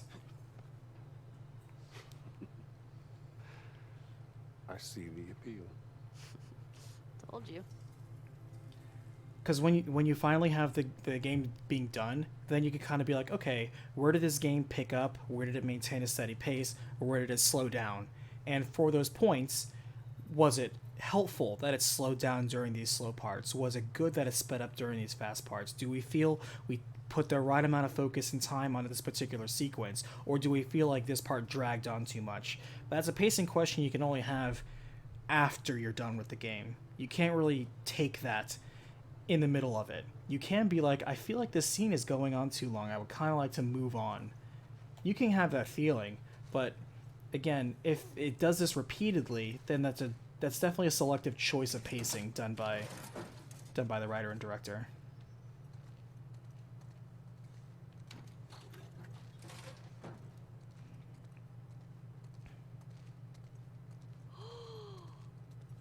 Did you know this was here? Oh, you don't like it. We can head back. Oh, shut up.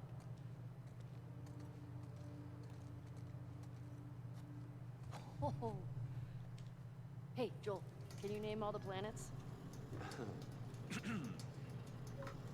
My very educated mother just served us nice pizzas. Did you just have a stroke? My Mercury, very Venus, mother Mars. Oh, okay. I get it.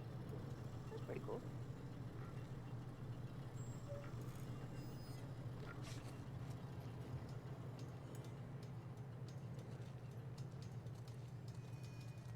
Hey, Joel.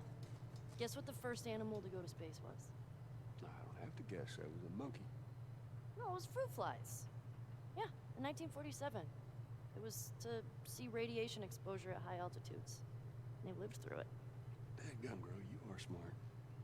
Thanks. Did they become superfly? What? No. Whoa. Tell me another fun fact. Astronauts say the moon smells like gunpowder. That is a fun fact. Well, wait, how would they... Oh, well, they would take the moon samples back inside and smell them later, I guess. Okay, what's next? You tell me. I know the objective is click on all the triangles and hear them comment on everything. I don't know. Who was the first person in space? Oh, it's easy. Yuri Gagarin. Gagarin? Is that... Gagarin? I don't know how you say it. I've only read it. Yeah, I've always said Gagarin myself. I'm not actually sure He how flew you to say it. space on April 12th, 1961. Color me impressed. She read the books from that library we ignored. You read about this. Come on, Joel. Isn't that incredible? Why don't you tell me what you like about it? I don't know. People in your time, they had it easy. Well, I guess relatively speaking. I mean, they didn't have zombies everywhere, didn't but need to they had go their to own share of space, but problems. They did it anyway. It's ballsy. Ballsy. I get it. No, I get it.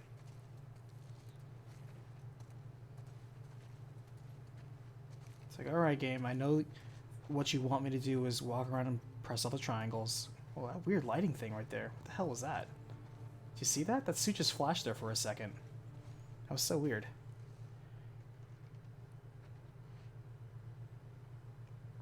Oh, Yukani, sorry, I forgot to explain. I'm talking to both Twitch and YouTube at the same time.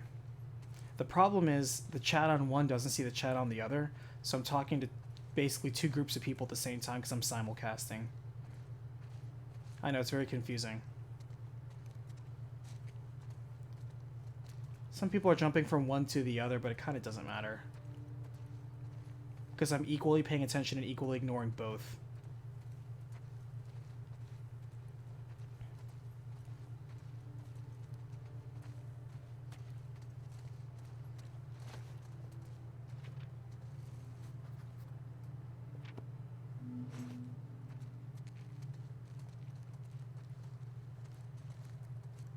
What's this way? We can't leave here yet. Still a lot of stuff to explore. Oh my god, the game. Shit. Okay.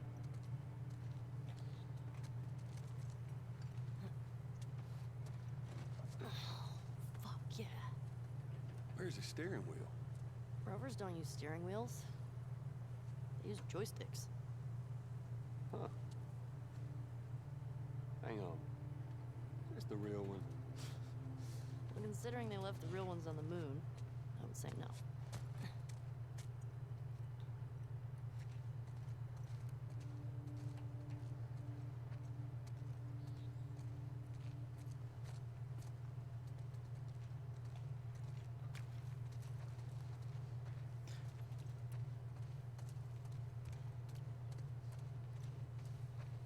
Gotta do it all in terms of click on all the triangles? Yeah. Oh, you thought I started hearing voices in my head, Yukani? So there's nothing wrong with hearing voices in your head, but I think sometimes you should reconsider what they say.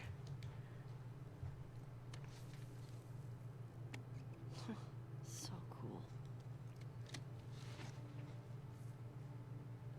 How's it smell in there? Like space. And dust.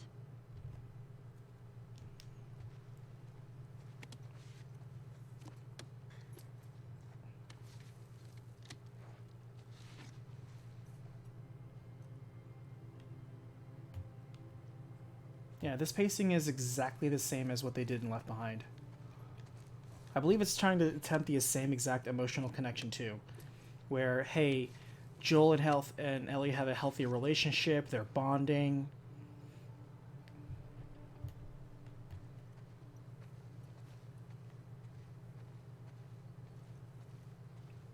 You could see how Joel has changed and has become more accepting of Ellie as basically a second daughter, kind of like how the end was, where he's like, oh man, you would have really liked my daughter and you guys would have gotten along, blah, blah, blah.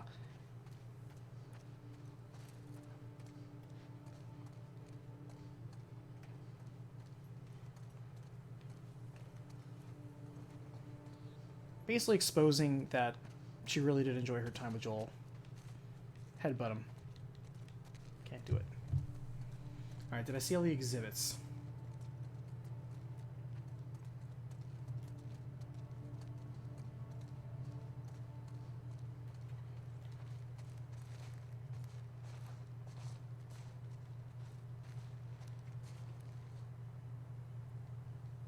Mr. Davidson, thank you so much for donating. I appreciate you. Yukani, you jumped over here too. And everyone jumps over. I feel like my Twitch audience is leaving to join the YouTube crowd. How dangerous for me.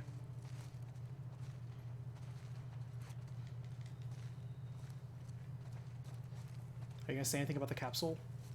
There we go. Whoa.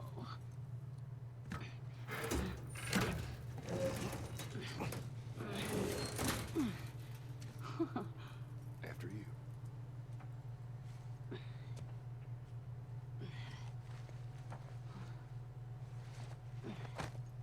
Watch your hand.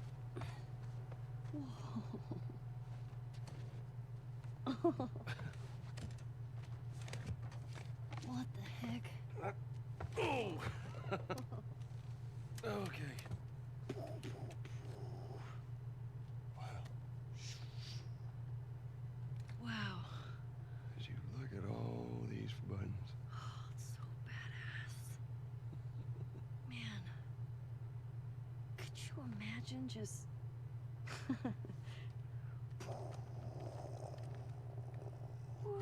So that's the thing, is that I never cared about viewership to begin with. I just wanted more people to see what the process was. This is a thing that took a mighty effort to find. I'll tell you guys in a little secret. To this day, I have no idea why people watch me. Never bothered trying to figure it out. I just do what I do.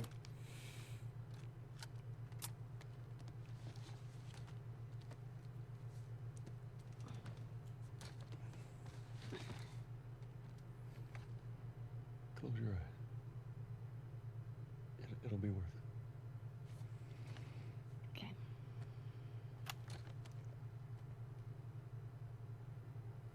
You have to also consider that if you never played the first Last of Us, this scene is necessary to establish the character, role, and significance of Joel to Ellie. It's necessary.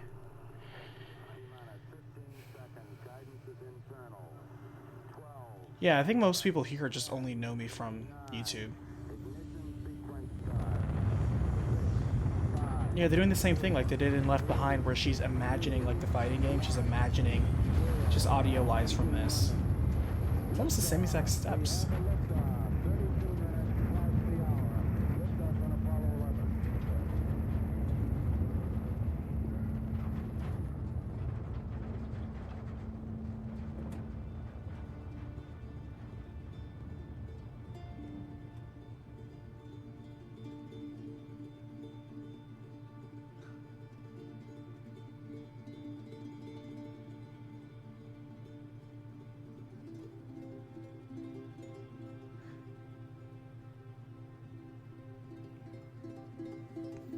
I will say this though, scenes like this are necessary.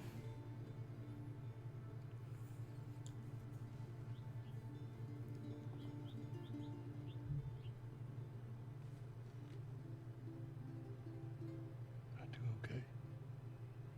Are you fucking kidding me? I mean, yeah. Obviously, most people that watch me on YouTube know me through YouTube, for sure. Sure as hell at my Twitter presence. Or I just say whatever the hell I want, and people disagree.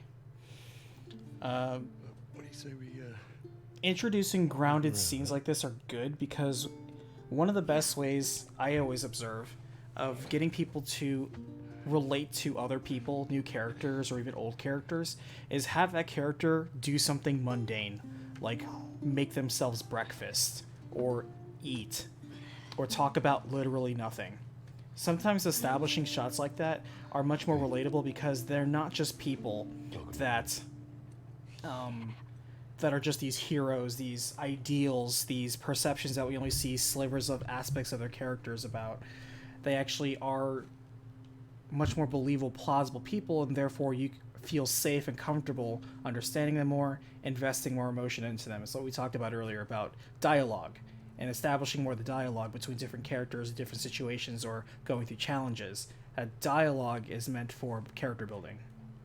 Scenes like this, that are just slow, mundane moments, are necessary for character development.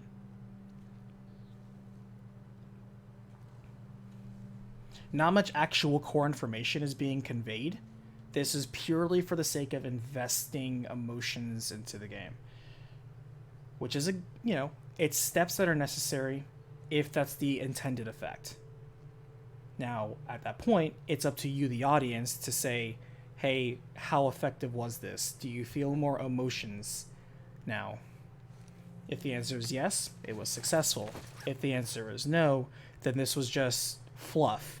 It was a waste of time. You wish that they went on with this. This was a complete waste of gameplay, effort, time, and money. That's where the disagreement will most likely happen. Is what emotional investment did you get garnered? If your perspective is, we already know that Ellie and Joel love each other, and they're basically a mother, father. But yeah, father, son, daughter, family, bonds, that sort of familiar relationship that's been lost but not recaptured. Then yeah, you're gonna be like, this is a waste of time. I already know this was here. Blah, blah, blah. Get on with it. Here. If you're someone that's new, that's necessary. If you're somebody that's on the fence, it's also useful to a degree. Because if you weren't already persuaded by their relationship, this would help. There's more museum stuff over there. Yeah, I never checked out that building. Well, let's go. And just how do you plan to get yourself? Fluff can have an explicit adult context. Yes, it can. But fluff, in not that context, just means filler, empty calories.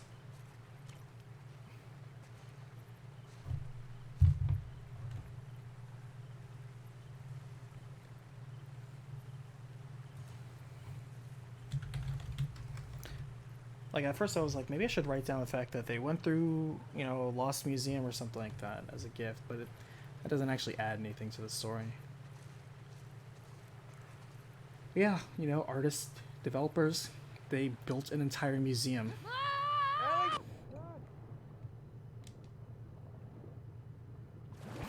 ever give anyone else this much grief? Get down here! No! Hey, whose birthday is it? You can't keep doing that. I want a good splash. We've got more exploring to do. Geronimo! Ah, I missed the splash. Oh well. Nice. Whatever.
Hey, who's being there? Yeah, I don't know. I'll open the door for you. Come on, we can't chicken out now. Also, we have to note that they're in Wyoming right now, so they clearly did more traveling.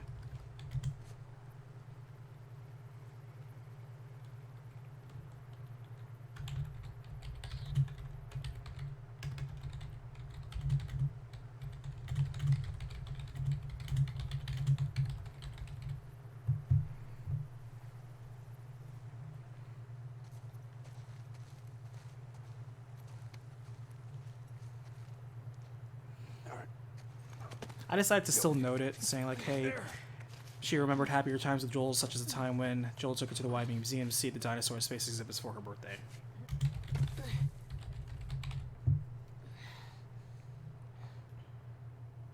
Okay, bad news. There's shit blocking the door.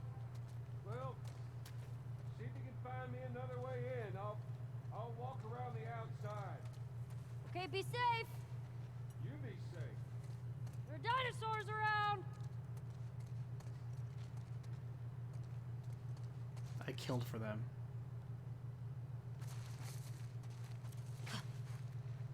Oh, we actually have weapons here.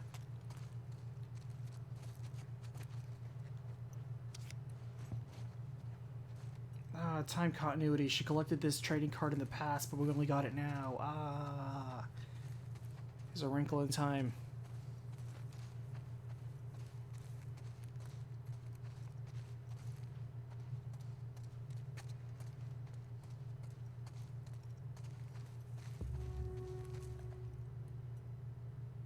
This guy needed a hug.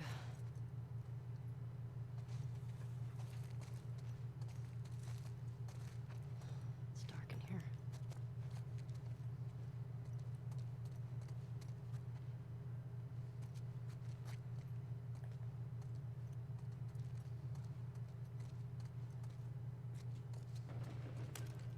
Shit.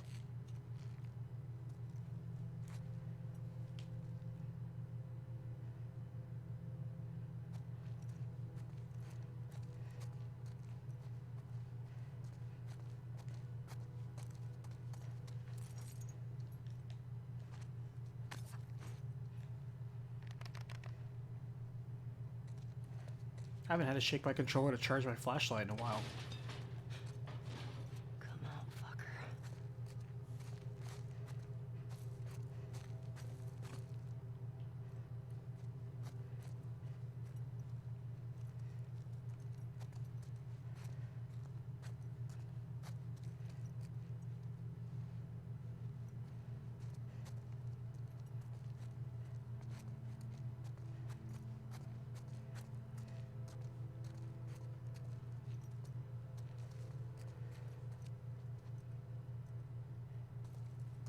What a waste of gas.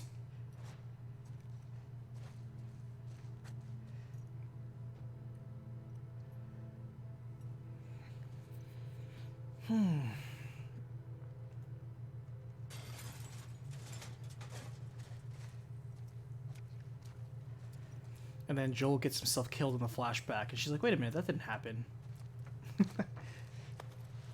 Like, oh, I guess I misremembered, sorry. Or like Abby comes in and kills Joel in the flashback, showing some sort of nightmarish trauma that she hasn't got over.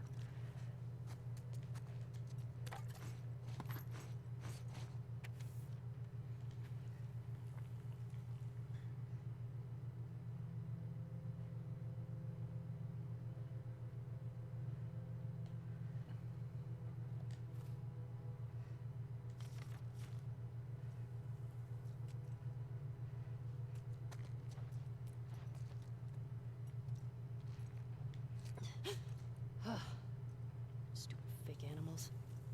I mean, those are real animals, they're just not living animals. They were real animals.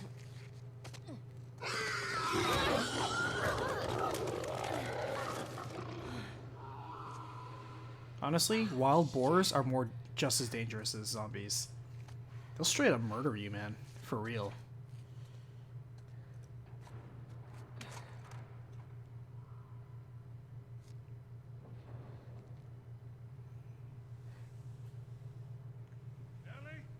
I'm in here!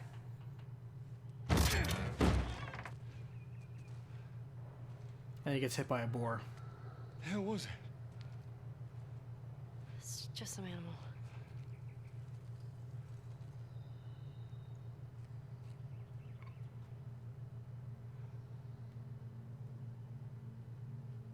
Well, let's get a move on. I want to get a fire going before it gets too dark. Come on.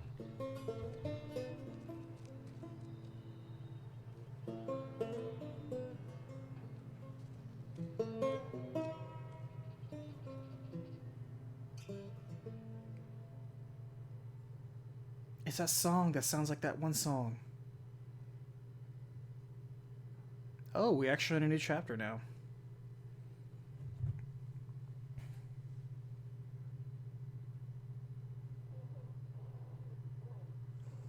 Just being real, I'm gonna take a break right now because we've been doing this for 4 hours. We just went through a chapter.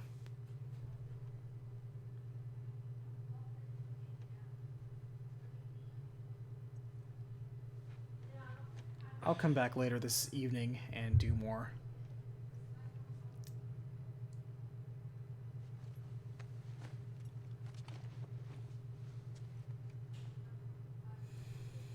All right. Let's do a manual save.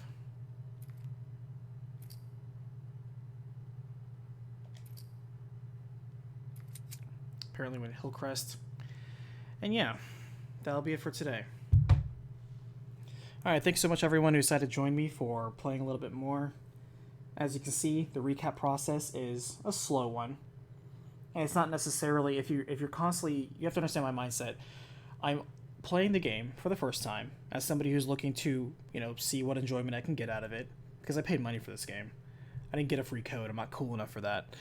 But at the same time, also dissecting it for story significance, flow, continuity, character building, things like that. So I can churn it all together, mix it up, bake it, and deliver you guys a recap that hopefully you guys will enjoy. Or people who didn't want to play the game can enjoy. So that's the process. It's not exactly fast, but I already said that. Yukani, thank you so much for jumping by. Thank you so much for the donation, by the way, too. And yeah, enjoy your rest. I will come back later tonight to do a little bit more of this. Until then, I'll see you guys in the next Battlefield. Thanks for watching.